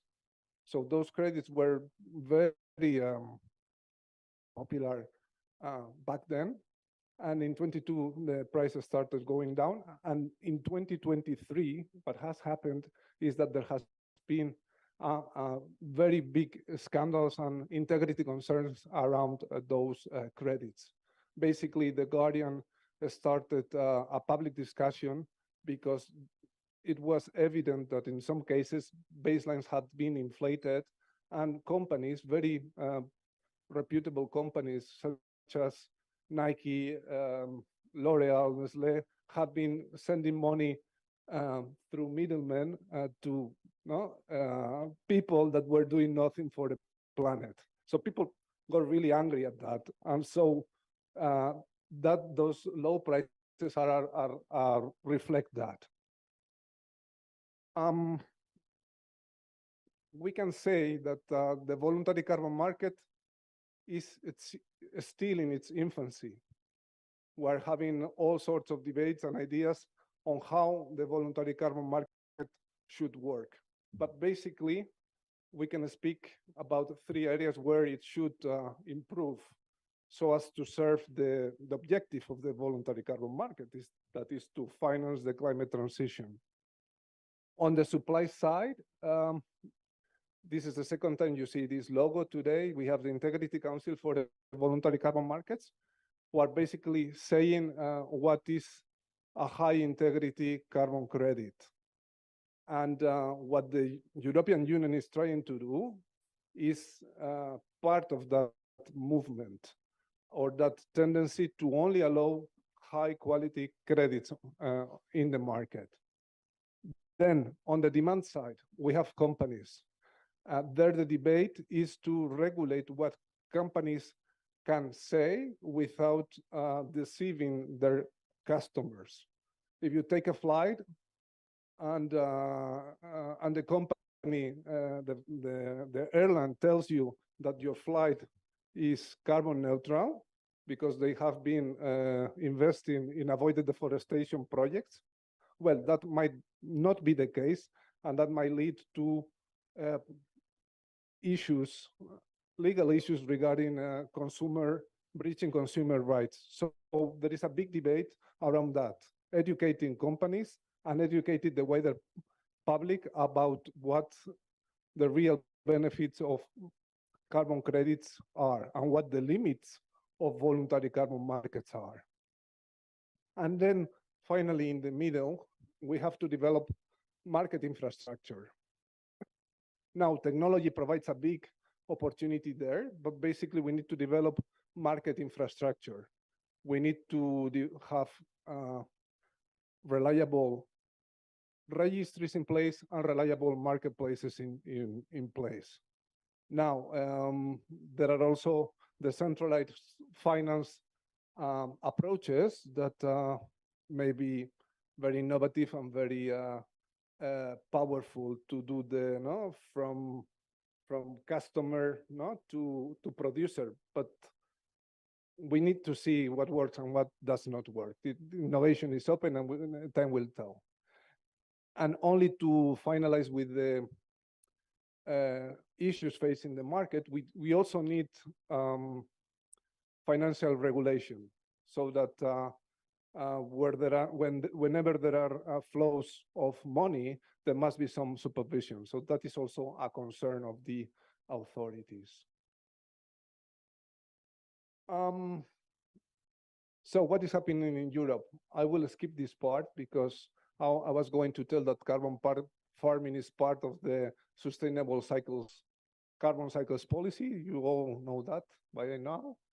And also that Europe is working on a certification framework to ensure that the voluntary carbon market gets regulated in Europe, which is a paradox, right? Because we're regulating a voluntary thing, but we have to live with that as well. And there are principles of quality that have been discussed already by all the speakers in these 2 days. What I saw with I know who helped me put together this presentation. We were shocked. Surprisingly, we were only able to find 2 projects related to the olive sector in Verra. Verra is the most popular standard. So this is already an indication of that something is not working well, that the voluntary carbon market is not helping the sector whatsoever. And this slide simply reflects that. We found one project in Australia that is being developed by Cobram. I think that there is one Australian delegate here who can then tell us what is happening and what the real barriers are. I think it can be a very interesting debate, no? When I finalize, no? Also, the Spanish colleagues that are doing projects on the ground. What are the real barriers, no? Because we are consultants and we think, but we do not. We have not endured those barriers. So I would also, I'm curious, no, to listen to you guys. And also there is we found another project in Italy that had been rejected by Verra because on formal issues, but it's not the project that was presented this morning. So it's a pity that the Italian delegate is not here to tell us the real issues, no? What are the real issues when you develop a carbon project? We, without all that information, we thought that there were three types of barriers or issues. One is legal. This is very technical, but basically the Paris Agreement is not ready in terms of ownership of the credits.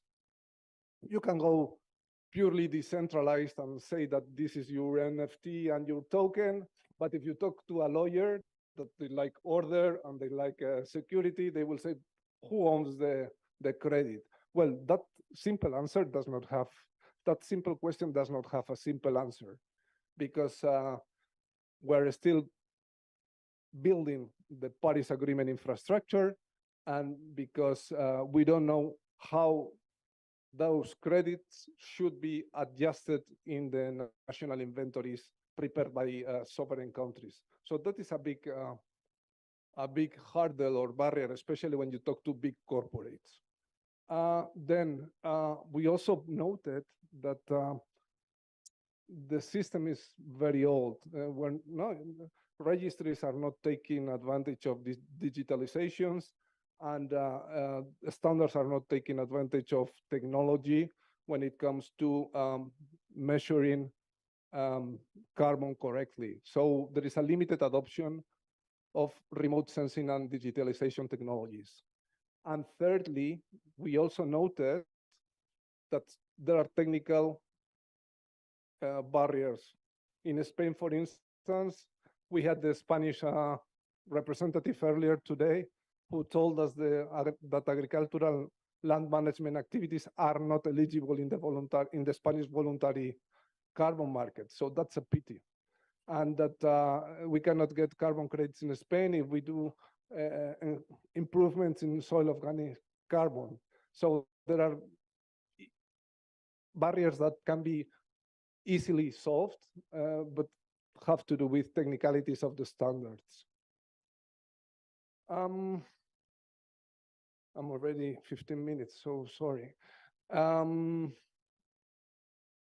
We think that the sector might benefit from a standard that qualifies under the European regulation, this certification, and that which makes it possible to generate credits, high quality credits, in a flexible and cost-effective manner.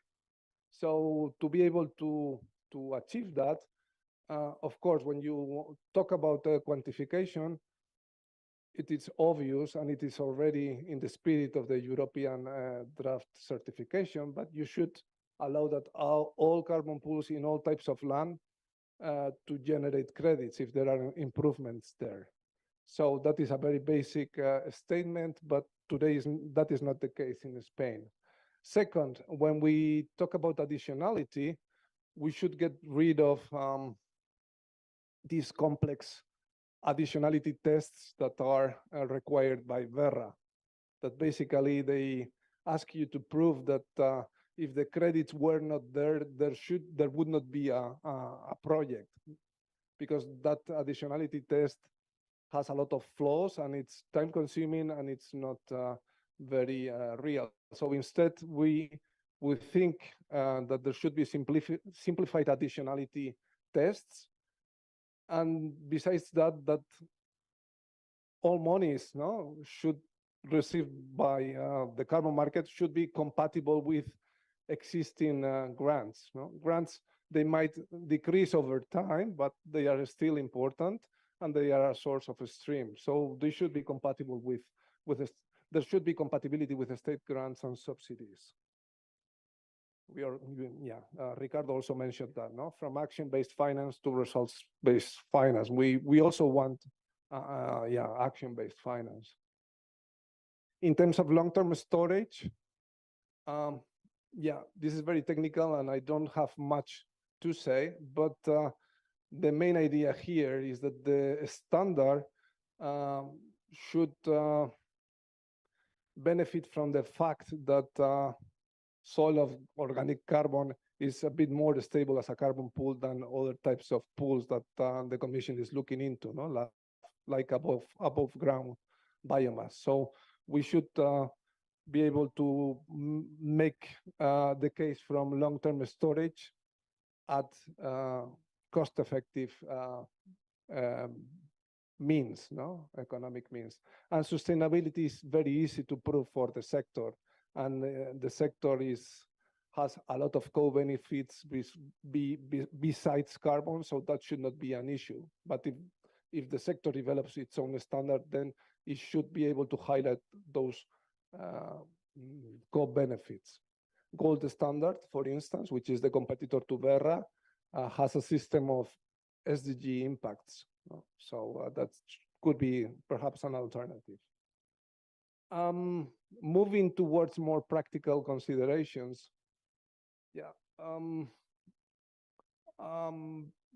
I still believe in registries, and the European Commission has also written an article of registries. So we are not still ready for tokenized solutions, or we need to think ways around how to now we combine both things, but at least we need well-working registries.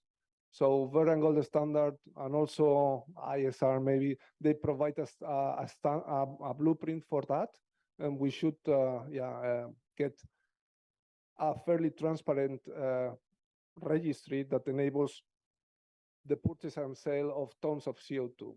Today in Spain, for instance, you are only allowed to buy and sell forests or projects, and that is very cumbersome.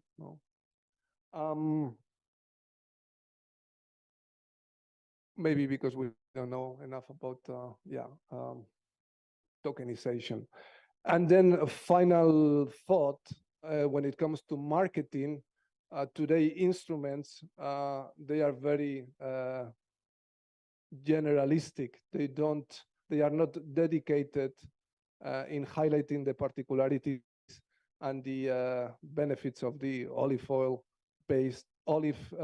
grove-based carbon credits. So I think there is a case for having some sort of dedicated marketplace or some dedicated marketing channels that can help us get to the final customer, not just the person who is consuming olive oil of olives, but also the end buyer, who is going to be paying for the carbon removals.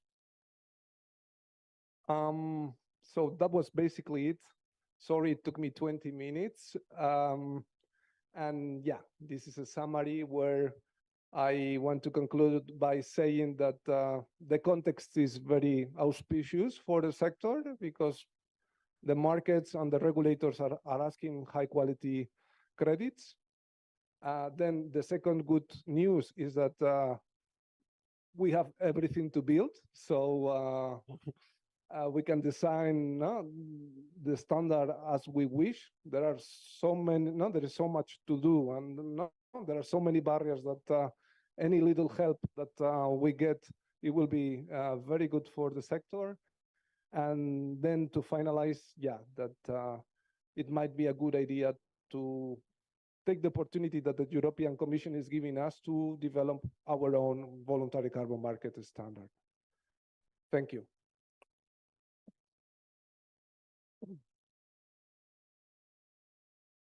Thank you so much, Iker. I am not sure if it was really motivating with all the barriers that you introduced. Clearly, we have lots of work to do, lots of work to do. But as you stated just now, also we have all the way in front of us. So thank you so much. It was really interesting to have this overview of all the things that we have to do. Even the projects that you introduced from Australia, they is still waiting for the approval. One from Italy that was refused. So we have a lot of things to do. And so thank you so much. And we will need your help. Thank you. So now I'll pass the floor to Tristano Bacchetti. Tristano Bacchetti. L'ho detto bene? Va bene. Tristano holds a BSc in agricultural engineering and a PhD in microbial ecology. He has been involved for over 10 years in academic research, mostly investigating how microbial communities interact to give rise to complex biological functions, having carried out his duties on many well-known universities such as Florence, Edinburgh, Newcastle, Duke, and Alcalá de Henares. However, his growing interest in the private sector, the growing interest of the private sector led him to study an MBA focused on the food sector, which allowed him to mature into a business executive, a position he covered for 5 years. After this experience, in 2020, Tristano founded the agro-focused research and development company, SAE Innova, which is currently participating in various European projects, especially around the topic of carbon farming.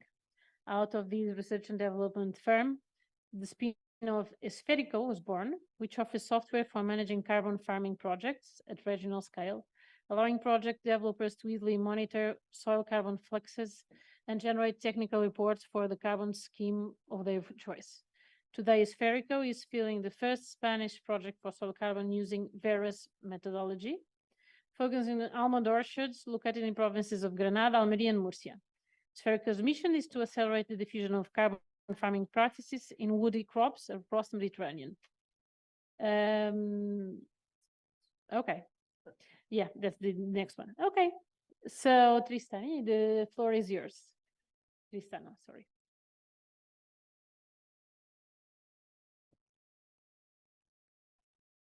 So I have two challenges, I believe. The first one is to energize the audience. I think the jest has kicked in. So if you allow me, I would kindly ask you to stand up a little bit. Can you please stand up? Maybe this would also help those that are listening online. A little energizer, just like, to shake off. These hippie things usually work, especially if, after 2 long days, maybe you can, shake off like this. And then, big breath. I feel better, not sure you. So you can sit down now. So the second challenge I have is that we have, first of all, thank you for inviting us. It's a pleasure to be here, and hopefully we'll collaborate and support your endeavor to develop carbon farming from now till the future. But going back to the second challenge is really, we have heard a lot of great presentation in these 2 days. And I think I could make a presentation by taking sentences from each of these and putting them together. So my challenge is, to do not feel like I'm repeating always the same issue. So I'll try to do is, in a way, I feel I'm lucky that through this presentation and through the debates that have followed, we could sense what are, the main kind of issues or worries or problems, technical problems that, we feel in the rooms that we need to look at. So hopefully I'll try to help connecting the dots. And so it will be a little bit of a summary of what we have discussed so far. And then we will move into a bit more of a typical presentation of what are our services and the thing we provide. Okay. So, I mean, Spherico is really a spin-off of Sci-Nova. So I collaborate with Ricardo. So basically, Sci-Nova manages research projects. And through this research project, we have developed tools. We focused on soil carbon removal. So we don't look at biomass. We look at soil, which is more probably the more difficult part. So we look at soils, and at the moment we are working in the Spanish market, wishing one day to move into the other areas, other countries, if there is interest. But at the moment we are mostly Spanish. And basically we provide a monitoring system. We provide digital tools and protocols to do what you are looking for, defining the baseline, following the impact of the various practices and so on, so you can demonstrate safely that your project, your initiative have created such and such impact. So we're not connected with, we have no economic interest in generating more credits or so on. We are focusing on providing a robust measuring mechanism. And we are focused on soil carbon, but on Mediterranean orchards. So we have focused on almond. Our initial study was on almond, but olive trees and in a way vineyards have a lot of similarities.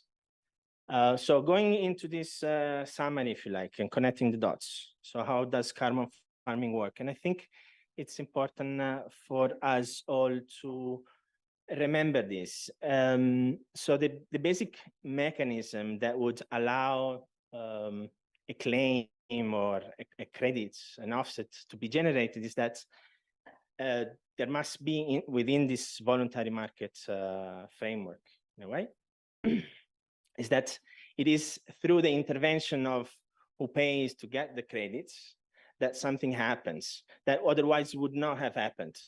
So it's really we have to look. We have discussed about this additionality thing. So we cannot expect, if it was something like, oh, I found 10 tons of carbon in my field, how can I capitalize this? It probably would be called carbon mining, but it's called carbon farming. So we have to farm carbon. We have to implement practices. And it's through the implementation of new practices, of something that is unusual, that we generate a credit, something that we can be rewarded for. So in general, as a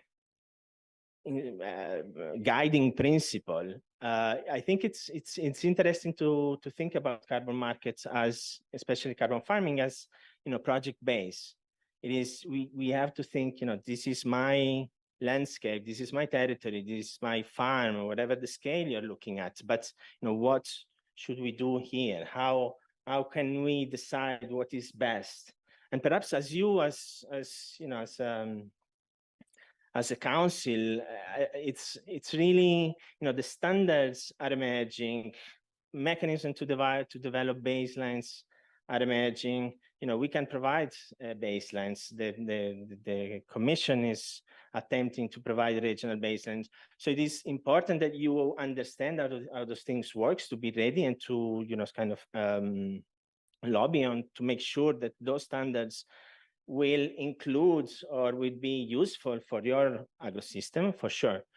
But what we detect from the, in a way, startup ecosystem that is working on carbon farming is that the most challenging thing at the end of the day is to convince the farmers to change practices. And this is, from our interpretation of what is happening, is the most complicated thing.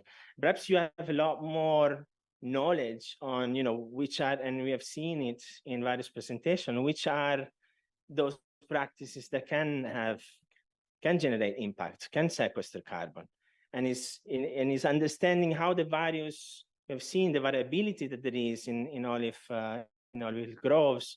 You know, it's a super intensive system, it's a traditional system, it's in the mountain, it's in a flat area, there is different type of, it's irrigated, it's not irrigated. So there are many differences, but in a way for each of them, we can imagine or we can develop those arguments. And Paolo mentioned this storytelling behind, you know, how we create the credits. And you know, so we can imagine, you know, how could we push the system to be more sustainable, to capture more carbon, and perhaps this is the most important job, in my opinion, that you have, and because the power that you have in influencing how olives are grown. Anyway, I'm extending myself a lot. A minute ago. 2 minutes. I'm joking. So yeah, no, I will be very quick here, just to remind that sometime, and again, you know, we have heard, please do not confuse time zero with the baseline. So the picture of today in terms of I take a sample or this is the biomass that I have in my field, that's not the baseline, that is time zero today, okay? But the baseline is the trends, what is happening, what has been happening in the last few years, and what would happen if I don't take action. So, and then therefore, you know, do think it's in a sense of a project, you know, okay, we have identified those practices anyway, and we get compensated because at the end of the day, we measure the difference between the baseline and what is actually the result of our, what are the results of our project or practices, and we get credits. So again, as this is really based on practices, as a general concept, organic carbon, and again, we focus on soil carbon, so I'm focusing on that. Organic carbon, it's a flux. It goes into the soil because of various reasons, mostly through the photosynthetic activity of plants, and then the residues and the growth of microbes and so on, and the other way around, through the oxidation of the organic matter, carbon dioxide get released. So it's really the power of the farmer to work this balance and to implement those practices like, okay, in my system, it would make sense, or it's economically feasible to perform some practices that sequester carbon in the soil. And generally, to have a general references, but you are the expert, you know, we can work this, we can improve or we can increase soil carbon by either maximizing inputs, so best management of residues, including cover crop, as we said, shifting to organic fertilization, or minimizing release, so reduced or conservation agriculture, how we manage water, how we manage the microbiome. We also saw this these slides earlier on. And in general, as a simple approach for farmer, for projects, this could be like, okay, should I do it? Should I not? How much would I get or something? You know, it's really a simple estimation. It's like, okay, how much does it cost to implement those practices? What would be the impact on my yield? And what I can get from the carbon I can sell. And basically, this is a very simple criteria. Obviously, it doesn't consider a lot of things. You know, there are co-benefits that are not considered. You know, the yield, the yield that you produce may have a different price because you can sell a different story, but that depends. But it's not engraved in stone, this equation, but it's just a general rule that we can apply to say, okay, it makes sense or it doesn't make sense. And but my approach to carbon farming is really to think as a tool to support the transition. If we're thinking as a tool to get an extra revenue in the subsidy mindset, it may work. I don't know. It depends on the quality of the argument that you generate. But under the IPCC standards and rule in general, I think it's better to have this approach to carbon farming. So something that it's used to finance something that otherwise would not be financed, or something that is at the moment economically infeasible. Now, I think I may think of I would love a machinery that would inject organic matter into the soil, maybe slurry or maybe some compost, instead of having to spread it around. A machine that would inject this at 30 centimeter down, so it would be better for my roots. At the same time, it would minimize oxidation. But this is economically infeasible. Even if there is this machine, it's like a farmer would probably not be able to pay for it, to use it. But then that's the type of thinking that we have to have when approaching carbon markets. It's like, okay, maybe through carbon farming, through these markets, I can finance buying this machinery, or creating composting facility in my area because there is a lack of compost. Those are things that you can structure in a carbon project, and you can look for resources to pay for those. Anyway, yeah. So going into what we can do, basically. We provide different services. I mean, I'm not hiding that this is a spin-off. We recently incorporated it as a company, and it's still we are still involved in heavy development. But in general, because it is project-based, a part of development is always needed. We will always need to adjust whatever monitoring system we use to calibrate the models depending on the local context, depending on the agro-system that we are focusing on. So there is always be some developments required anyway. So we help in defining the baselines. We look at the territory. We have a landscape approach. We'll go in it later on. We can estimate what the amount of carbon removal that's at the farm level, although we have a regional approach, but we can estimate it at the farm level. We do monitoring reporting. We use a combination of stratified soil sampling. We use remote sensing data, satellite data, obviously a number of data sets from publicly available as meteorological data, many data from the European Soil Laboratory, or data on soil types, geographic data, topography, heights of the farms. Anyway, many data. So we put them together. We are implementing models to estimate those, or to model the carbon fluxes in the soil. So all these together, we use these tools to generate these offers, basically, and then we kind of help the project proponents, those that are the operators, in putting together the documentation that is required to third party verification or registration. To have a look, basically, we have this. One of our main, because this started from a Prima project that was based, well, the objective of that Prima project is called Farms for Climate, and was to provide smallholders from the Mediterranean with digital tool to access carbon farming markets.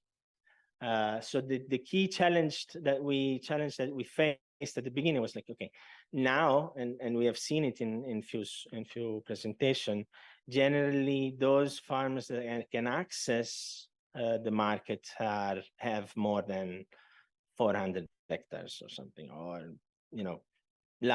big farms, because otherwise it's economically unfeasible for them to go through all the process and the costs that are involved. So our first challenge was like, okay, how we pull those out? Can we do something that we can pull them together? So we have one project, and the sum of all the participants, it's big enough so we can it becomes feasible to have a carbon project.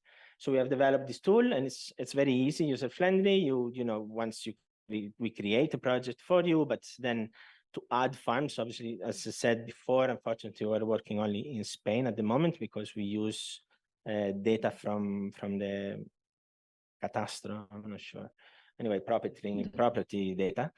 And so it's very simple to add farms, and those farms would be farmers that are willing to enter the projects. And this 7 minutes. Yeah, 1 minute. So it's very easy. And then we obviously, this is to create sort of the projects. Then we start, okay, this is the boundaries. These are the boundaries. And then how we can know, what is the baseline, what is the current situation. So we have a stratification methodology where we kind of look at the historical data from satellite images on the various things, it's like, is the farm irrigated or not? What is the crops on it? Various things. And we generate, and obviously there are, we use, anyway, some maps that already kind of estimate something about soil types and carbon stocks. We put all together, and we pool the territory into different strata, so we can act on the strata, making a sampling approach, saying, I can go there and make a rational monitoring, the initial determination of what is there, and use this data also to, to confirm the stratification approach, but also to initiate the models that we use to estimate what is going to happen when applying certain practices. This is an example when you click on a specific farm, our estimation would tell what the situation with carbon stocks are on that specific farm. And by the way, if I have time, there is a last slide where I'll show that we have a free tool that you can access online to have this estimate, just as a curiosity to see what would be a potential carbon revenue for your farm. Anyway, but so we have all this information is grouped at the farm level, and we do many different processes at the farm level that are then aggregated to have results for the whole projects. We can monitor the implementation of practices. For example, we use vegetation indices to see whether a farm has cover crop on it or not. They have a different vegetation index profile, so we can understand when, for example, a practice has started to occur in a farm, or if that farm is implementing that practices. So we can really get detail on monitoring that project boundary, that territory, the landscape. We go out, we do sampling. Our team at the moment, we have 3 PhD, 2 of them are soil scientists, so we are fully capable of doing sampling, and we analyze our soil samples so that we differentiate between what is organic carbon, inorganic carbon, what is more like stable, so it's particle associated carbon. So we can use this information to bring value to whatever our analysis, and so you can show as operator of a project that the impact, not only short-term impact, but also potentially long-term impact. We put together this information. We help creating documentation and reporting for various standards. We have experience with Verra. SustainCert is the connection to gold standards. We obviously follow very close the developments of what is coming from the European Commission. I mean, we participate with Ricardo, as it was mentioned earlier. So we can help you. And we're not doing it alone. Obviously, as I said, we participate in many different projects. So these are only some of our collaborators. This is what I was mentioning before for Spanish people. It's a bonus. You can access through the QR code. Is really you can click on the green button and providing your location or the location of your farm and very little more information, you receive something like this, an estimation of what has happened. It's automatic, it's not robust because obviously there are no initiation of the model, there are no sampling, but it gives an idea of where you are. And before I finish, I have one or two more minutes. Yes, okay. Last things about this is a comment about baseline and this aspect that it has been discussed about, how you set up a baseline and how this baseline, how to avoid that the baseline would impact early adopter versus laggers and so on. So our approach is to really have like a landscape baseline. So we have a unique baseline for the territory, which obviously have taken into consideration all these differences between early adopter because they are there. They're through the stratification, they will emerge. These farms have likely more carbon because you can see that, and through our sampling, these things emerge. But at the same time, you have baseline. You have like a baseline which covers the whole territory and the whole landscape. So what we do is, when monitoring it, you see how the whole territory evolves. So it really is the sum of all of them. Okay, so if somebody has more space because he hasn't done anything, or he has lost a lot of carbon in the previous year because of bad practices, or bad practices considering carbon stocks, maybe they're very good practices for productivity. I don't know, but if the starting point for two farms that are part of the same project, it's very different. But then look at the sum of both of them, how they evolve.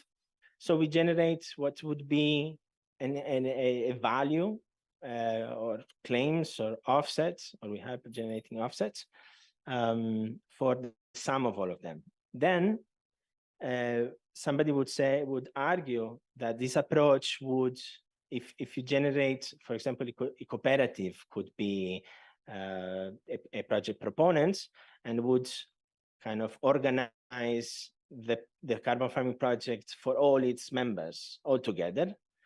And then therefore they say, but then this doesn't incentivize individual farmers to take actions because my actions are diluted into everyone else. And so it's like, why do I have to make an effort?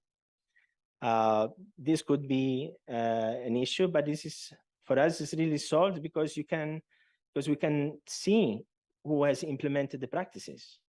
So you as an operator of that scheme, of that project, you can say, I can see that you have done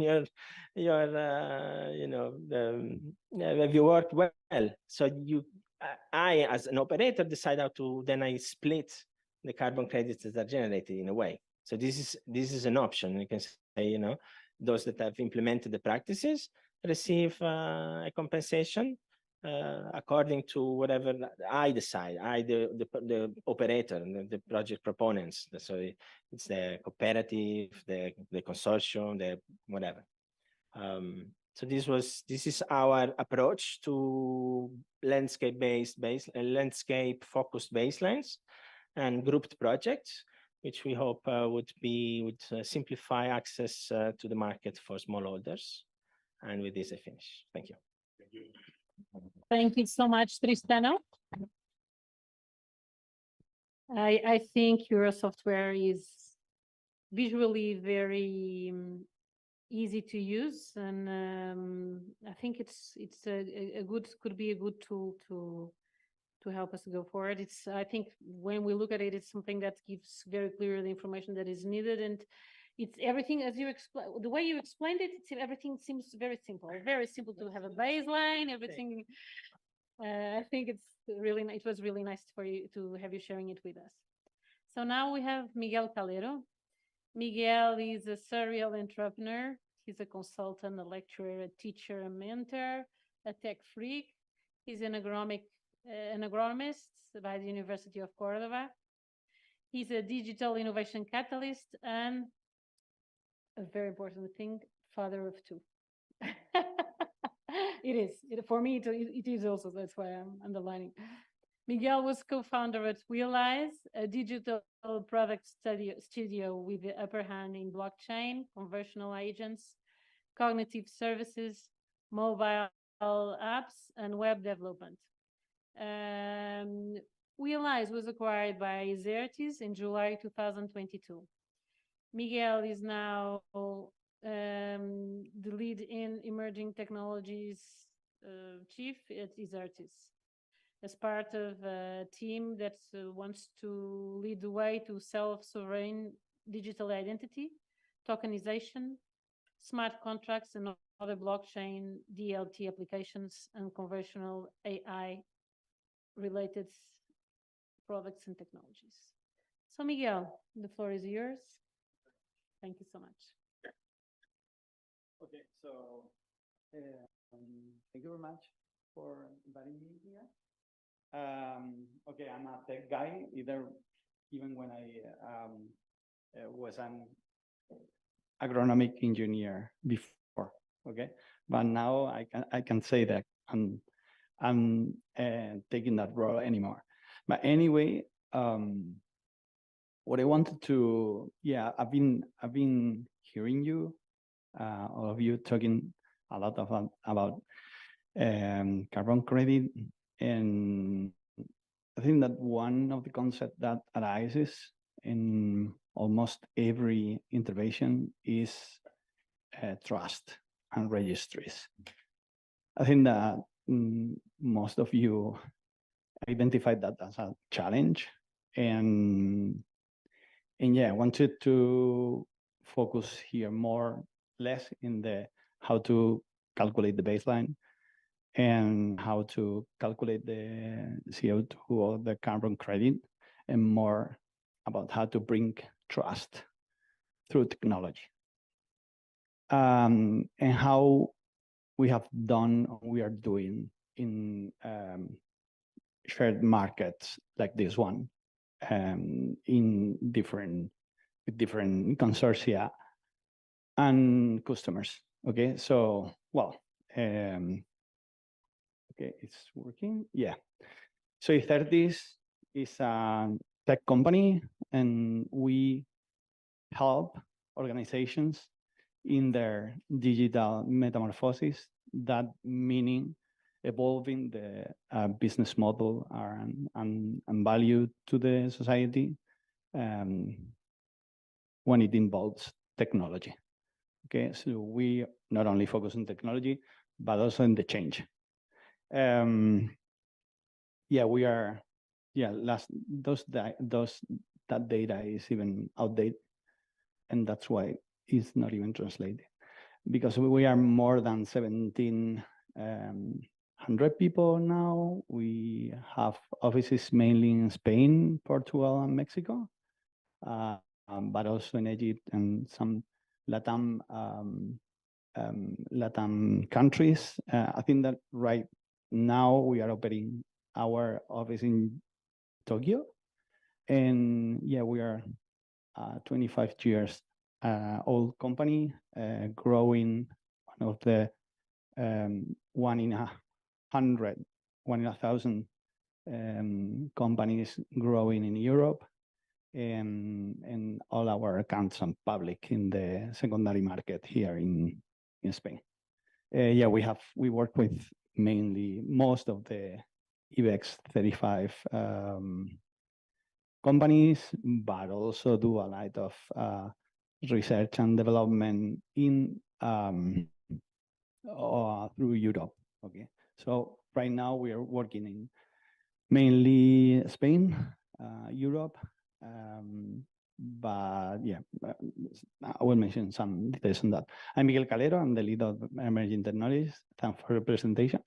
And you have there my email and my nickname in almost every social network. And I'm leading a small team of 30 people, 30 talented people, doing Web3, blockchain, AI, and quantum, and digital product innovation. So, yeah, we deliver innovation from Hawaii. That is our most farthest customer, preventing natural disasters, to Singapore, allowing workers to automate the process of being on board in help preventing cybersecurity fraud. So we have a lot of things, and I wanted to go through. Yeah, Paco mentioned blockchain, but it was mentioned all around and probably in the mind of your mind. In these 2 days, I wanted to just mention some of the opportunities because maybe we're only seeing the obvious. Okay, right now, most of what you know about blockchain is in the notarization right now, that is taking some kind of digital paper and then sending to the blockchain. Then you have some kind of notary act is the most basic use case. And most of the times that somebody mentions blockchain is really mentioning that, but that is only that is really not what we can do today to bring trust to markets. Traceability now is emerging with more advanced ways to share data, share trusted data. And I will mention 3 projects we are working on that. But now probably will boost other areas. One is crypto actives, because a regulation was approved in this semester. Second one is digital identity. Also, will be approved the new regulation on self-sovereign identity based on blockchain in this semester, in this Spain presidency semester. And right now, tokenization is also related to crypto actives, and cryptography is being a really thing. Maybe you have heard a lot of times that with quantum computing, all of our secure systems will be blown away. Have you heard of that? Can you raise your hands? Yeah, that's not real. Yes, yeah, yeah, because we have evolved that cryptography enough to not have the problems. In Ethertis, we are proud to say that we are specialists in digital identity. We have been working on that first thing we realized now in Ethertis for the last 4 years, when there was no regulation at all, no standards at all, and there was only the idea that as citizens we need to own our data. That is the European approach, by the way. We need to own our data, and the interoperability of different organizations, institutions may depend on us as citizens. We believe in that, and now we are, yeah, we'll show you some. We are the single company offering a wallet, an open source wallet, all over, I think all over Europe, that can be used, not published right now because we have some marketing problem, but you would use them. And we are collaborating with the European Commission and deliver in academic certifications, social security certifications, and also national identity schemes here in Spain. So that is trust, okay, and that is blockchain using trust. And there's nothing more delicate than our data, our personal data. So right now, blockchain is really more than registering some paper on the network, on other people's network, okay? You know that for sure. Probably most of you are in the academic area, so you have seen the Gartner Hype Cycle curve. This is the one for blockchain. Usually, okay, so I've marked 3 of them that probably will be a lot, will be involved on the credit, on the carbon credit voluntary market. And okay, cryptocurrencies probably not, but decentralized applications for sure will be key to that market. And we have experienced that because right now, not only the documents need to be decentralized, that meaning a lot of things, and let me go through that. But all the processes need to be open and not owned by any intermediary, by any of the participants on the network. That really will blow up our minds because as tech sector, we think that the one that owns the data has like the data is the new oil, something like that. But that right now, that is not the right approach to deliver trust. Okay, so right now, all the processes probably will be increasingly being open and public in some blockchain. Second is smart contracts, agreements between different parties, also public, also auditable, and tokenization. I mean, this is creating the digital twin of a physical or intangible asset. Those 3 keys, those 3 will be key to carbon credit voluntary systems markets, as they already are in other right now in other areas. And let me insist, we've been working with digital identity for the last years, and now it's happening. We are working with other standards and other infrastructures, and probably will be happening in 1 year or something like that. Carbon credit voluntary markets will be one of them for sure. As that is what we do in the emerging technologies. And also, I think that is something that probably would be something that could be applied here. Open source, everything is being public. You can see our GitHub repository. If you have Notion, probably we'll see a lot of code that we have delivered for the public space. We collaborate creating open standards. We are actively participating in identity frameworks and tokenization frameworks. We build with that frameworks, and we care about user experience. By the way, Stan, I agree. It's really beautiful. The application, I think that is very useful and usable. So I think we need to make more software more usable, and blockchain has not been usable for the last like 3 years or since the beginning. Okay, nobody knows how to use a wallet, so we need to focus on that and making that totally transparent for the users, so the users doesn't really know what is happening or doesn't need to be the pressure to being in the blockchain, but using something that really bring trust. Okay, these are like our 4 approaches regarding technology. When we go to more near far, yeah. Okay, thank you. Why? And this is not an academic lecture, but I think that I needed to reinforce that. Why blockchain is disruptive? Okay, it's encrypted.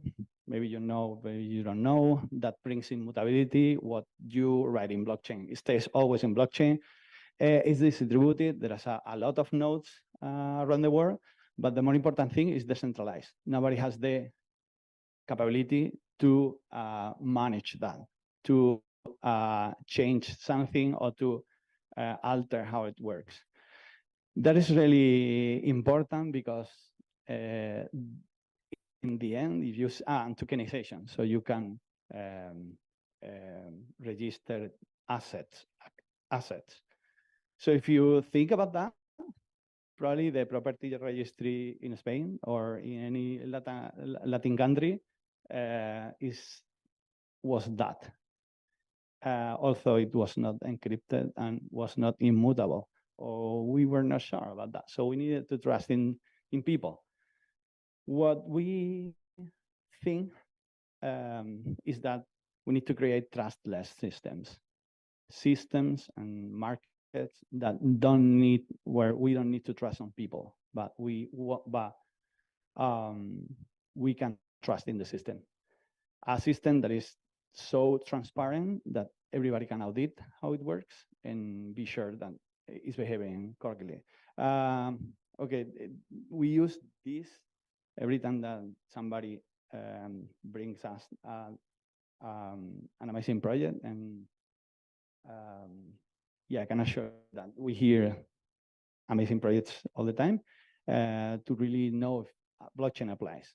If you see that, share information, lots of participants need to immutable registries, there needs to be a conflict of interest, uniform rules, needs to be audited for a third party. The carbon credit voluntary market fits like a use case of blockchain, okay? What are the challenges that we have identified and really we think that apply to other markets? One is transparency and verification. I have seen through the day a lot of systems to calculate either baseline or the improvement. So the way to calculate the carbon credits. Probably we need to agree on a way to calculate that. But in the end, we need to verify that once we calculate or we get that tokens or we get that carbon credits, the way the source data and the process is so open that we can verify that there are not fraud. Because being a voluntary market, fraud probably will kill all the added value and will kill how it works. Because, you know, money is greedy, and if you can get more money and be not that open, probably some people will take that choice. Second, if inclusiveness. We have talked to corporates that right now are getting paid for selling carbon credits, and that probably not applies to SMBs, to any small firms or even medium firms and businesses, or even big firms whose owners doesn't have the digital skills to really get involved in that. So we need to prevent small firms and increase the digital breach. Third one, there are lack of standards. Yeah, you have talked a lot. A third one, the fourth one is that if you get everything online, we need to protect privacy.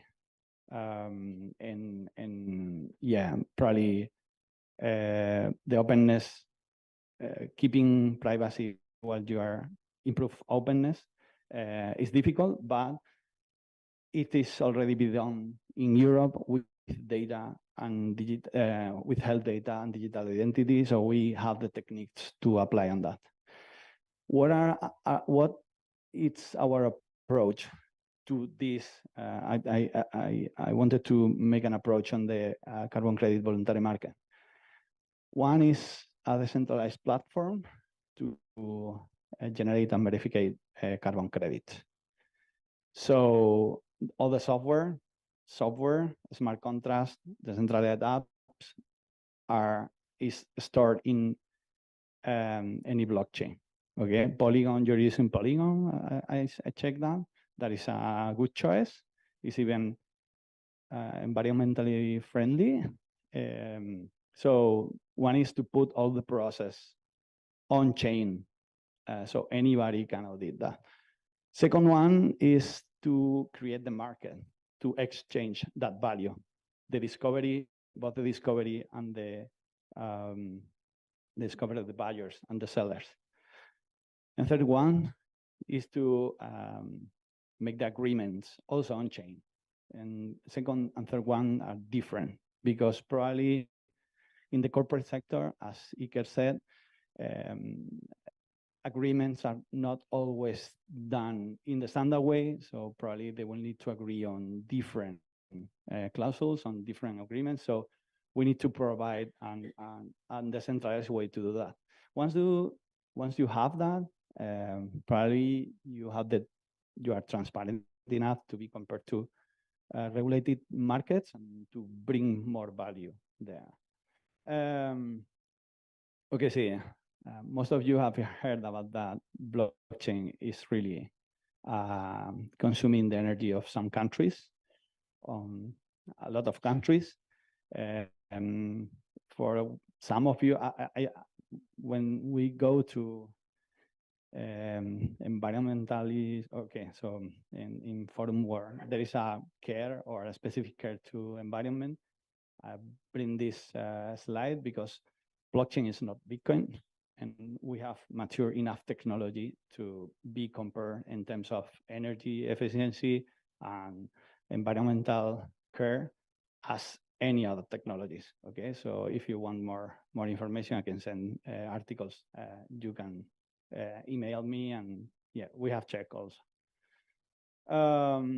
What we have done as C30s to say that, and that probably to be heard or that we can discuss.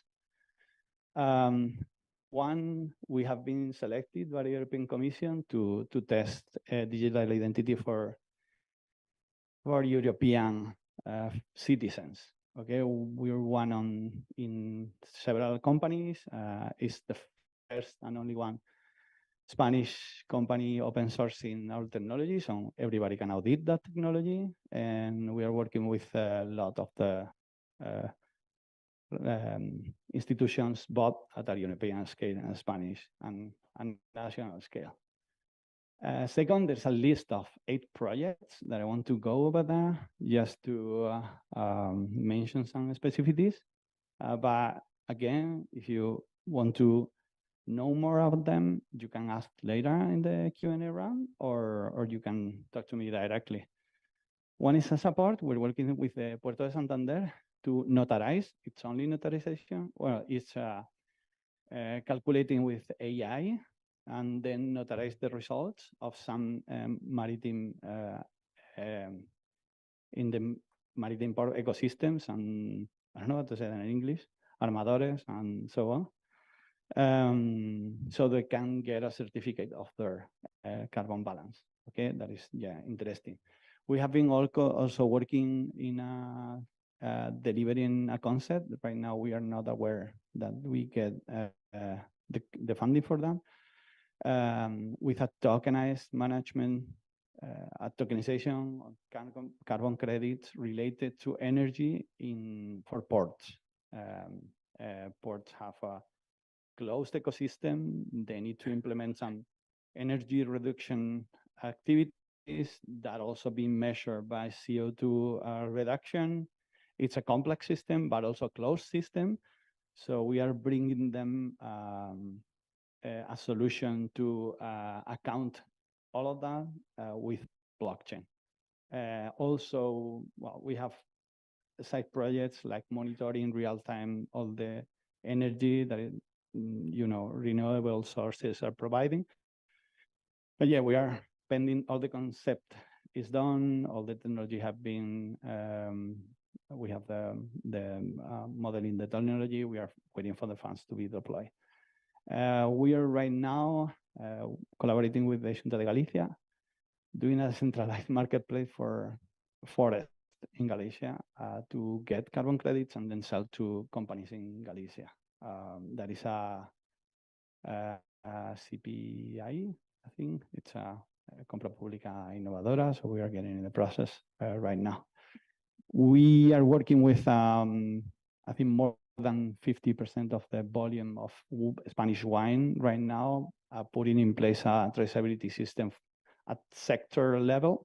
So they all share a basic amount of data and come for traceability from farm to wine, farm to bottle. And building on top of that, once they have trusted data, building on top of that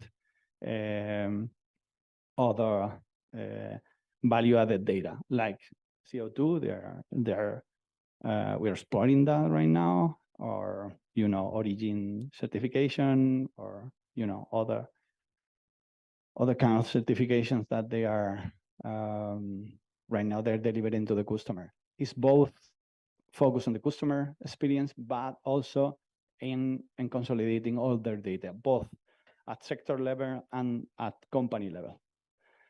And for more that I want to bring here, multi-hub, that is a proof of concept in the Basque Country that is now working. So people that produce energy with their solar panels can get tokens and then spend that tokens in, I don't know how to say that, to bring energy to their cars. That is electrolineras, but I don't know how to say that in English. Electrolinera, it's like a gasolinera, but for... Instead of the fuel station is the electric power station. So fuel station, but with energy, with electricity. Okay. Yeah, thank you very much. Goa Oven, that right now is in production. We are building it. It's an app with Migas and Lidl, certifying and UPA, certifying best practices in what they call and certify aceite de oliva virgen extra tradicional, so certifying some practices that are traditional, and getting the certificate and tracing from every plot of olive trees to the bottle of olive oil. And no waste, again, is with Eroski, tracing and adding value to premium fresh products in the supply chain and the cold chain, and EPSI Vector, that we are proud to say that working with the European Commission in that kind of decentralized approach, multi-country. Okay, so I hope that I bring some concepts that probably are related to the carbon credit voluntary markets, hopefully. I do think so. And yeah, open to any question. Thank you very much for your attention. And yeah, it was brief. I think hopefully interesting. Thank you very much. Thank you so much, Miguel. Thank you so much. Thank you so much for sharing with us your experience in Xerxes and how you're helping on the digital metamorphosis of so many enterprises and all these decentralized platforms that you have been creating. I think they will surely also be a source of inspiration for us. So now we're open to questions from all of you. Who wants to pass and okay, your use, and then Lorenzo. Okay.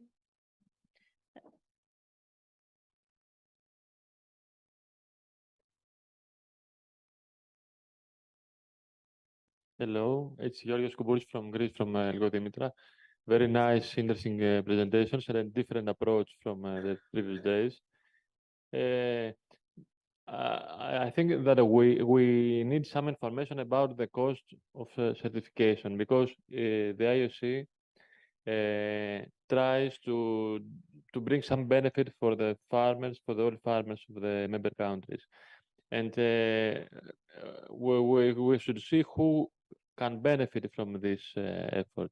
I mean, if we are talking about farms that are over 100 hectares, what percentage of the olive farmers of the member states will be candidate to be benefited by this approach? I think this is a very critical question to solve before investing more energy and time and resources on this task. Maybe we realize that only 1% of the farmers can benefit from such an initiative, and we could redirect our efforts in a way that more farmers can benefit. So could we have an estimation of a margin that above this it makes sense to try it?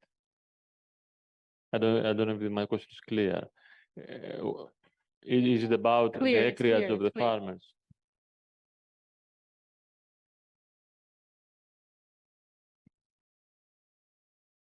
Okay, Ricardo just came back, so maybe it was is for him. But there are many different certification body registries, so prices are different. We have approached Verra, which is probably one of the most expensive one, which would not make sense in most of the case because of the costs. But our understanding of what at least the European Commission is trying to do is basically solving this problem. So the whole certification framework on carbon removal, and we are talking again about carbon removal, so soil carbon, has been kind of designed to reach a regulation, and it has some principle, but generally the way it would work is that there would be a central body that would have a framework for evaluating standards and approve standards. And probably there would be a centralized registry that would kind of overrule all these other registries that are required in the various verification bodies, in the various countries. So as a and because they have set this clear ambition to have this regulation in place for next year, we definitely know that this is happening at the Spanish level in the government, but it probably is happening or has happened in other countries as well. This regulation will have to be implemented at the member state level. So individual states are already taking steps towards just like, okay, you know, something is going to arrive and we'll have more or less this shape because it's the certification framework carbon removal is accessible. You can read it. It's easy to understand. So the experts from each member state that are looking at climate change and footprints and accountability and so on, you know, they understand where the Commission is going. So they at the individual member state that there is this process ongoing, which eventually our feeling is that would allow a simplified certification. So they have kind of standards that they are recognized and you can apply. You still have to demonstrate that the project is having the impact. You still have to do the baseline to monitor and so on, but there won't be a private company behind having, you know, it's like getting paid to apply to a registry. Probably this registry would be maintained at the state level. This is at least my personal feeling, talking with the various stakeholders and policy makers. So at the moment, we don't have a state answer, but it probably would be cheaper in the future, soon, early future. Anyone else? No. Yeah. If anyone else wanted to answer it, what I meant.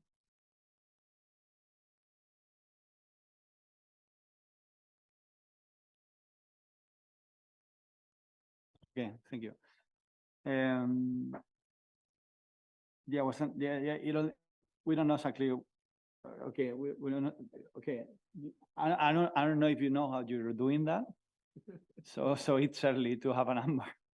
If you know that the first approach to develop any process is to know what you're trying to build, and I'm not sure that everybody knows what to build.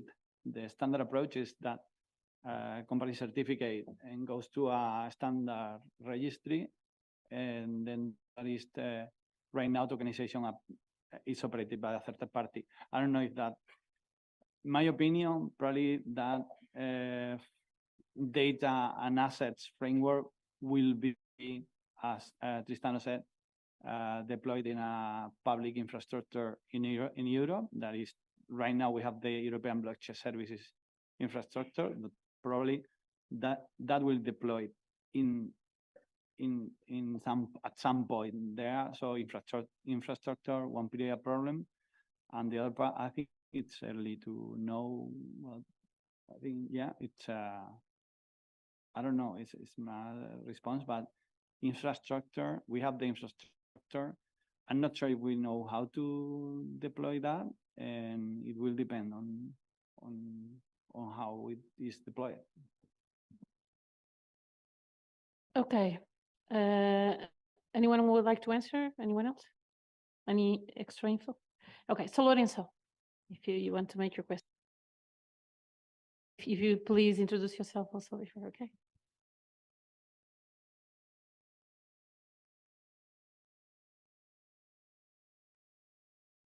Hello, I'm Lorenzo Lunetti from Italy. I represent an extra virgin olive oil company.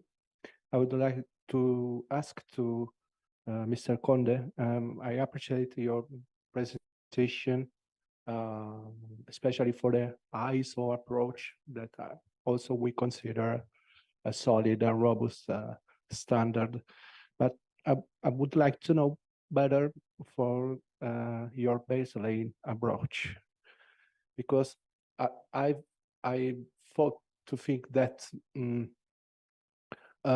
you consider like time zero the first fly of the drone to map the entire area, but I'm asking what happened for a new plants.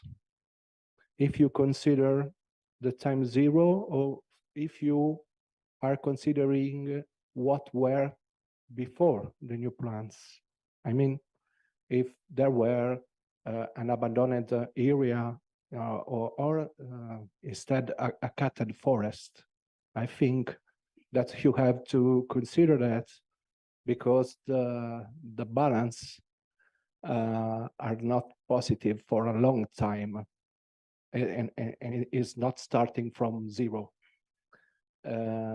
So I would like to know that information, because for us it's very important, because unless the new plants come in a place of a car park, there's always a base carbon removal on the ground.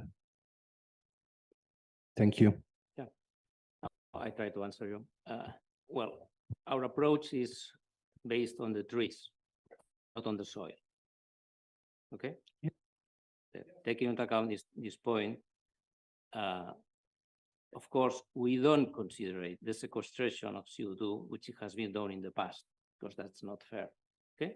So in case of new plant, you start from zero to increase. If it's a new planting, new afforestation, it's from zero. Then the ex ante begins on zero. Okay? Mm-hmm. If it's an existing forest, you digitalize, you scan it, and then in some point of the capture CO2 curve, you will be. How you cross this point? Because you have a detailed inventory, thanks to the digitalization tree per tree, okay? And you have an ex ante evaluation of the composition of different trees that you have there. And the crossing point, surprisingly, no, because of the data is real, it's more or less the same. Because the forest owner knows, oh, this forest is 40 years, and you have really the precision. Yeah, that's because the ex ante calculation was based on yield data, which was from real trees from the area. Okay, that's the first point. But we don't take into account the soil, because at this moment we don't have real trustable data to digitalize. Okay, but I mean, abandoned area means bushes or forest before planting something. In the scenario, I mean, imagine, for example, the typical Mediterranean forest, okay, which is not managed, which is not even a forest management plan, because it's not compulsory. That's the majority of Catalan forests.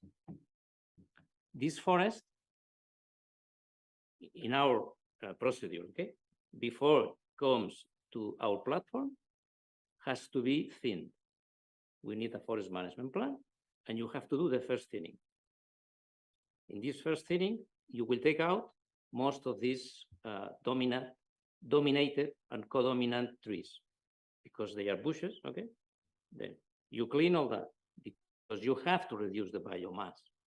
Because we have a collateral problem with fires, wildfires, and also these trees, they don't grow healthy. What we want is a real carbon sequestration champion. And we have to keep the forest biodiverse, healthy.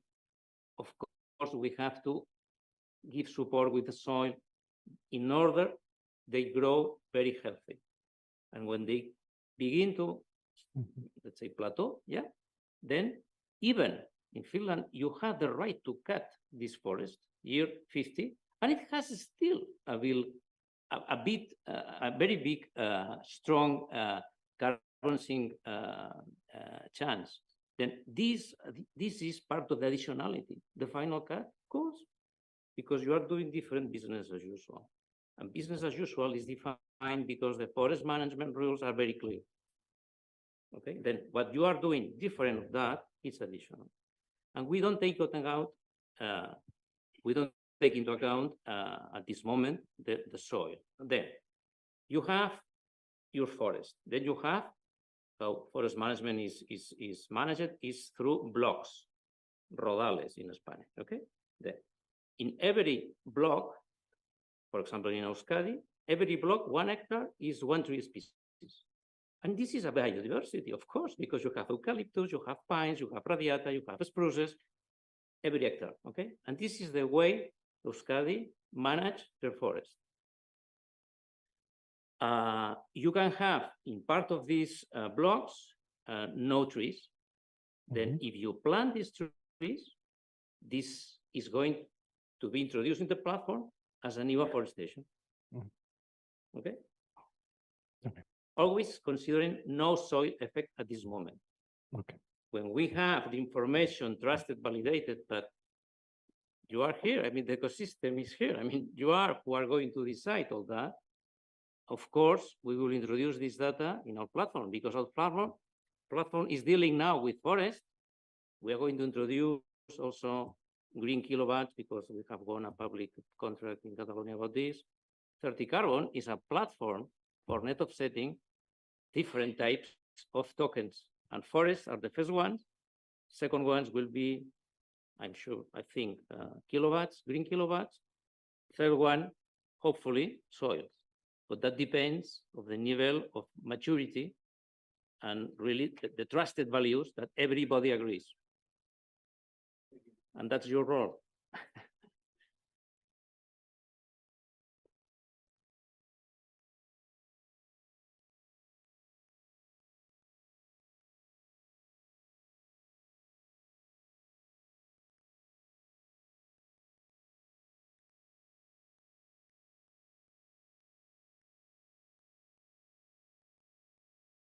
Hello, Justin from Cobham Estate in Australia. I don't know if anyone else is feeling this, but I've sort of felt this gnawing feeling in my stomach all day today of contradictions and just hearing different things, whether it's technology versus sampling versus modeling, markets, use established registries, or create your own market. I'm not saying which is wrong. But I'm just interested on your views. I'm feeling all these contradictions, and this is probably the challenge for the IOC and the industry. How do we navigate through these contradictions and uncertainties?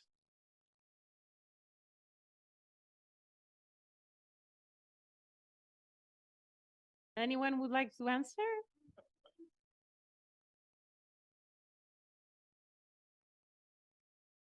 Yeah, I think that's really it's a challenge. It was one of the motives that we organized this workshop, is because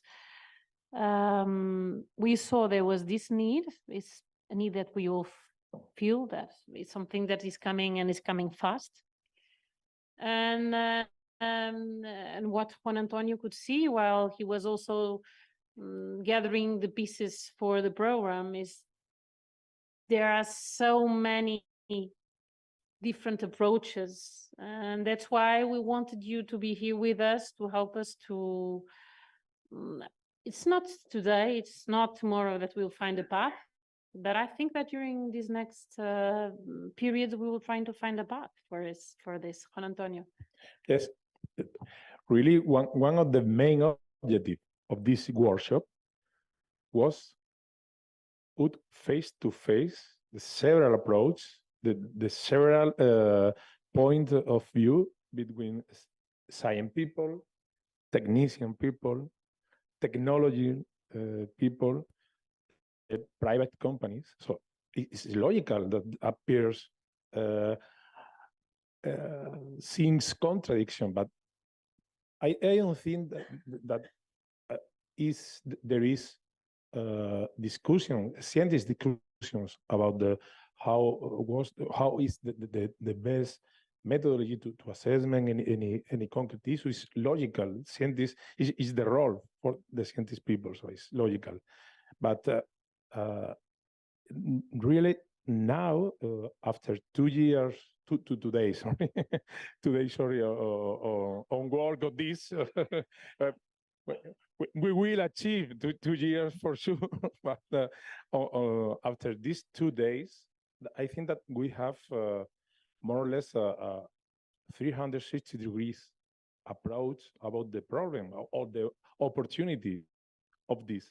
And now we have the task. The ball is our roof, and we catch all your opinions, all your approach, and then we will put the ball into on the field, and we will work towards to contribute or to collaborate to develop a robust methodology for benefit our final client. That you are the final client. Our final clients are private companies, are farmers, are operators in the sector. So this is our objective, to contribute to build a robust scheme that considers the particularity of the olive oil sector and try to move the theoretical or the general scheme to defend the interest of the olive oil sector, and then to put at your disposal methodology, tools, if it's possible, technology to take this opportunity for the benefit of the farmer and the industrial companies or all the operators in the sector. This is our role in this case. Just complementing, sorry.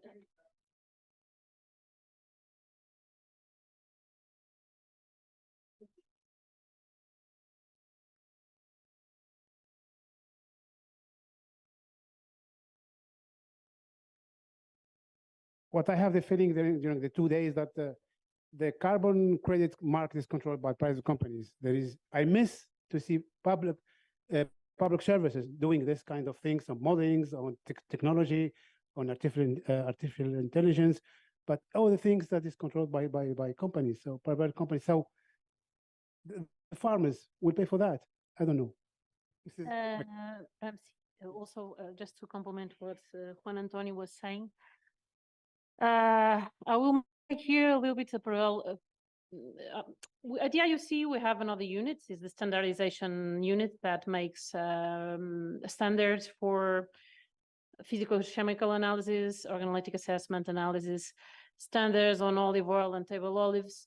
And those standards that are developed by them, many of them are automatically integrated in EU regulations, or they're automatically integrated in Codex Alimentarius. So what I wanted to state with this is, as Juan Antonio has said, what we are trying to do is to find the standard or a standard that can be used for whoever wants to use it. Maybe we can arrive to even have a tool, but it's difficult because there are many people interested in developing that tool, but maybe we can arrive to it. But at least to have a standard or try to establish the baselines for this to be taken. But also, if you look at the certification bodies, how many are public? So, so I think it's important. At the IOC, we can try to give a methodology, all the tools and instruments to develop this. Of course, all of us wanted to be accessible for farmers with 1 hectare in terms to 1,000 or 10,000 hectares.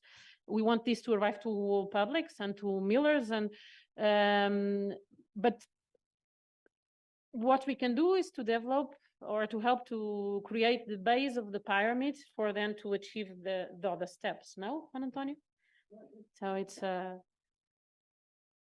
in the Jaime the intervention from Jaime Lillo yesterday, there was I think that was the last slide is it was our vision about this, our proposal roadmap.